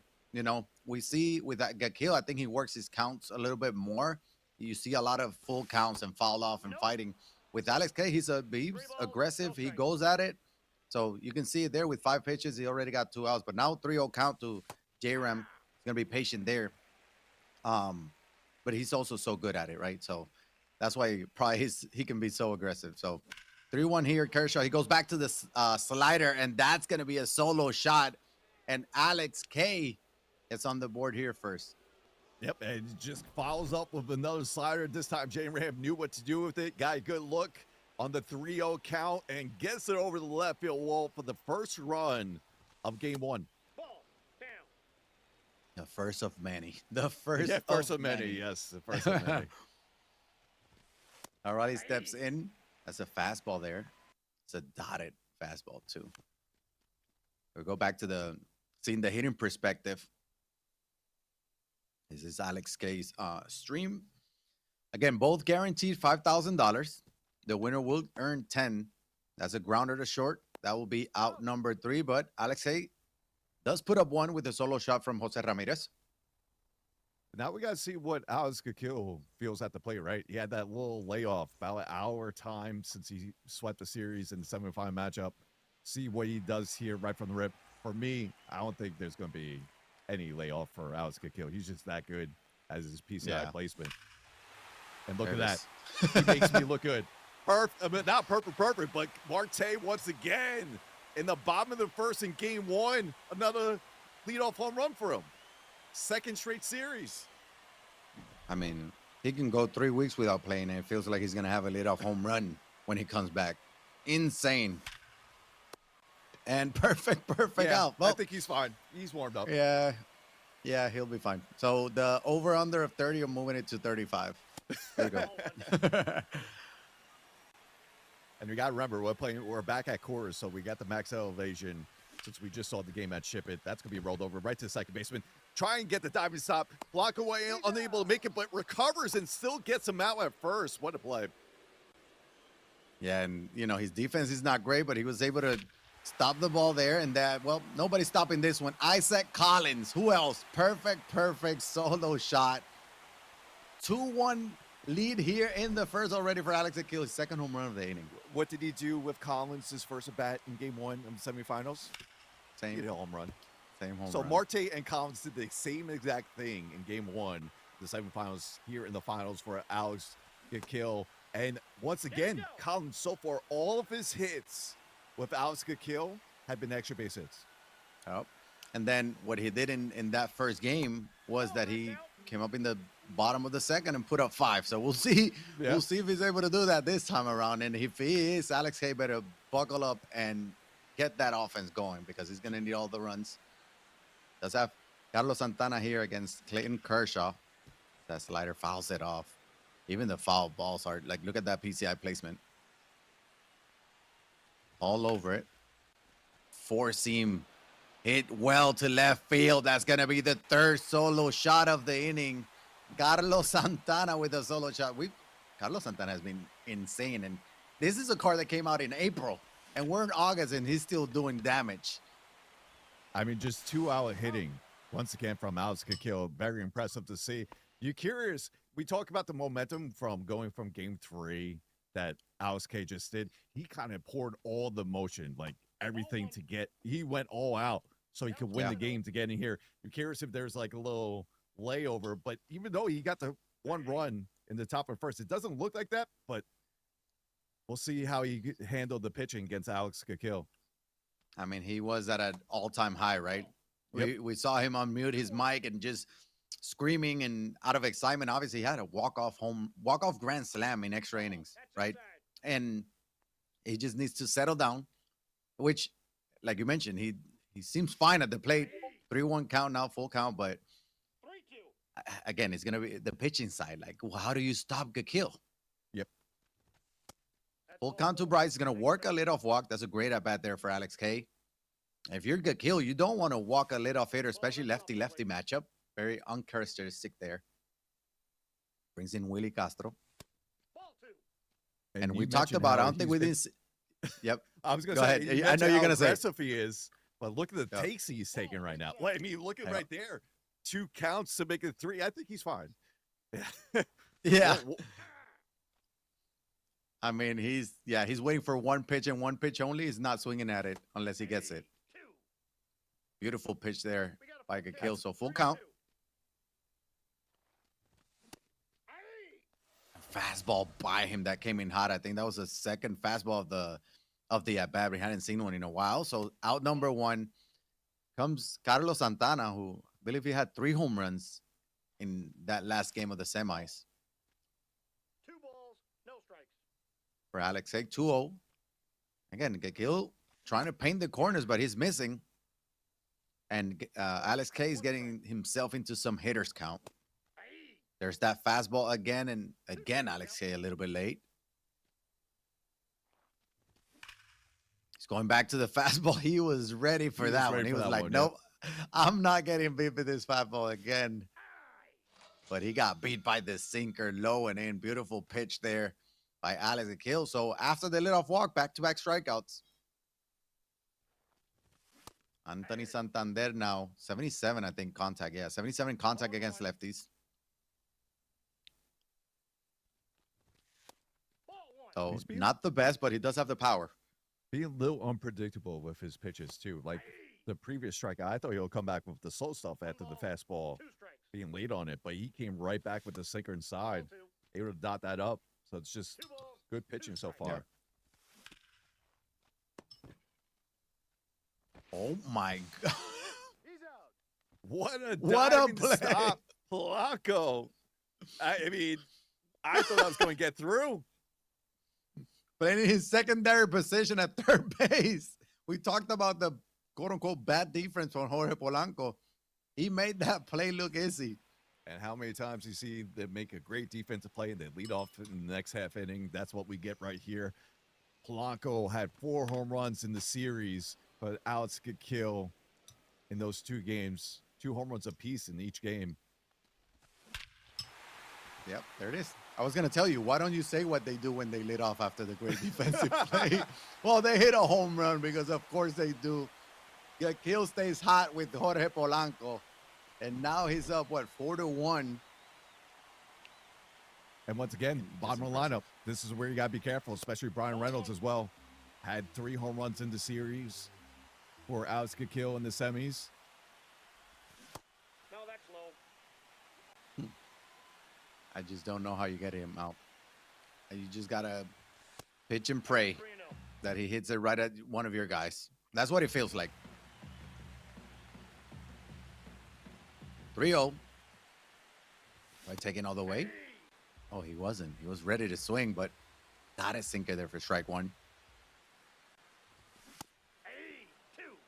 Goes back to that sinker. Counts full. And Gakil does not pull the trigger. So full count on Brian Reynolds. He went fastball up. Gakil a little under it, but that's deep to left field. That's course effect, but it's going to die at the warning track for out number 1. A little bit better swing, and that's gone. Yeah, a little bit of Outside, that's a ball. And I'm assuming that has to do something with Clayton Kershaw's confidence. Probably, already giving up 4 runs. Confidence is probably not there either. 2-0.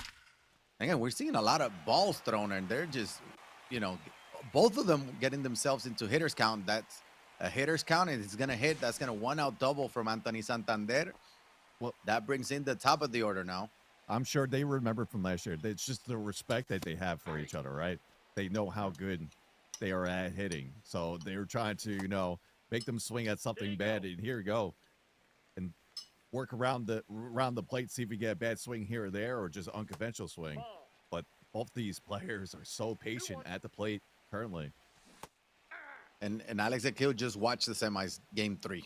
He knows what Alex Hay just did. 3-2. He put up 19 runs. So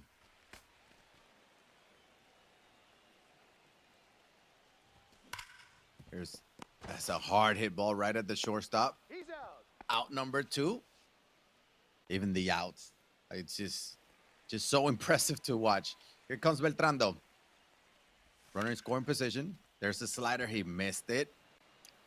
And that's a fly ball to right field. That's out number 3. So again, you got to avoid the big innings. We've talked about that. That wasn't a big inning.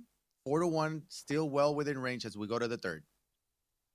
Yep, and Alex K has been in this scenario already in the semis, able to come back down by 6, down by, I believe, 4 or 5 or 6, especially in game 1 that he had with Go RP. Oof. That's a fastball down the middle. He wants that pitch back. Now he's down 0-2. Fastball up and out of the zone. That's the same pitch Alex Gakil hit out with Jorge Polanco in the first series. Nope. Inside. Ball 2. Check swing there for ball 2.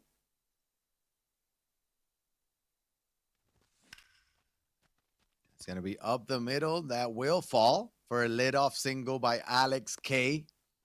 That brings in the top of the order. Great PCI placement on that. Right in the middle there.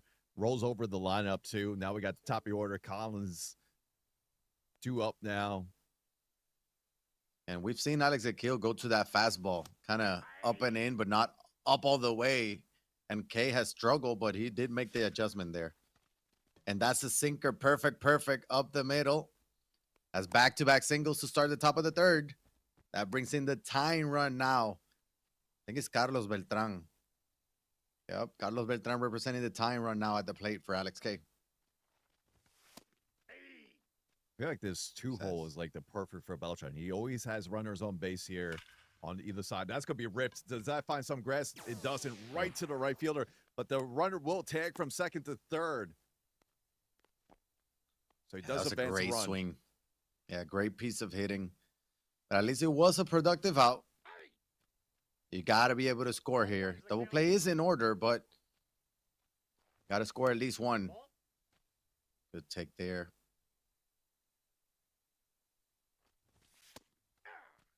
Sinker, dotted. There's nothing you can do with that. You just take it. There's that slider. Good tunneling there. 2-2, 1 out. There's that slider taken. So full count. Again, decent speed at first. What a take that was. And Alex K load the bases for Cal Raleigh. And last time we saw Alex K with the bases loaded, he hit a walk-off grand slam. There's that fastball to the same spot that he's been trying to go to. Nope, that's off the plate. Ball 2. 2-0. Get another hitter's count. Oh. Make it 3-0. He's just missing. Bryce Harper is on deck. Got to be very careful with Cal Raleigh, but at the same time, there's nowhere to put him. Fastball in there for strike 1. You could just look for your pitch here. Oh, wow. What a big out that is. Going to be popped up right to Santana for out number 2. And now you got the lefty-lefty matchup. Last time Bryce Walker walked on 4 pitches. Yeah, and like we talked about, he had a runner on second, still nobody else. He then runner at third with 1 out. You have to be able to score that run, at least that one. But you will have to go lefty-lefty. He has been doing. Ball 2. Good take there for ball 2. Feels very comfortable with Bryce Harper. You can just tell. There's that sinker down the line. That will stay fair. That will score at least 2. 86 speed running around. Oh, he's going to hold him at third. That's a 2 RBI double for Bryce Harper. We got a 3-4 game now. Alex Akil still with the lead, but Alex Hayes still not done. What a swing that was. What a swing. We've been seeing so many good lefty-lefty swings. Put that one on the highlight reel right there to get 2 runs right back where it looks kind of slim. I mean, after that pop-up from Cal Raleigh to second, looks like Alex Kill was going to get out of this jam, but Bryce Harper comes up big for Alex K. And he needed to score at least a couple there. Could have messed up the momentum, but able to take advantage. So another 2-0 count. It goes to the 2-0 slider this time. Plate. Oh, man.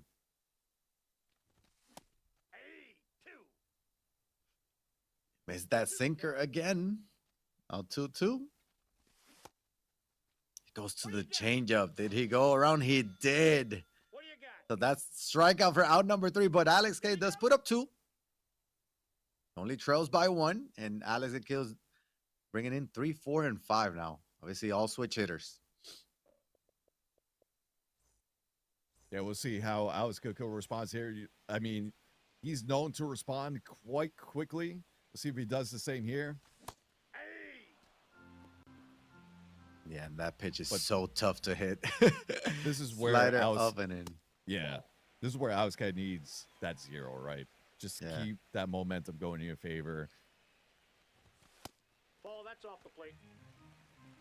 It's tough because it is against the middle of the lineup. Ball 3. 3-1. It's also tough when you fall behind. This is 99 Jorge Posada. It's going to be down the line, but foul. Here's another full count. Where does he go? He goes to the slider, but that's going to be taken for ball 4. Leadoff walk. Leadoff walk is never a good strategy. Never.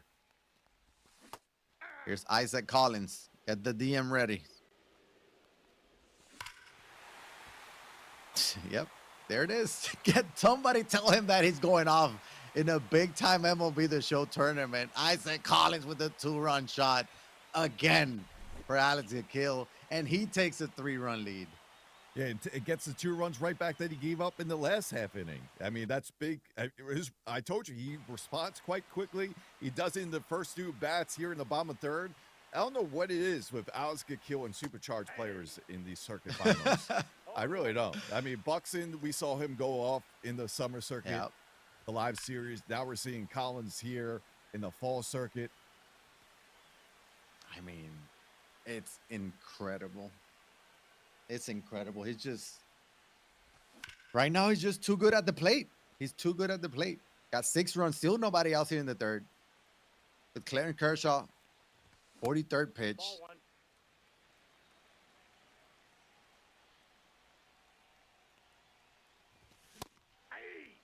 And he's going to blow that fastball by him at 98. So out number 1, in comes Willie Castro.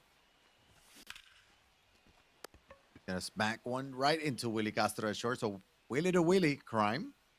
Out number 2. And you can tell that there's a lot at stake. Every single at bat. Yep. You can tell how they're just, waiting for their specific pitch. They're not just swinging out of their shoes. They got a plan and a strategy that they're trying to do. As Jorge Polanco is a fly ball to center field. That will do it here in the 3rd, but Alex Kill extend the lead again to 3. Yeah, now let's see how Alex K responds after giving 2 runs right back. Ball 1. It's been making a great at bat so far. And again, Carlos Santana was huge for him. He is facing a lefty, which is much better against. Now, he hasn't been able to hit that fastball inside. He'll hit that slider. Perfect leadoff single. But we've seen Alex Kill go to that fastball multiple times already.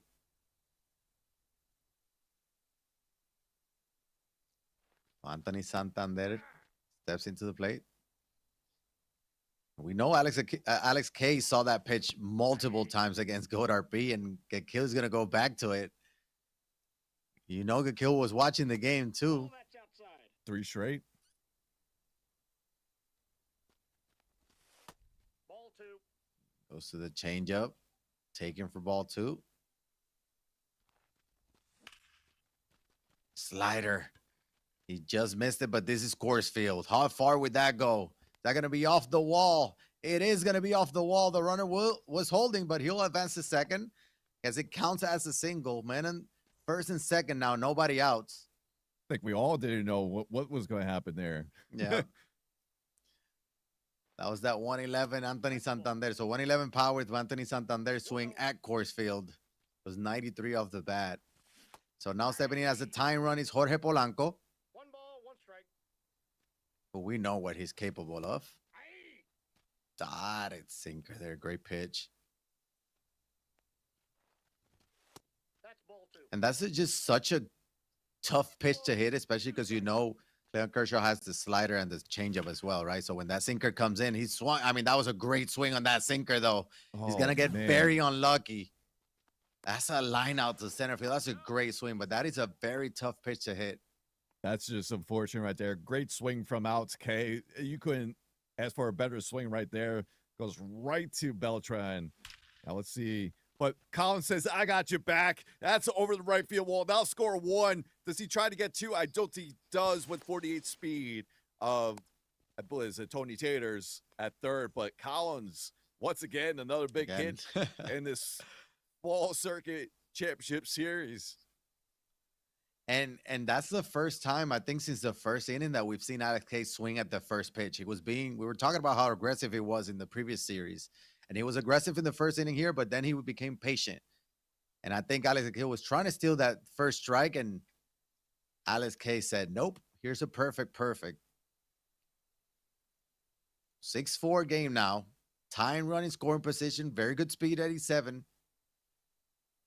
You got Carlos Beltran. You got the meat of the order now. It's going to go straight into the pen, bringing Gold Kenley Jansen. It's interesting. To say the least, that's going to be a hard hit ball to first. Oh, He tried it. Oh, he got him. He got him at first. No, he's out. Oh, wow. It He's looks like out. safe. We need a replay. I need a replay on that one. I thought he was going to be safe because of the pump fake to home. He And thought the then runner the was going to go, but the lollipop. runner held. It was like a lollipop to the pitcher there. J-Ram hits it deep to right field. Is that going to stay in play? Looks like it is. And that will do it for Alex K here in the top of the 4th. He did put up 1, but he left 2 stranded. That was a big out, though. Big second out, because that could have easily been another run for Alex K. Look at it. Just gets him. Good call, Blue. Good call. Here's Brian Reynolds. Beautiful swing. That's going to be off the top of the wall. Alex Akil has himself a lit-off double.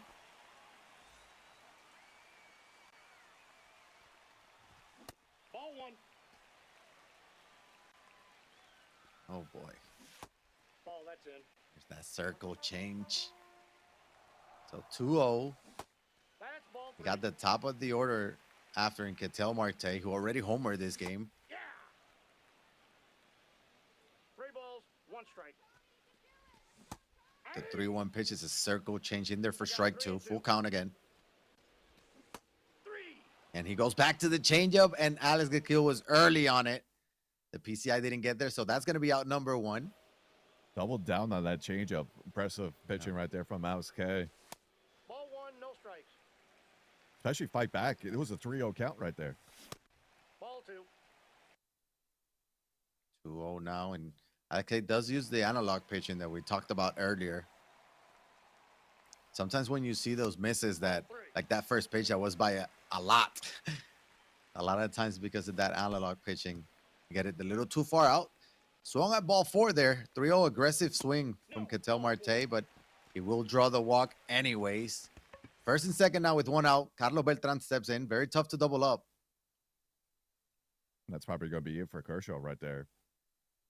Do you go with your best relief? No, it's still early in the game. Still early, yeah. And I was gonna apparently keep you him can in. bring in Gold Kenley Jansen and do just fine. Get you out of a jam, you know? So here's that changeup again. And you know Alex Akil is just waiting for that fastball or sinker. He's geared up with the hard stuff. He's just not getting it. It's another circle 2 change. strikes.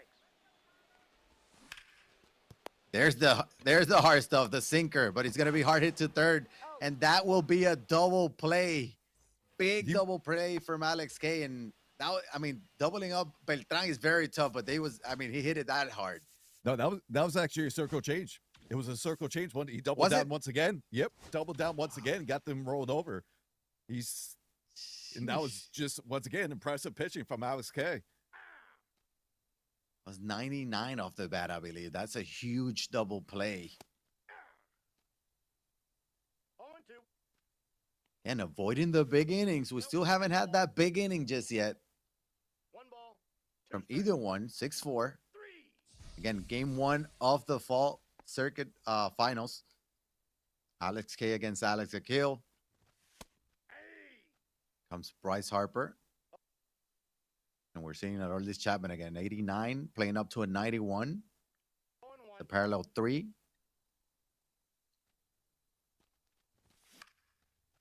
Goes back to the fastball. He was kind of ready for it, right? Yeah, Just late, yeah.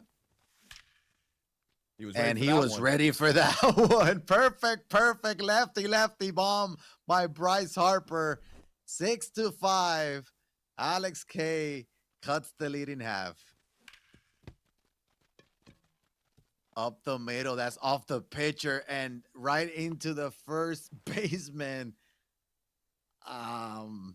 Yeah. That should have been a base hit. It wasn't. Should have been a base hit, and it wasn't. Kick save and a beauty. Carlos Santana is going to hit a weakly hit to fly ball to center field. That's going to be out number 3, but Alex Hay does score 1. Again, no big innings, 6-5. Way through this game. This is great for game 1 so far. Remember, if you're just tuning in, you're watching the MLB Show 25 Fall Circuit Championship Series. We are in the finals matchup between the Battle of the Alexes. You got Alex K, the away team right now, and Alex Gakil being the home team, where Alex Gakil is winning 6-5 so far in this game 1 matchup. And we expected this series to be back and forth and close. We've seen them go each other. There's a Kenley Jansen sighting, but the other Kenley Jansen, new threats. And welcome, Kenley Jansen, Isaac Collins. Again, man. I'm telling you. It's insane. Another extra base hit, this time a 2-run shot. Send him the DM and tell him to join us. He's going off. Oh, my God. I mean, Collins, I don't remember last time he got out for Alex Gakil. Not only that, I think that's his 3rd straight home run by using this Collins card. Just unreal. Go ahead and take a look at that again. The replay, yeah. 2-0 pitch. I mean, he knew exactly what to do with that. Fastball down in the zone and went a far way upper deck. 455. Hitters count, 2-0, you fall 2-0. It's tough. It's tough. Gonna get the check swing, and he will get the call. There's out number 1. Carlos Santana goes down swinging. That 2-seamer So again. I I think this is the first time we've seen Kenley Jansen too, right? Yeah, the first time we're seeing new threads, Jensen. So I have a BR draft just ready to go, and I think Supercharged Collins part of it. I haven't played a game yet, but now I feel like I got to play before tomorrow. You have to. You have to. Willie Castro with a good swing that's hit deep to center field. It's going to die right in front of the wall. That's out number 2. That's a very good swing by Willie Castro. That one is a good swing by Jorge Polanco, and that one's gone. The other one wasn't, but this one is. Solo shot by Polanco again. 9-5. Alex Gakil up 4. Polanco averaging 2 home runs a game for Alex Gakil today as he gets the second one there in game 1. That's a 6th home run of the day for Alex Gakil. I mean, we mentioned Collins. He's just getting extra base hit after extra base hit. We got to put Polanco kind of in that same tier. It's insane. It's insane. Here's Brendan Little. And Brian Reynolds hits it deep to right field. The right fielder will be there. Bryce Harper will make the play. Not before Alex Gakil scores what? 2, 4, 3? 2 runs? 2 runs. No, we got 3 runs 3. there. It was 6. It was 6-5. Now it's 9-5 as we head into top 6.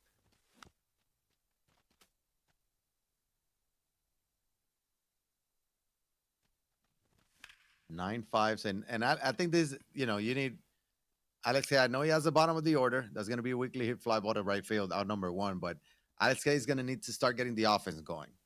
You can't let, you're trying to catch up. You're playing catch up, but you haven't gotten there. And Alex Kill can have that one big inning and put this game basically out of reach. That's going to be a pop-up. It's going everywhere. Holy moly. The wind. Yeah.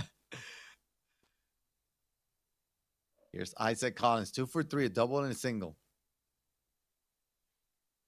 Looks like he swung a sinker there, but it was a four seam. There's the four seam again. Liking that four seam in that spot. Ball, that's inside. Hitter taken for ball 1. That's ball 2. Good take there. 2-1. I had a lot of plate.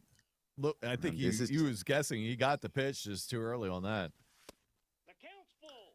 And he's facing Chapman, who he hit he hit the walk-off grand slam. There's Collins again. 3rd hit of the game for Alex K. Got 2 singles and a double. 2 out rally, maybe. Got Beltran, J-Ram. But Alex Kill brings in Darren O'Day, trying to avoid that 2-out rally. He knows all about those. Inside ball. Yeah, unconventional 0 for 3 so far with Carlos Beltran. No longer that. That's going to push that be past Brian Reynolds. Does he have enough speed to get from first to home? No, he's going to hold it there. Collins will stay at 3rd. Beltran with a 2-out double. But now we got the 3-hitter with J-Ram up. Big spot right here. Fastball taken for strike 1. And we talked about O'Day, right? We've seen a lot of O'Day. Sliders, changeups.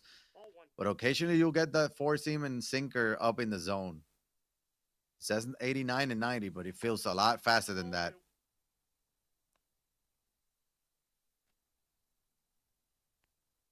2-1. Seeing O'Day is pitching it very differently from what Gold RP was doing, who was staying away from it the whole time. There's that sinker. He smoked that one into right center field. That's going to get down. And that's going to be a 2 RBI extra base hit. It looks like it might be a triple with 86 speed, and he will. 2 RBI triple. And Alex K still within range. 9-7. You love to see the fight. Not only that, he's doing what Alex Kill's been doing all day. The 2-out hitting has been there for Alex K. I mean, that's just great hitting all around. And not only that, set him up for the time run at 3rd. Just a single. Gets another run here. That's going to be pushed up the middle. Marte will hover over that. That'll be out number 3. But Alex K with another big hit. 2-out, 2-run triple from J-Ram to make it a 9-7 game. Yeah, he needed some runs there. He's still within range, but now you gotta put up a 0. Big spot here. He does have Anthony Santander at the top of the order.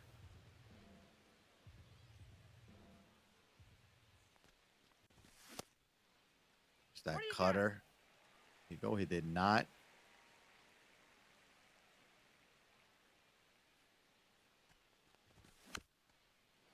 Goes back to it.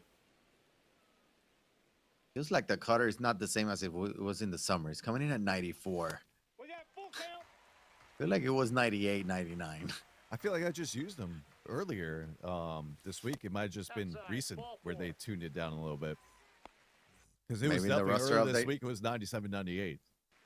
Maybe the roster up there from Friday. Yeah. Nerfed Brandon Little. they knew the circuit was coming. They knew the fall circuit was coming. And they saw what happened in the summer. That's gonna be a base hit. Runners in first and second, nobody outs. Here comes Alex Akil.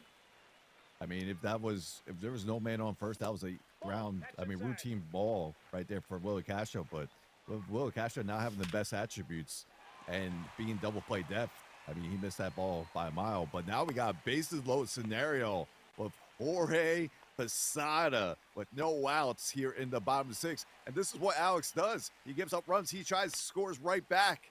And you swing the first pitch there from the sinker of Felix Batista. Ball. He's ready. I got a ball. 1 He strike. is ready. outside. Sinker taken for ball 2. This is a very dangerous spot. Nope. That's inside. 3-1 now. Ball 4. And he's going to walk in a run. And, you know, you talked about the par size, And right? The look Felix who's up. Bautista par is... Yes, a 3 3 home home runs on the day so far. On the game. Not In even the the game. day. Yeah, not the day, in the game, I mean. No, I know. Oh, he's going to have to do it against Adrian Morejon. Talk about the hard cutters. This is very dangerous spot right here. He was Whoa. ready for that fastball. Bases loaded, nobody else. That's a perfect. Isaac Collins does it again. That's going to be another extra base hit. This time he'll score 2 more runs. That makes it a 12-7 game. That's his 25th hit with Isaac Collins. I feel like all of them have been today. And I want to know how many of those 25 hits are extra base hits for him. That's what I want to know. Because all day today, it's only been extra base hits. But the 4th extra base hit of the day, I mean, absolutely unreal from Collins. I mean, what do you do? If you're Alex K moving forward, do you pitch that? I mean, there you had to. There's another he's locked in. perfect. And I'll score 2 more as Carl Santana takes the lefty in the gap with his 125 clutch. And he keeps He on wants tacking to on. end I this mean, right now. this is what Alex does. You score runs, he tries to come right back. And this is the big inning. We haven't seen it so far in this game. And this is the big inning. And there's still no outs here.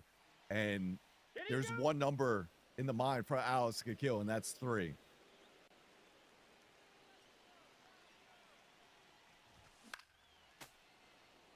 He wants to end this right now. He's won 2 games, both via the mercy rules today. Still doesn't have anybody out. He can end this via the mercy rule again. That's hit to right field. That's gonna be out number 1. Not even a bad He's out. swing either. Oh, wow. I thought he had him. Close play at second. Look who's up now. Ball that's outside. Jorge Polanco, who homer already. 2 for 3. 1-1. That's a ball. And if you're Alex Hayes, you're just trying to survive at this point.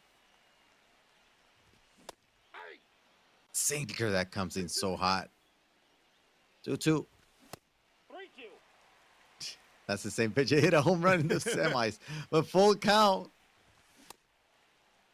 And I don't think he would have. I think he was fine with walking him. He was pitching to him very careful. One Could swing. have gone either way though, but one swing can end it. Lee Smith against Brian Reynolds. That's a fastball in there for strike 1. So he has good clutch. So his per nines are not great. He's checking out the quirks and everything. And it actually works in the favor for Lee Smith, nighttime player. Yep. Not only Ball that, 1's the count. performs better when your team is losing. Nope. Ball 1.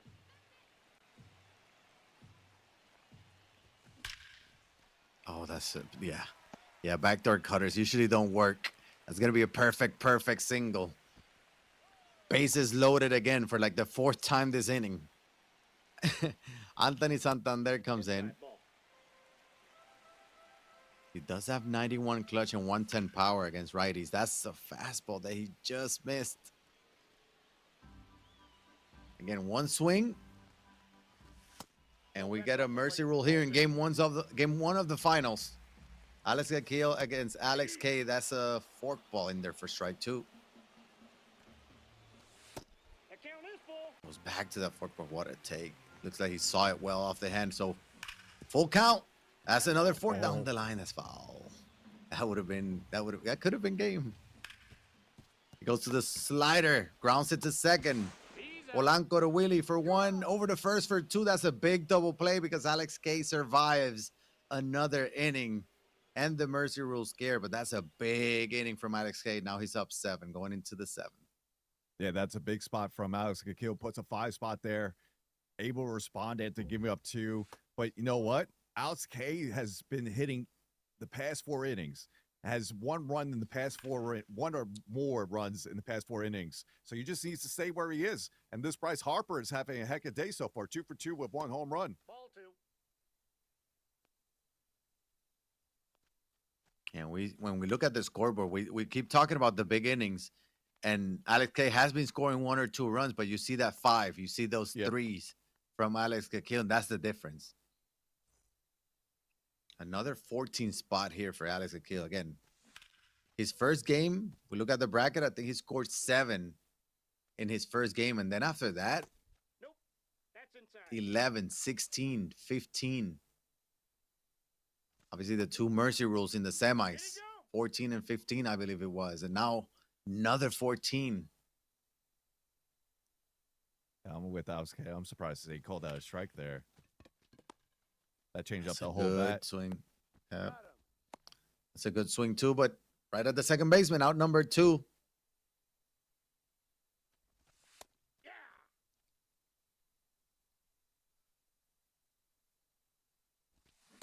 Aye. No balls, 2 strikes. There's that changeup.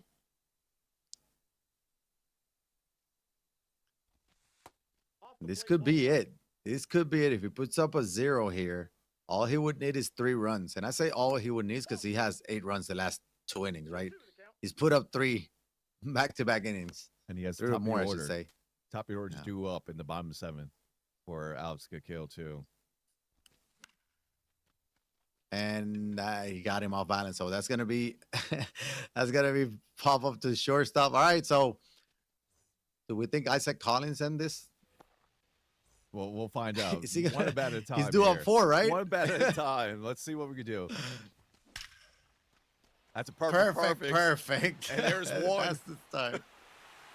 Just like that. Ketel Marte solo bomb, 15-7. You see Isaac Collins. You see him there. He wants another at bat. Now he's being super aggressive. Well, you want to end this. Yeah. Anytime you have a chance to end it, you want to end it. Especially when you have the hammer like this. Inside, ball 3. I mean, what did it take?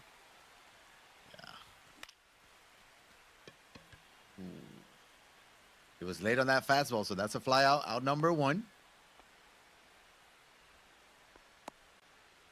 That brings in Jorge Posada, 1 for 2 with a single. And he drew a walk as well. That's a ball. That was fastball, Ball 1, no strikes. taken for ball 1. That's a perfect liner right at Carlos Santana. And here's Isaac Collins. Does that say 4 home runs and 7 RBIs? No, think no. that's what it said. He has 3 home runs. 3 home one runs, double. 7 RBIs. But make that 4 home 4 home runs runs. because that's a perfect for Collins. Absolutely unreal. Upper deck home run. Can he ever get out? I don't think so. I think I was talking in the future. I think I knew he was going to hit his 4th home run. Oh, And a that bounce will back-to-back. do it. And that'll do it for game 1 in the Fall Circuit Championship Series Finals. Alex Kikil takes the mercy. It is a 17-7 ball game. But how about it? Collins 5 for 5 with 4 dingers. Yeah, yo. I mean, I thought he was going to be the one to end it with that walk-off home run in the mercy rule, but there was a perfect liner that didn't allow that to happen. And unreal performance. Alex Kikil is he's playing at a whole he's in his own league right now. It's insane what he's doing right 3 now. games, 3 mercies right now for Alex Kikil. It's a little understatement to say he's locked in. And not only that, I thought Alex K played pretty good in that game. It just you can't stop the hitting from Alex Kikil. How do you stop That's it? pretty much it. How do you stop it? I don't know. And you won't stop it. You have to try to contain it. But I don't know how you contain that.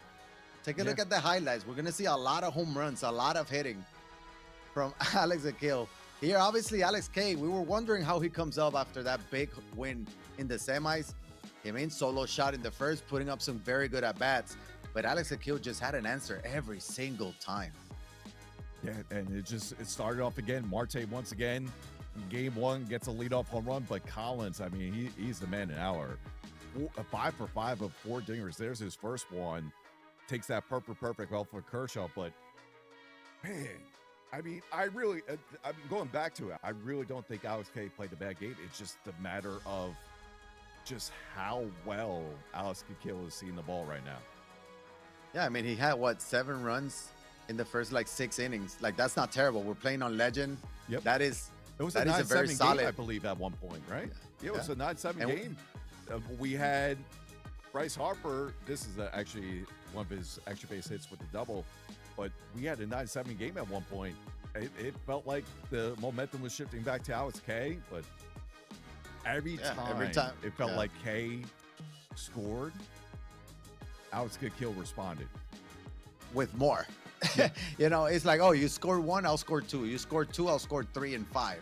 Right? That's when he had that 3 runs in that inning, then 5. Then he was just, and you could just sense it coming. You could sense him being locked in, and just that he just goes to a different place. Yep. Like, I don't know how you slow him down right now. I just don't. I don't understand. I'm trying to make sense of it. In the 5th. I mean, this game ended in the 7th. In the 2 innings ago was a 6-5 ball game. But Collins, once again, I swear, I know we won't get like a full circuit Isaac Collins card, but man, we should get a 99 spotlight card just from we can't be here. Hopefully, that's just my little tidbit. But man, if nobody's gonna send him the DM, at least Alex Kikiel should send him a DM and thank him. Thank you. I just made $10,000 if he ends up winning game 2. Yep. I mean, this is gonna be interesting though. Alex K, again, is only one game. It's one game. Yep. If one just push that aside, go back to it. I really thought he played well. He was very patient at the plate, looking for his pitch, and he was responding. Like I said, he had 4 straight innings with at least 1 or 2 runs. It's crazy that he just needs, again, he needs to score 12 plus runs to win. 7 or 8, maybe 15 is not enough. In this game, 15 wasn't going to be enough. So, you were hitting well. You're feeling good at the plate and everything. You're gonna have to figure out a way to slow down Alex Kikiel right now. That's just gonna be the difference. You can't let him have that one big inning. And he was able to have 2 there to walk us off here in the bottom of the 7th. But here we are, 4th Circuit Championship Series Finals, Game 1 in the books. Alex Kikiel takes a 17-7 win, a mercy roll while at it in the 7th inning, and he is 1 game away of winning the 4th Circuit Championship Series. But like we mentioned just before, Alex K is going to go down fighting. He just needs to, tack on a little bit more runs than the 2-1, and we'll have a series and maybe a game 3. Yeah, he needs the big inning himself and limit the big innings. You might see our all Roger Clemens matchup. We'll see who he comes out in the pitching side. Obviously, we didn't watch his second game. We don't know his rotation, but we'll see. We'll be right back with game 2 of the Alexes in this Fall Circuit Finals. And Alex Kikiel's 1 win away from crowning himself a Fall Circuit champion. We'll be right back.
Game one of the Fall Circuit Championship Series is in the books. We had Alex Kill win 17-7, his third Mercy Rule game just today. He had 2 in the semifinals. Now he starts game one of the finals with a Mercy Rule. What do we expect from game 2, and what adjustments do you want to see from Alex K come in game 2, Yayo?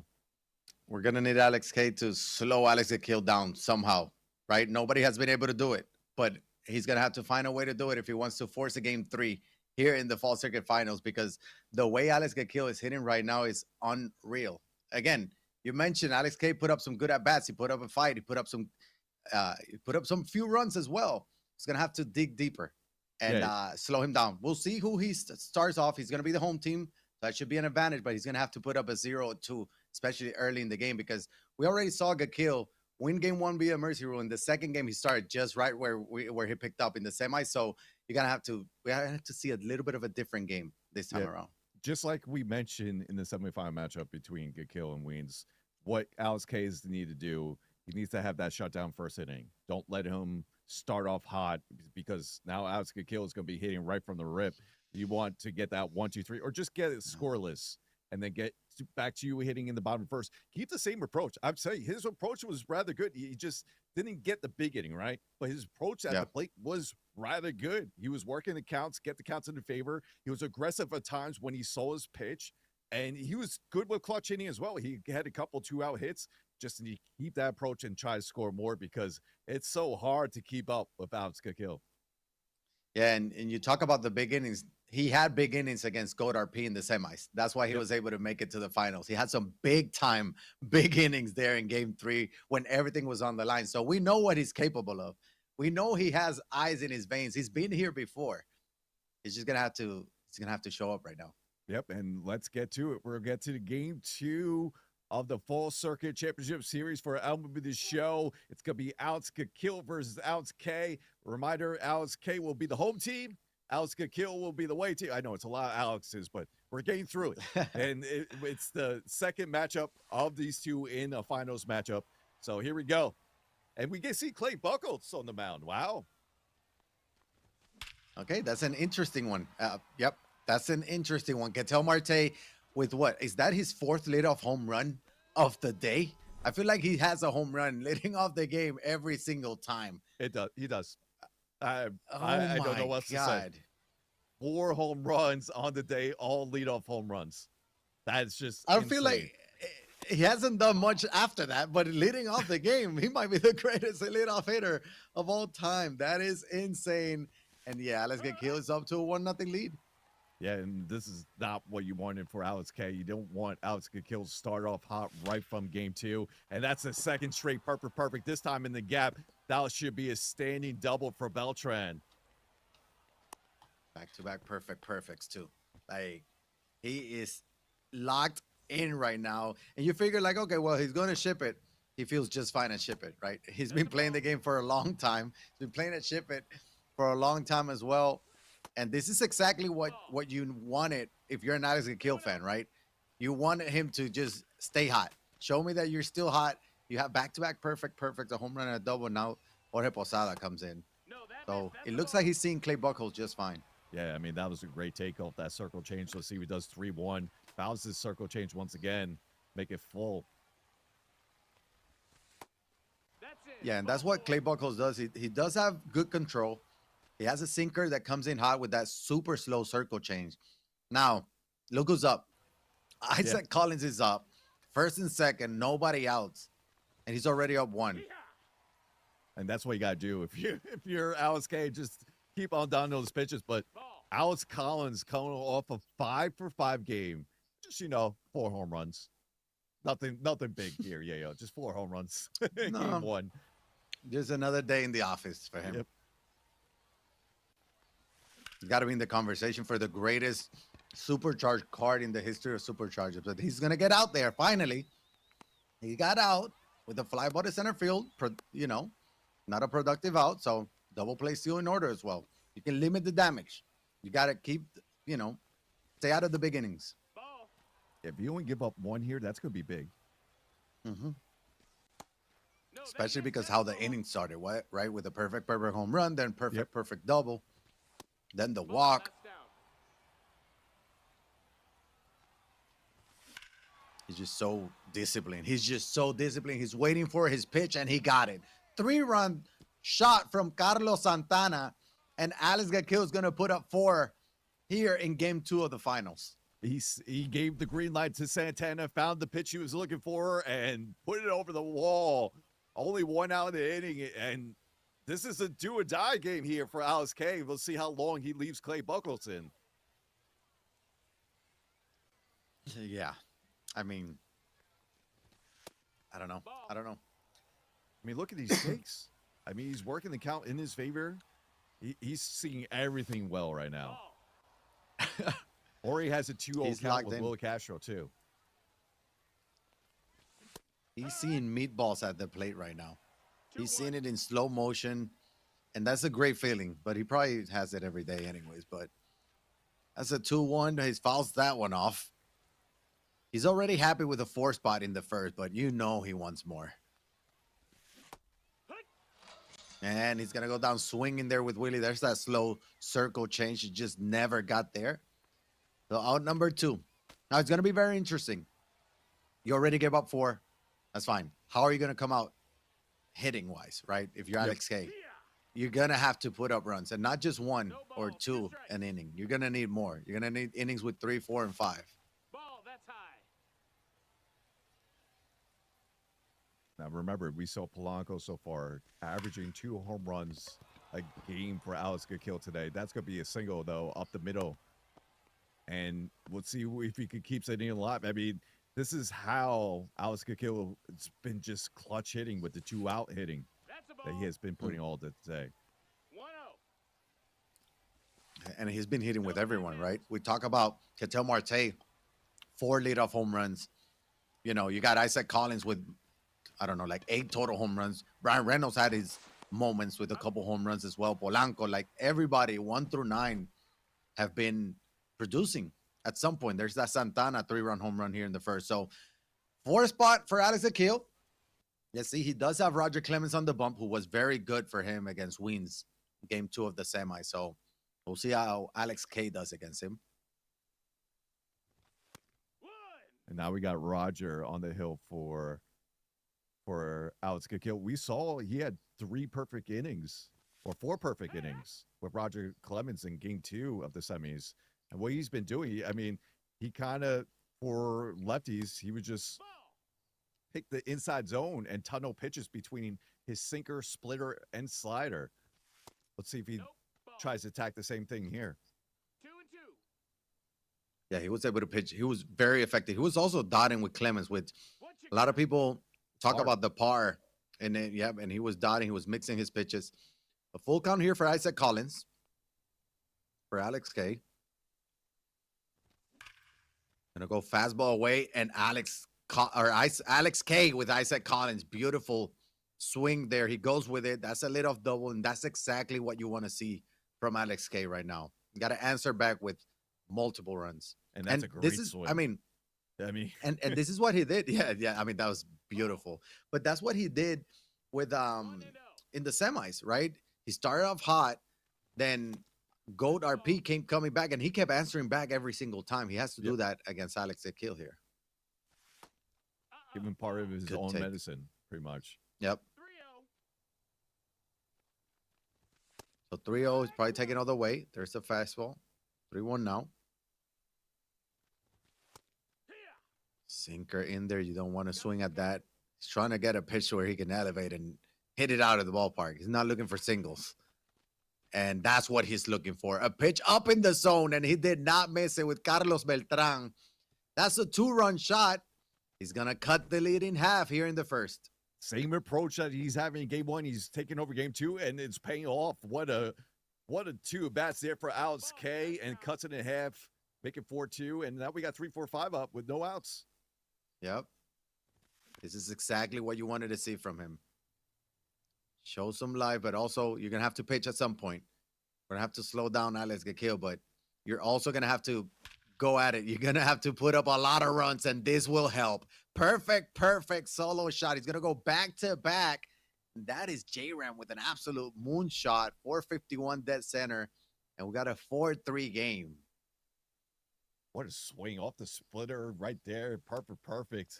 Especially after he's been getting a dose of fastballs and sinkers from Clemens. Able to rack to that splitter was impressive. Yeah, so he's already hit a home run off of the fastball and off the splitter. So now pitching-wise, what do you do if you're Alex get killed, right? He's already given up 3 with Roger Clemens here. He gave up 3 in, what was it, 5-6 innings in game 2 of the semis. Yep. Here it is, patience Alex K, taking all the way 3-0. Probably taking notes, though. There's that sinker he got on top of it. Probably swung at the 4-seam, but it was a sinker. That's the first out of the inning. Here comes Bryce Harper. It's been very good. His lone lefty. No non-switch hitter in the lineup. They had a good game 1, had multiple extra base hits, including a home run and double. Going back to the semis, too, he was producing. No balls, 2 strikes. 0-2, though. Where does he go? He goes splitter off the plate, though, for ball 1.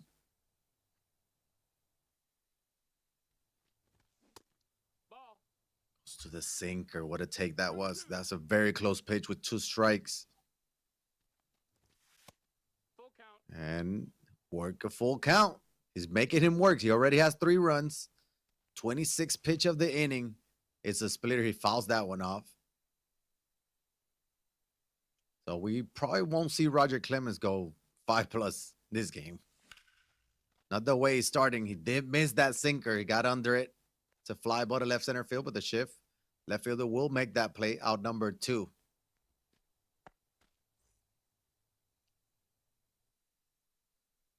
Brings in Willie Castro. Ball low. One of the handful of cards that has been basically on every single team, Yeah. right? Willie Castro, Carlos Beltran. Strike 1. I will say Team Puerto Rico is basically a God squad in the lineup. Got Posada, you got Beltran, Willie Castro. There's that Lindor, Javi Baez. Eventually get 99 I mean, Tagato. 99 Clemente. Yeah, Clemente. We got 99 Edgar Martinez as well. I got my lineup with Team Puerto Rico now. I mean, the pitching, though, you know, we'll ignore that part. But the lineup, and there's Willie with another home run here in the first. That's a solo shot, and Alex K answers back with 4 of his own. Just great resiliency once again from Alex K. Ties the game in 1/2 inning. I mean, what you needed to do, and you needed those big innings, and to do it, to respond after giving up 4 in the top and first. I mean, you got to take the momentum now and keep running with it. How much do you think that is? That's going to be a hard hit ball right into the shift, though. So that will do it for the first. And if this is a sign for what's to come, buckle up because it's tied at 4 hits. So going into the second. But how much of you're the home team, you're playing at Ship It. How much of that do you think that has an effect on, like, It feels Alex like K the at the plate comfort gets- level. I mean, right? yeah, the best batter's eye in the game is Ship It. Ship It. Yeah. So I'm sure he sees the ball very well right now. And we've also been playing at Ship It for years, right? There hasn't Yep. been many changes. So it's been the same batter side, the same walls, the same backdrop. So Ball. 2 and there's, 2. like you mentioned, a level of comfort there. And it looks like Alex K has it. But Alex K also put up 4 in the first.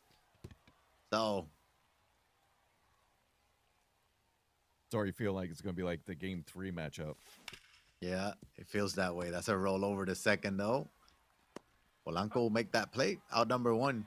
And sometimes in these games, you see them just start like this, and then they kind of slow down, but then they have big innings later as well. That's Once a they ball. get into the pen, and sometimes the reliever will go in a little too long or stay in the game a little too long and have those big innings later. But Clay Buchholz right now is just trying to survive. He's trying to get to the second inning. Hey, It's a 4-seam called strike. I can change the at-bat. It's 2-1 instead of 3-0. ball. Goes to the cutter, but that's off the plate. So 3-1. Where does he go to Ketel Marte? Again, he had a solo shot to start the game off. Fouls that off, and now at full count.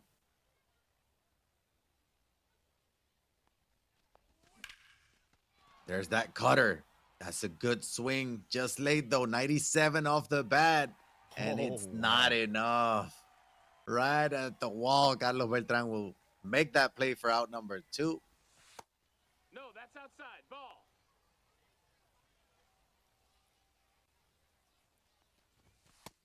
That's a ball.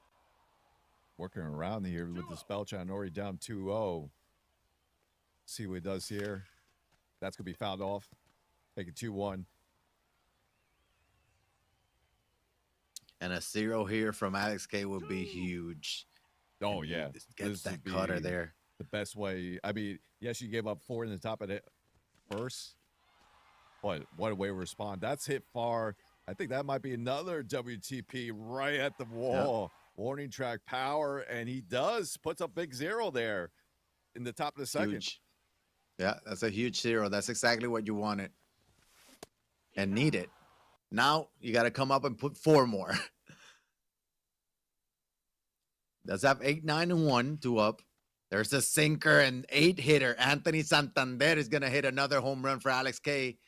And he's going to take a 5-4 lead. So 5 unanswered after giving up 4 in the first. And that was right down Broadway. Alex K knew exactly what to do with that pitch. And yeah, this is what he needs. Another big inning with doing well. Again, he was waiting for a pitch to just crush. He's looking for something elevated. He's laying off those off speed and pitches low in the zone. He's getting those higher in the zone and just not missing them.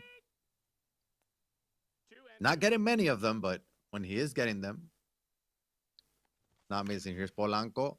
And he's going to go back-to-back solo shots. And Alex K came to play here in game 2. That's what, his 4th home run of the game? 5th? Around there. I mean, I think around the 4th home run right there. I mean, back-to-back shots right there to start off the bottom of the second after get a big 0. Here's Collins, just misses the bag there to be a fair ball. Collins already has a perfect single. That's going to be rolled over right off Santana's glove. Does he have enough speed to get him out? He does not. Cummins is there in time.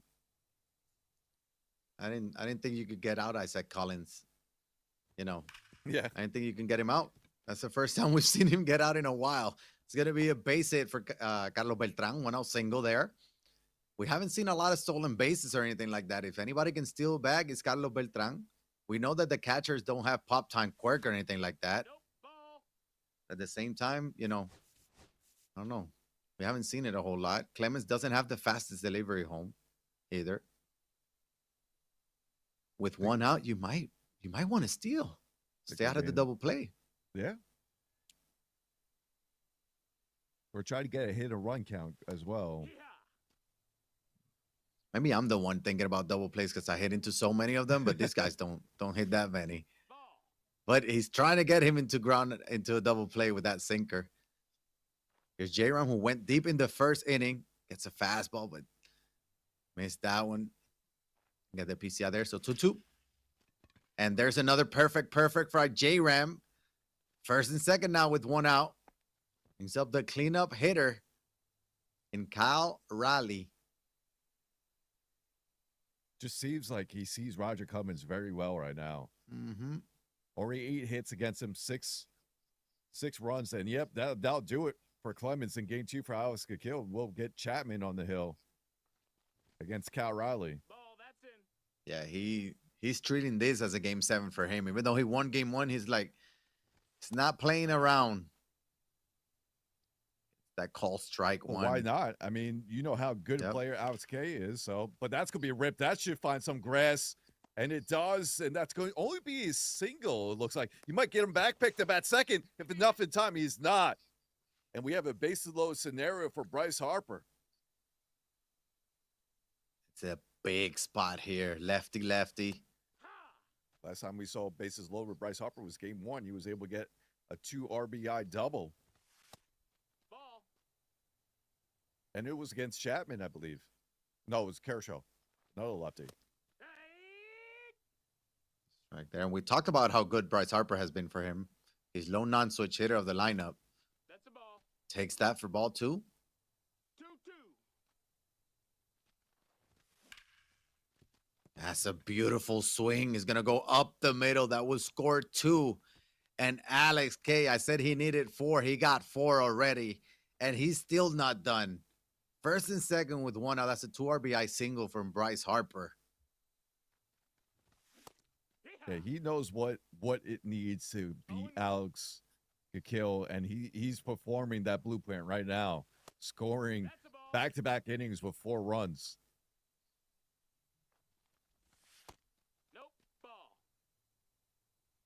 He's locked in right now, and you can just tell with the at-bats he's putting up. Little late on that sinker, fouls it off. Let's have Willie Castro. We keep mentioning that 125 clutch. That's a ball.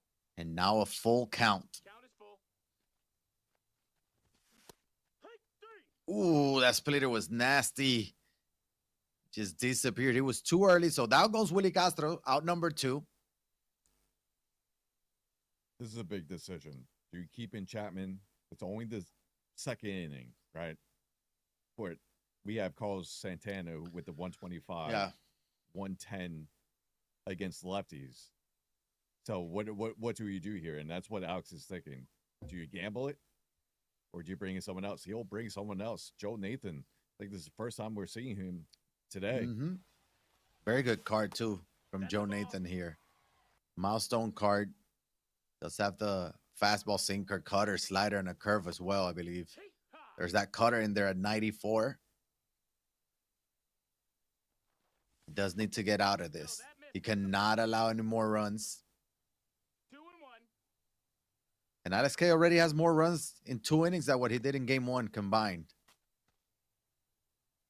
Or the entire game. There's that sinker. He's going to be able to get out number 3. So Joe Nathan comes in, stops the bleeding. So we go to the 3rd, but not before Alex K puts up 4. Here in the 2nd, he has 8 through 2 innings. So 8-4 game. Yeah, this is exactly what you need to do if you're Alex K to start game 2. Just continue the hitting. And we mentioned, I mean, we sound like a broken record. Game 1, he had a good approach against Alex Kill at the plate. This time he's able to score those 4 runs, more than 3 runs, where he was just scoring 2 or 1 per inning. Yeah, and right now, if Clay Buchholz is able to get a 0 here, all of a sudden you got Clay Buchholz that has gone 3, giving up 4 after that rough start. And also, all of a sudden you can get yourself into mercy territory, but that's still far from that because Jorge Posada is gonna get a perfect double. He's going at 2. We gotta play at 2nd. No, slides in safely, lit off double by Jorge Posada. Yeah, at first I thought that was going to get caught by the left fielder, but able to get over him. Now we got Collins up. Got out for the first time in the finals so far as he popped up to center last time I bet. He's back to normal. Isaac Collins does it again. Perfect 2-run shot. Alex Kill is going to cut that lead in half. That might do it for Clay Buchholz. As Carlos Santana steps in and just home insane. Run of the final series with that Collins. That's just unreal. Absolutely unreal. I mean, but this is what Alex Kill does. He responds after giving up runs. And he responds right from the start in the first 2 at bats. Oh, that's a big swing there. I mean, look at that placement too. Just early good, just perfect. Out, though. No, that missed. Perfect PCI placement. He was all over that. 2 balls, 1 strike. But you know what to expect with a Kenley Jansen card, right? You expect 2 seamers outside. You expect that cutter to run into lefty hitters. Takes that slider. That's a beautiful take. Now full count. Goes back to the slider.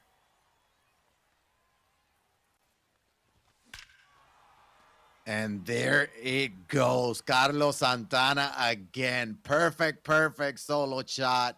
8-7 ball game. Alex Kill is like, yo, stop talking about potential mercy rules.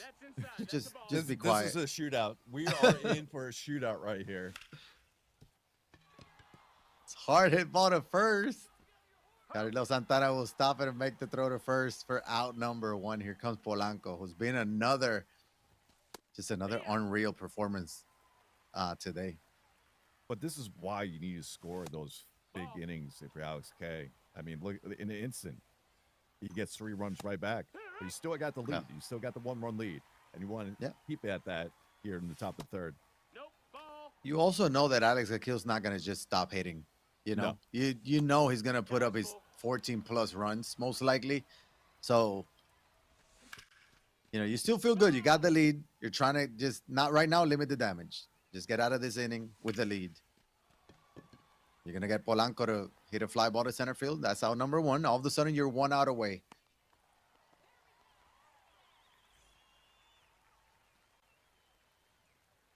Here comes Brian Reynolds.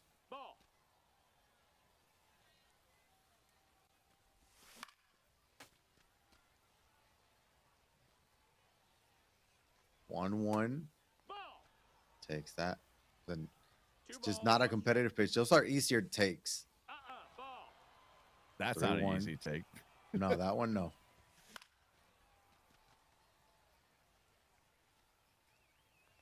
All right, full count, 2 outs.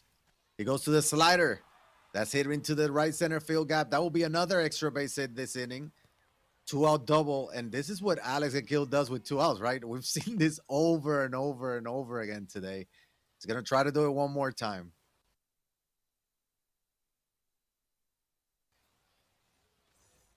And that's it. Danny. Then we're going to get Bloom in. One of the best lefty relievers. What were you saying? What? What? Tony Taters. That's what I was saying. 2-run shot, and Alex Akil takes it the lead right. Well, not right back, but takes it for the first time since the first inning. But we're only in the 3rd inning, and it's a 9-8 ball game. This has Game 3 vibes of the semifinal matchup we saw earlier today between Go RP and Alex K. I don't know, something in the shipment. Yeah. I mean, something with shipment in the air, the atmosphere. I don't know. I'm gonna finish my statement. Danny Gulumbe is one of the best lefty relievers in the game. It doesn't matter whether he just gave up a 2-run. That's just insane. That's just how good Alex Akil is right now. Look at him. What a way to sit back on that sweeper. Punch it to right field for a 2-out single. He still wants a bigger 2-out rally. You're Alex K. You score 8 in 2 innings. You have to be feeling good.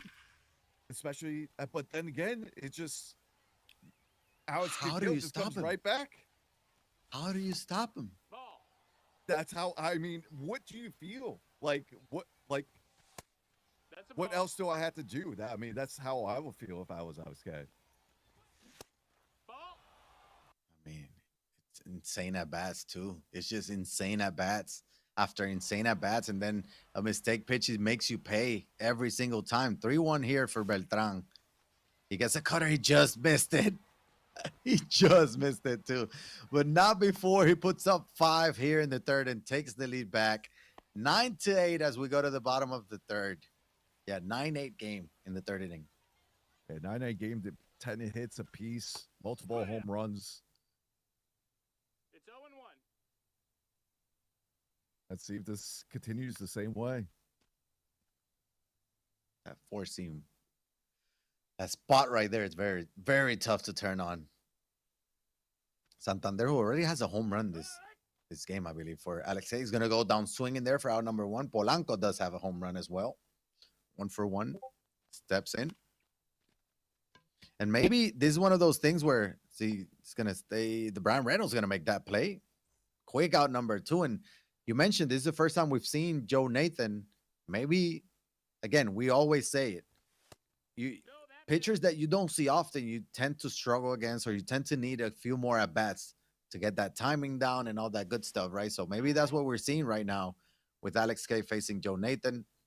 He came in the last inning, he got, 2 pitches, 1 out. Now he got 2 quick outs here. And Isaac Collins is going to hit one deep to right center field. I don't think he has the legs with 94 off the bat. And that's a 1-2-3 inning from Joe Nathan. That's a big 1-2-3. So 4 up, 4 down for him. Good pitching right there from Joe Nathan. I mean, he has the meta pitches, right? He has the out pitches with the sinker cutters, but that changeup of his has big drop, able to change up the speeds, and we saw that be effective in that last half inning. That's a ball.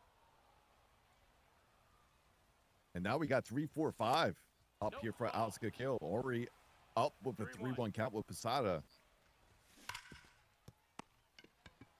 That's a hard hit ball right to Jose Ramirez. Makes the throw to first for out number 1. And look who's up. Isaac Collins. Was what, 6 for 7?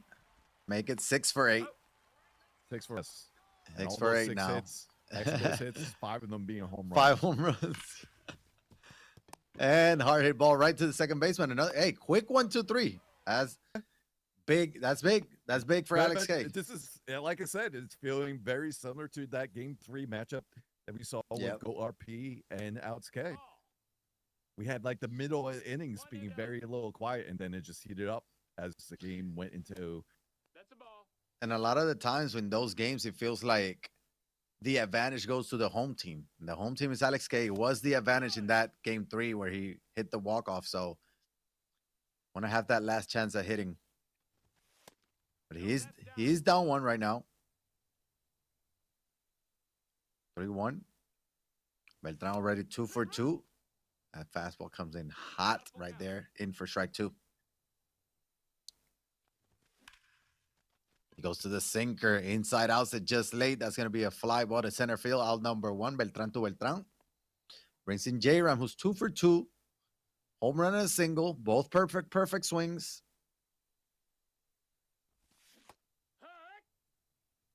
Changeup. Beautiful spot there for that changeup. No balls. 1 strike.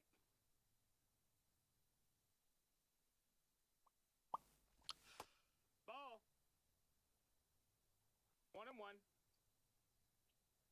1-1. 1-1. See Joe how Nathan, long 21st pitch. Ball. Yeah, I'll tell you, see how long he keeps chinning. As long as you're having success with him, he's going to keep him as long as he can here. See, look at that changeup. 2-2. Just dirty pitch right there to get strike 2. See, we doubled down. He does. But this time, J-Ram knows what to do with it. And I'll get down to base hits. That should be a stand-up double. Oh, the side in there, but that'll be 1 out double from J-Ram. And he's now a triple shy of the cycle, and we're in the 4th inning. Oh, So boy. we're going to have a chance to see a cycle here by J-Ram. He has the Brings in speed. Kyle Riley. Yeah, he does. And there's a tall wall in right field. He can go one of those. I've seen triples at Ship it plenty of times. No, that missed. That's a ball. Oh, even Cutter. the left center gap. Push him in That there. too. That's a ball. Good takes there by Alex K. Great at bats. Got a 3-1 count for Kyle Riley now. He's trying to be careful with him. He does have Bryce Harper on deck. He's going to walk him. Probably going to bring in our lefty now for that lefty-lefty matchup.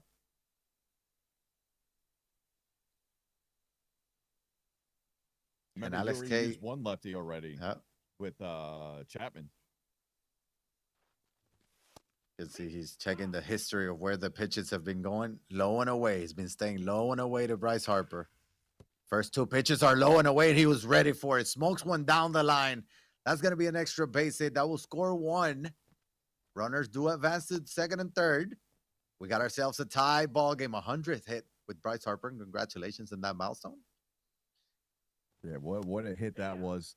I feel like all day, 0-1. Al K is using the data that's given to him from MLB Yep. Show 3 and able to miss off that. There's Willie Cash find the gap there. That'll score 2. And another lead change, 3rd of the game. As Willie Cash 1 out 2 RBI double. I mean, it's just a beautiful swing by Willie Castro. Clutch hit as well. Now he got the lead back, 11-9, a little bit of a back and forth game. And there's Carlos Santana, smokes one in left field. And that's going to be caught right at the wall. I don't know if that counts as a home run robber, but it was close. That was a great swing, 105 off the bat. I thought that was out. Off the bat, it was out. Yeah. He needed that 17 launch angle instead of 15. It's a couple degrees more, but it's a loud out number 2. And Anthony Santander grounds it to second. That will do it here in the fourth. But Alex K answers back. Now he got the 2-run lead, 11-9, 20 runs already. That's a ball. Outside. Here's the Willie Castro double as it hits the gap and gives Alex K the lead in the fourth. That missed. That's a ball.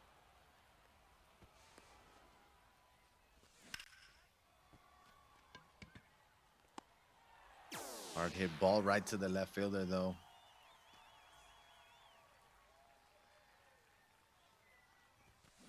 Yeehaw! Now, every time Alex Gakil gives up a few runs, he comes out and scores more. So let's see if he can do it one more time. Ball. He got the bottom of the order, but that hasn't mattered today. No, that missed. That's a ball. 2-2. Hard hit ball to shortstop. That's Out it. number 2.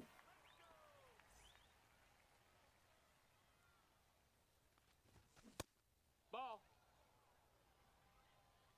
Already going to be the 30th pitch from Klum. No, that missed. Misses inside for the cutter.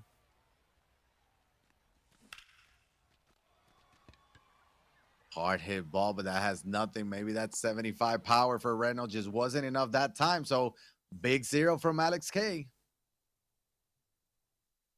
Yeah, right now the formula that's working. I mean, that's 3 zeros you get against Alex Gakil. That's very good pitching from Alex K.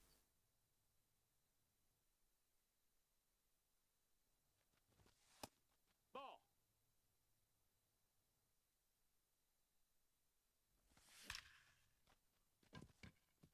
Perfect. Laid off single. Yeah, Alex K just feels a lot more comfortable at Ship It. It has to be.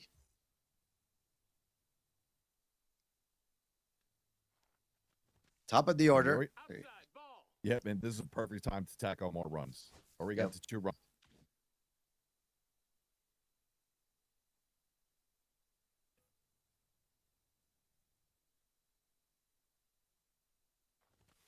And you got the top of the order. So this is the guys that can do it. That's a grounder to second. Diving play by Ketel Marte. Gets the out. The runner does advance to second.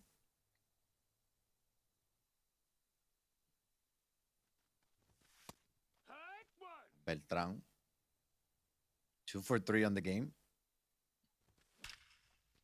There's a perfect up the middle. That's going to be a single. RBI single. Another run for Alex K. That means 12-9 ball game. And this is something that he just, he wasn't doing in game 1, right? He's putting up more. Yep, there's J-Ram. He needed a triple for the cycle. He's like, nah, I'll take another home run. 14-9. The big innings. That's the difference in this game for Alex K. Big innings, yep. And second straight inning where he got a 0 and then came back and scored 3 or more runs in the bottom of the half. He's doing exactly what he needs to do here. And now he has That's a ball. a 5-run lead here in the bottom of the 5th. Yep. And the same thing we were saying in game 1 as Cal Riley hits a weekly hit to right field. We're talking about, hey, Alex K, we would have told you that you were going to have 7 runs after 5 innings. You probably would have taken it, right? Well, the same thing goes for Alex Gakil. Hey, Alex Gakil, you're going to have 9 runs through 5 innings. Are you okay with that? He would have taken it. It just so happened that's giving up 14. There's that slider, and look at the size of the PCI. Grounder to short. That will be it here in the 5th. Move to the 6th. Alex K down 1 in the series, but he's up 5, trying to force game 3 here in the finals. And Anthony Santander, first pitch swinging, flies it out to center field. Out number 1. Now we got the top of the order. Let's see what we do here. Marte, 2 for 3 already in this game. 1 solo shot in the first. But if Alex Gakil could get, if Alex K could get another 0 here, get 3 straight zeros. You can't. You can't ask anything better than that. Yeah, and I don't think we've seen that from today from Alex Gakil, and he's gonna hit a 1-out double from Gatel. That brings in Carlos Beltran. don't think he's had 3 straight innings with no runs. So we'll see. Beltran 1 for 3. Here's O'Day.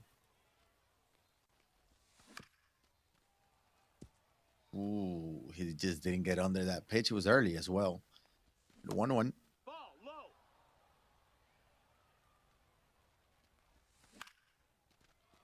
He was late on that circle change. He sat back a little too long. Out number 2. Runner will stay at second.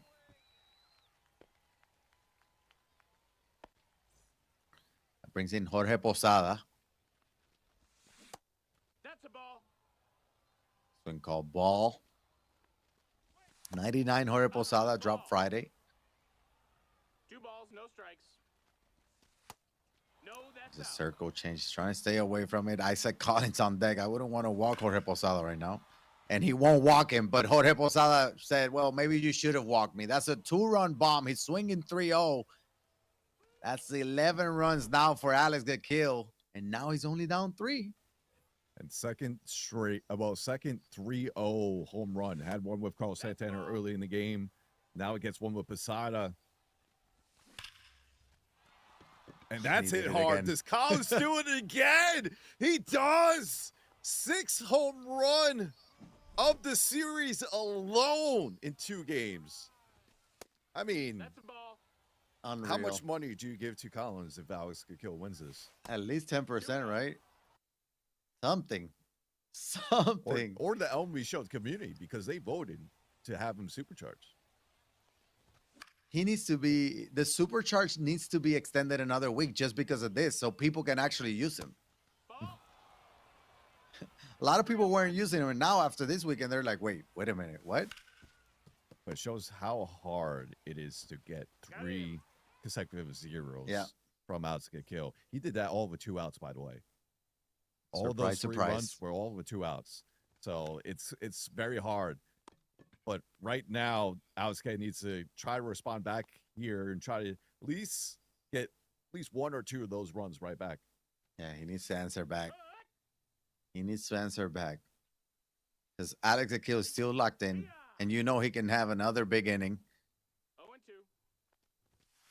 This is a matchup you like. Carlos Santana against a lefty.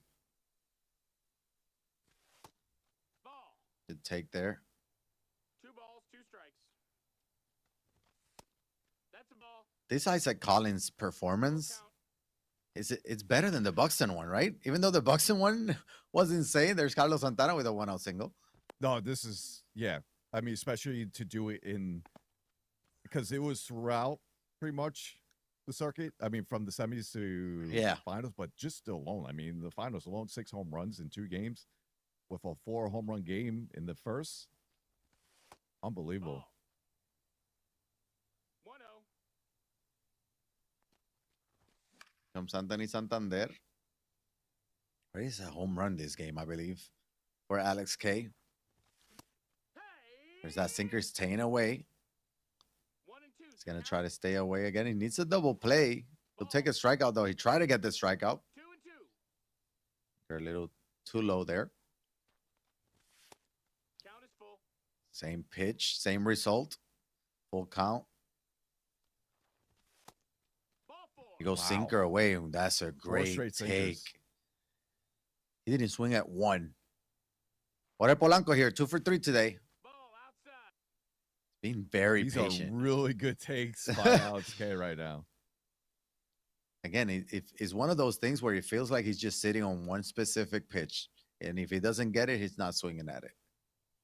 And that forces you to throw a strike or be a little bit more aggressive. You're trying to paint the corners. It's not working for you if you're Alex Gakil. So Alex K is forcing you to throw strikes. That's a strike right there. I think he was taking all the way. That's a ball. You Again. can't find the strike zone right now. 3-1. Can't do it. Isaac Collins on deck. Tag 2. Force him in there for strike 2. Now the full count. Nope. That's He goes ball to the 4. sinker. He takes it again. He hasn't swung the bat in 2 full at-bats. And it resulted in 2 walks. 14-12. Bases loaded, 1 out. Isaac Oh. Collins. One swing could win the inning here.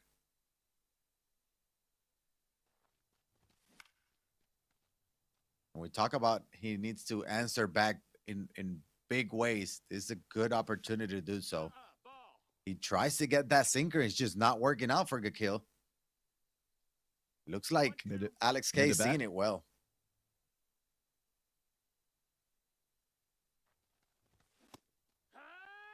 Ooh, sinker. He gets him swinging. Outnumbered 2. It wasn't a double play, so Carlos Beltran will have a chance to clear the bases. 3 for 4 this game. And that's going to be a perfect up the middle, but that will be a line out. Outnumbered 3, and Alex K leave them stranded. Gets the all-speed pitch, the one you're looking for. Perfect, but goes right up the middle. That's a tough out there if Alex K. I mean, what are you going to do? But just keep it out there. But now Willie Castro follows up with a perfect hit up the middle. This time it does find grass. Man. But if Alex get killed, you'll take it when it comes. Oh, 100%. And then it's one of those things where you think about momentum. You knew he was going to get on base there. After getting the perfect out, you knew Alex Gakil was going to get a perfect base hit. Maybe more. Polanco smokes one to left field. That's going to get down. Going to leave the runner at first. Other one advances to third. Runner in the corners, nobody outs. And it feels like he has all the momentum with the go-ahead run at the plate. And it's Brian Reynolds. And that smoke down the line. That's going to score 1. That's an extra base hit for Brian Reynolds. Cuts the lead in half, 14-13. The tying run is at third. Go-ahead run in scoring position as well at second. Here's Anthony Santander. That's a beautiful swing. What a swing. It's not going to be enough. Well, it'll be enough for the run to score. They both tag, one score, so we got a tied ball game. That could have been much worse, too. It shows how big that momentum shifted from that perfect out. That's ripped. That should get out. And it does. Marte gets the second home run of the game. And we have another lead change here in game 2. Alex Gakil now takes the 16-14 lead in the top of the 7th. And still has 2-3-4 up. I mean, it's just unbelievable. 7 unanswered. Right there. It's unbelievable. The swing, he was just late on that fastball. And I think, Alex K brought in Nate Pearson. That's probably the reason why it wasn't out. If it was that swing was with Morejon, it might have been a home run with the no confidence. So Posada now steps in. Late on that fastball. Went back-to-back four-seamers. 1-2. Thinking fastball, he got the check swing call. I think he got him struck out there, but not quite. He goes to the curveball, and Posada waits for it beautifully. Smokes one through the hole. 2-out single. Here comes the 2-out rallies again. I mean, we've seen it over and over again. I mean, look who's up. And look who's up. Yep.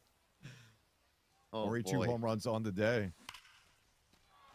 That's going to be ripped. Does that find some grass? It does. That's going to be another extra base hit for Collins.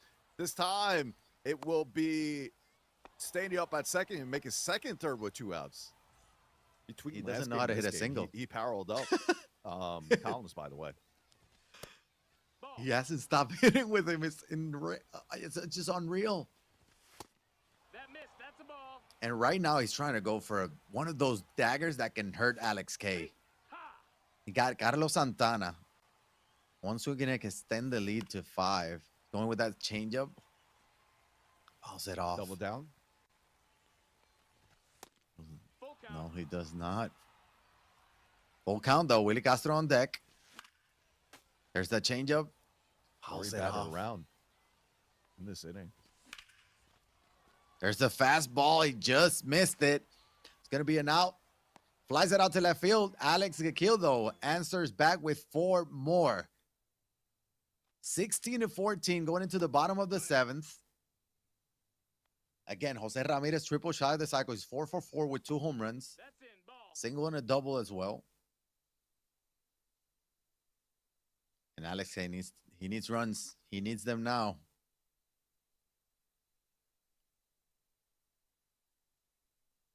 not sure how many pitches. Yeah, I was gonna say I'm not sure how many pitches Andrew Miller has, but he has to be close to being tired. Now, Ben Joyce comes in, and Bryce Harper is due up third this inning, I believe.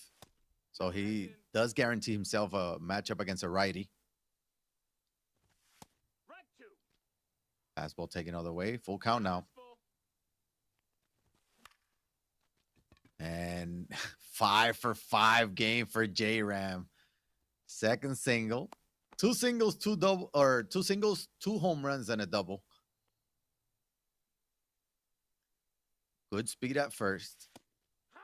Again, Ben Joyce was very good for Alex Akil in the semis against Weens. This is game 2 of the finals.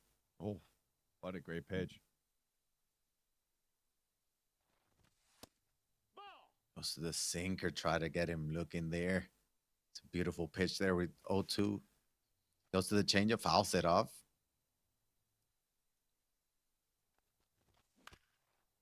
There's that sinker, fouls it off again. He's battling. Already representing the tying run. He's going to pop it up to shallow center. Beltran should be able to make a play. Out number 1. Again, it's just so tough to keep up with, with what he's doing at the plate, Alex Akil. It's just, he keeps coming at you. Yep, comes out. He's responding. Talk about, he hasn't had 3 innings in a row of zeros. When it And really that's started, just I tough. mean, that perfect out from Yep. Beltran kind of shifted the whole momentum. Posada Just blocks shows that you one. that, So. like, one play could shift the whole momentum there. You Yep. just got to. But then also you have to capitalize, right? When you get that that's what I was momentum, you just have to about capitalize. capitalize. Yep. And he Which has he been did. doing that. Yep. Yep. Ooh. Beautiful pitch there. Full count now. Goes to the changeup. That's going to be a walk. Great take. Go ahead, run now at the plate. Great at bat there by Alex K. Sticking with Ben Joyce, which it feels like Alex K is seeing him well, putting up some good at bats, having some great, just laying off great pitches. Sinker. Outlier sinker, outlier fastball. He also has a slider and a changeup. There's the sinker down the middle. Little late though, a little caught him by surprise probably. There's the changeup. What a swing. It's early on that. Goes to the sinker again. Great at bat by Alex Hay. He's fighting. There's the slider. Flukes one into left field. That might drop. It will. Fair territory. That's going to be an RBI double. Hey, that makes up for that perfect out. It does. Go ahead, run now in scoring position. Carlos Santana, who was huge for him in the semis. Now against a righty. But you just got to see the resiliency of Alex K throughout this game has been unreal. You could sense it coming too. We're talking about like great at bats. He's fighting, fouling pitches off. He's not giving up one. Yeah, he's taking one bat at a time.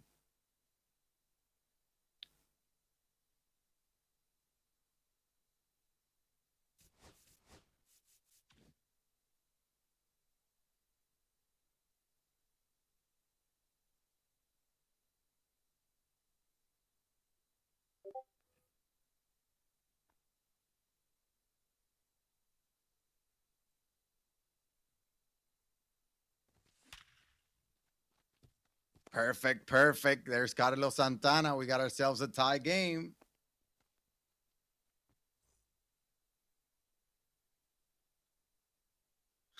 That was, I mean, What a game. What do you do What now? a game. Do you take out Joyce?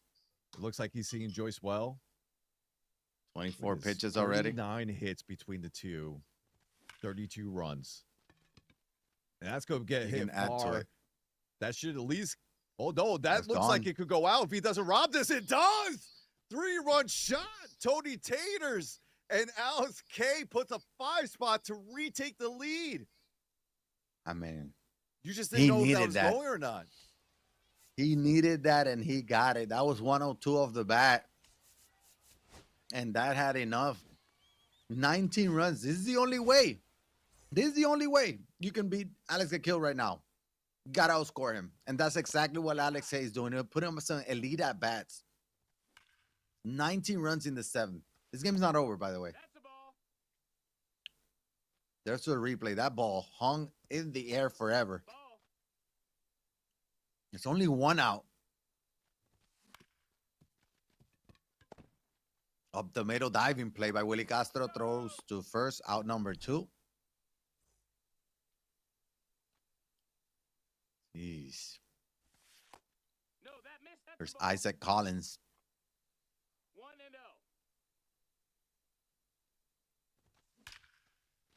1-0. Perfect, but that's a line out right into the shortstop. But that's a big inning from Alex Hay. He puts up 5 after giving up 7 unanswered. He reclaims the lead, but here comes Alex Gill. Lead-off single, Willie Castro. First Exactly pitch how the last swinging inning once- started. Yeah, it is. It's a first pitch swing, and once again. But to win the inning like that from Alex K, Yeah. gave up 4, come back and get 5 to retake the That's a lead. ball. Another huge inning. Hee-haw. And here's the Shadows once again. No, We that saw missed. this in the semifinals. 2-1. Started coming into play later in the game. Has hit hard into center field, but it's a line out for Alex Gill, out number 1.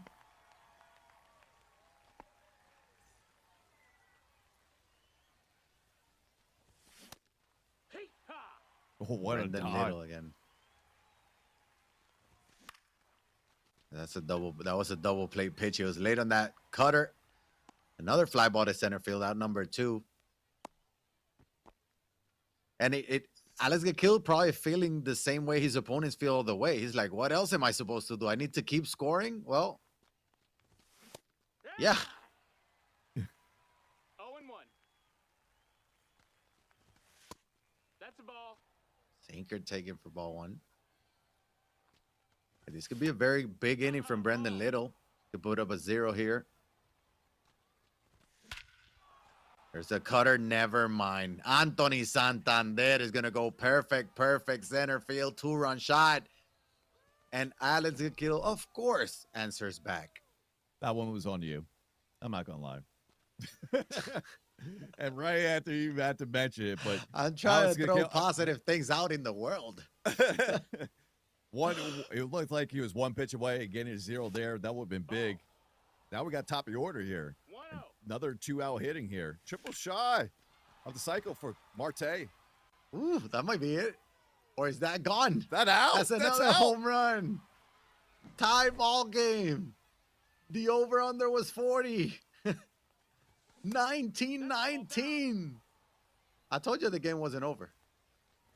I mean, Hee-haw. I 1-1. just 2-out hitting for Alex Gill. And another Again. and another lead Again. as Beltran's going to go yard. That's over the left field wall. And we had the 6, I lost count here, Yayo, lead change of this game. oh my God. Like, what do you do? What do you say? What? All with 2 outs. 2-0. I'm just glad I get to watch this game. This is an amazing performance by both of them. This is like a heavyweight. This is like a Rocky movie. You know, Yeah. 15 rounds, just back and forth, blow to blow. Take your pick. Posada's gonna draw a walk, and guess who is up? Isaac Collins. I would walk him. Hee-haw. I would intentionally walk him. 3 for 0-1. 5, 2 home runs and a double. Ball. All of his hits have been extra base hits here in the finals. Feel like the day. What you got? Check swing. He will get that call 2-1. Where was that in the zone though? Oh, that was close. Isaac Collins, he just got under it, but that's 98 off the bat. Does it have enough? It does not. It dies at the wall. But Alex Gill puts up 4 more and regains the lead. 2019, by the way. 20 yeah, to 19. I'm speechless. What We talked about this about was? We thought, nothing was going to match up to game 3 between the GOAT and Alex K, Yeah. but this might be right up there. I mean, it has to be. It Especially has to with- be. End-all be-all game that is, especially It's the elimination game for finals. Alex Yep. K, to have this type of fight as well. Now we're going to get Clark Smith here. Dots up the first pitch inside to Beltran. This is a big inning both ways. 2-3-4 for Alex K. That's going to be rolled over at second baseman. Marte's there. Throws over the first for the first out of the bottom of the 8th. And I'm sorry. Here's J-Ram, who's 5 for 5, a triple shy of the cycle, but Alex K needs more. Like, Yeah. he has 19 runs and it's just not enough. He needs 25. Look at the past 3 innings from Alex Kill. 3-4-4. And the last I 4 mean- from Alex K is 3-3-0-5. Like, Yeah. it's been unreal. They kind of slowed down there in the second and third inning, not even that much. And then it's just insane. Insane. Will J-Ram get his 6th hit? He's going to jam him up. That release from Clark Smith's very sneaky, especially with that Engaging, yeah. sinker that comes out of that. Comes in, it looks like a lot faster than 93 miles an hour. Yeah. Tough to pick up. And again, that's a pitcher that you probably don't see often or ever, and you haven't seen him in forever. So picking up the release of a new pitcher can be tricky. There's that sinker. Looks like his control is there as well, because he's He has dotting that sweeper. sinker. He might use that sweeper inside just to see if he get him chasing. No, he goes with the cutter. 1-2. This great pitching too by Alex Akil.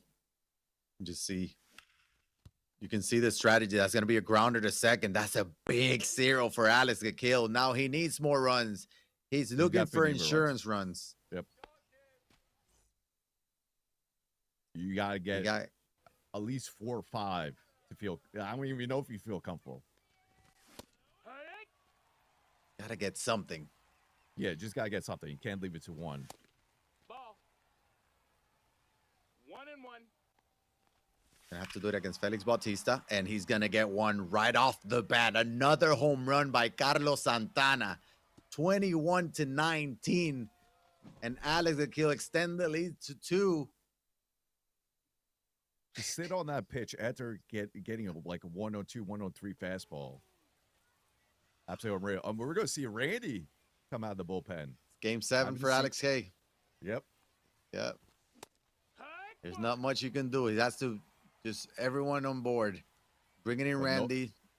Ineligible for game 3, though, if there is one.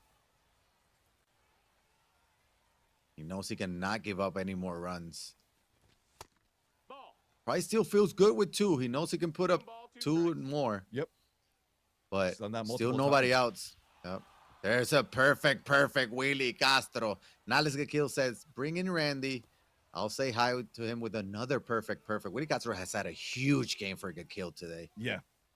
And he's been the rally starter, too. Yep. Especially the past 2 innings. He lit up the innings on back-to-back with singles, and now that big home run. Now he's up 3. Polanco won some of it. Deep to right field. Is that going to carry? It's going to be off the wall. Jorge Polanco with a double.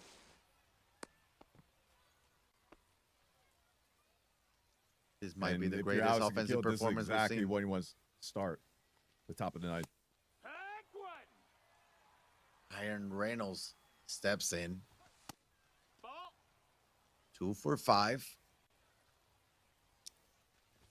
Base hit. Would probably score another one. That's a tough pitch. Call the ball. And he goes to the splitter. Smokes that one. That's unlucky. That's right into the left fielder. That could have been a perfect. But it was right into the left fielder. Out number 1. Now Anthony Santander with 2 home runs in the game. Down. Ball. And for your 9 spot, you'll take that any day of the week. Ball Oh. outside. 100%. No, take that's another down. one, though. Ball. 3-0. You tell Marte on that you got to come at him. And he's going to swing 3-0 again. He puts the PCI on the ball. He was late, though. Another line out. His 2 outs have been perfect PCI placement, by the way. Yep. Both. That brings in Kittel with a 5-hit performance, his 7th at bat. That missed. That's a ball. Jeez. Triple shy of the cycle again. All he wants right now is even a single. He's going to hit a crowd grounder to short. Willie Castro will make the play, but Alex Gakil gets some insurance runs and scores 2 more. Alex Gakil needs 3 to tie it, 4 to win it.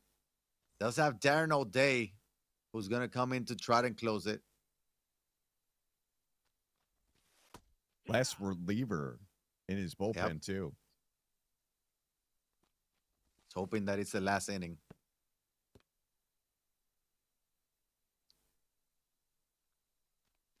Oh, 2. He goes to the circle change and got him. He just waited too long. Swung late and under it. Big out number 1. Here's Willie Castro late on that 4-seam.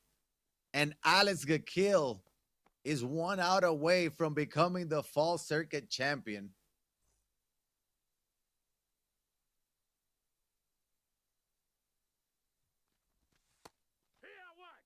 Here's Carlos Santana. Been huge for Alex K all day long. Now down to his last strike. He goes to the fastball and Alex K smokes that one. Perfect solo shot. 22-20 game. Alex K is down but not out. There's still fight. Not done yet. You don't want, if you're Alex Gakil, you don't want to roll over to the top of the lineup. You need to get this last out in the next 2 at-bats. He's going to get him to 0-2 again. Last time, he's trying to sneak a fastball by him. Where does he go this time? He goes to the circle change, fouls it off.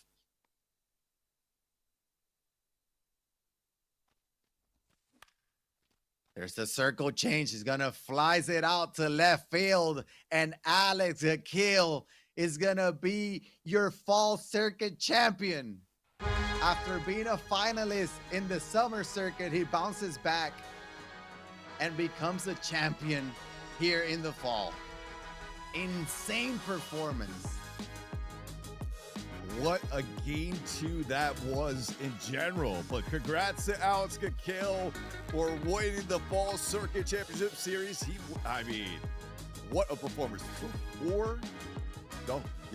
3 of the 4 games he was able to mercy. And then just the put on that epic battle against Alex K here in game 2 was fantastic to see.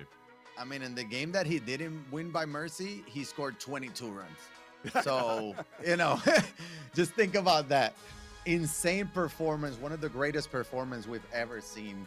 Alex K was able to battle, and I mean, it was just too much Alex Gakil there. Just so much offense. He kept coming back, and I mean, just insane offensive performance. Isaac Collins, you are the MVP of this finals. Oh, yeah, hands down. 6 home runs on the day. All of his hits went for extra base hits for Alex Gakil. But to reiterate your point, Alex K, I mean, he gave it all, man. He played so good. Even in the first game, he played really good. It's just the hitting kept on coming for Alex Gakil, and he was just able to keep responding after giving up runs. I believe we have 5 or 6 lead changes in game 2 alone. What a game that was. It has to be so frustrating facing somebody like that, right? Like, Alex K was up, 18-15 or something like that. Then he comes back and puts up 4. And then it's just, he had an answer for everything. That seems like so long ago. It sounds so long ago. I completely forgot. And then we saw Jansen on both sides. Oh, man. It just, one after another. What was big change is just, it felt like the last couple of innings, Alex Gakil averaged 3 to 4 runs from, I believe, either the 6th or 7th inning on. And it's hard to compete against that. And that's why we always talk about the big innings, because they're capable of doing it. But when they're scoring 1 or 2 runs, those are not big innings. It might be good for us average players, but for them, those are the big runs. When they're scoring, or the big innings, when they're scoring 3, 4, 5, that's when they actually can, extend the lead or put a lot more pressure on your opponent. and there were multiple innings by both players here in the finals in game 2. Like they were both hitting amazing, and I mean, I don't know, it's just Alex Akil never runs out of gas. Nope, didn't run out of gas, and we saw Posada get this home run here for Alex Akil. I mean, he was down by 5 during that time, and able to come right back. There's Collins. I mean, what a day for Collins. If you haven't played with the Supercharged Collins right now, I'm sure you should boot up ranked, put him in your lineup, and see how he does for you. Yeah, and this was the inning. He smoked like 3 line drives down the left field line. It felt like 2 of them on first pitch swing, and he was aggressive. He took all of the momentum and just ran with it. And my God, it's just an insane performance. I'm still trying to comprehend how good he is. Like it doesn't make sense. It doesn't make sense. He won one of the games yesterday via mercy rules, 3 today, so 4 mercy rules at the highest of levels. He's playing the best competition in the world, and he's just coming out on top like just insane, just insane. We're gonna have him here in just a few minutes. We're gonna take a quick break in just a second, but we're gonna bring in Alex Akil to do a little interview. We gotta ask him about Isaac Collins. I have to ask him about Isaac Collins. And just be able, just that game 2 in general, the back and forth. I mean, that was one heck of a game right there. But once again, congrats to Alex Akil, winning $10,000 here in the Fall Circuit Championship Series. But like Yale mentioned, we're going to take a little break, get him all set up, and we'll be back with an interview with Alex Akil.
And we are back, and we're back with the fall circuit champion with Alex Goodkill. And Alex, just like I mentioned before, it's about time.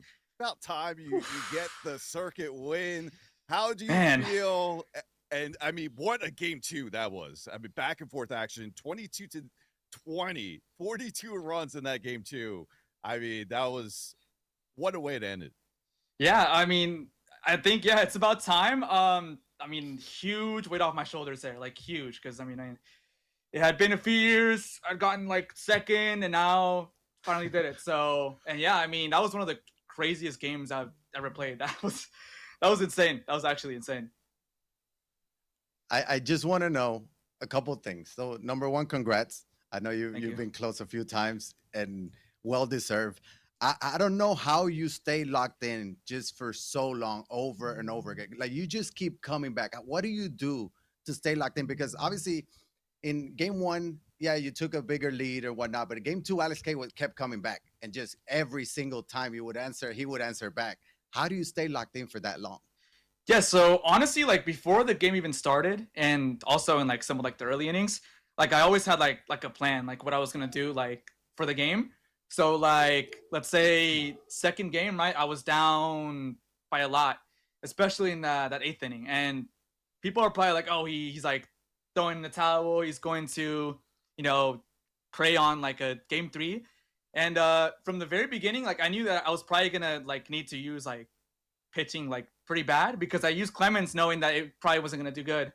And yeah, I mean I even put Kenley Jansen in like I think the 7th or 8th, and it was the gold one. And people were like, oh, why is he not using O'Day? Why is he not using O'Day? And then again, I already had planned, since I was already short on pitching, that I was gonna use him like late game. And so that 8th inning, I knew like if Clark Schmidt did his job and got 3 outs, that it was gonna be O'Day. So it's like it's always like little like plans that I make in my head, even from like game one. So I mean that's basically what like helped me out a ton right there. So yeah. I love it. Now we shift back to the summer circuit. Who did you go off with? Supercharged by Buxton. Cool. In here we got fall circuit, and how about the day Collins has give you at the plate? He hit all of his hits were extra base hits. Not only that, in the finals, 6 home runs. What it is with you and Supercharged Cards when it comes to these circuit finals? Man, honestly, like at first I was like kind of thrown off by his swing. It felt a little bit weird. And then like I think I used him a little bit in ranked like the day before. And then I figured it out, and it was just like insane. And like you said, I think every swing it felt like he hit a home run, like especially in a big spot. So and yeah, I mean the Buxton was insane. He hit like what 7 perfects in a row, 7. home runs. It was, yep. Yeah, it was Yep. it was insane. So and even like first game, I had Isaac like hitting I think 5, I think, and he did so well that I was like, yeah, he's going 4, and it paid off. Yeah. Yeah, it's funny because even we flashback last year when you two matched up in the bullpen bash, it was that particular Tatis that you went off. There's always that one card that just paves the way and shows the MVP. So it's great to see you get the win here today. Once again, congrats. Yayo, you got anything Thank else you. before he goes celebrates? No, I mean, again, congrats. This is one of the best performances, right? We saw Wilsey win it what 3 times in a row last year. You finished second in the summer circuit. You win the fall circuit. There's one more, so you're gonna be the favorite coming in. I don't know if that changes your mindset or your approach. Probably not. But right now you're at the top of the game. So congrats and good luck on the next one coming up soon. Thank you. And yeah, I mean that doesn't change my approach. I'm still gonna be like grinding. Like just because I won doesn't mean I'm gonna like stop. Just keep on Stop getting playing. 2,000 rating. That's all. Yeah, I was yeah. gonna say You the know? same thing. Go exactly. for 2,000, get the reps in.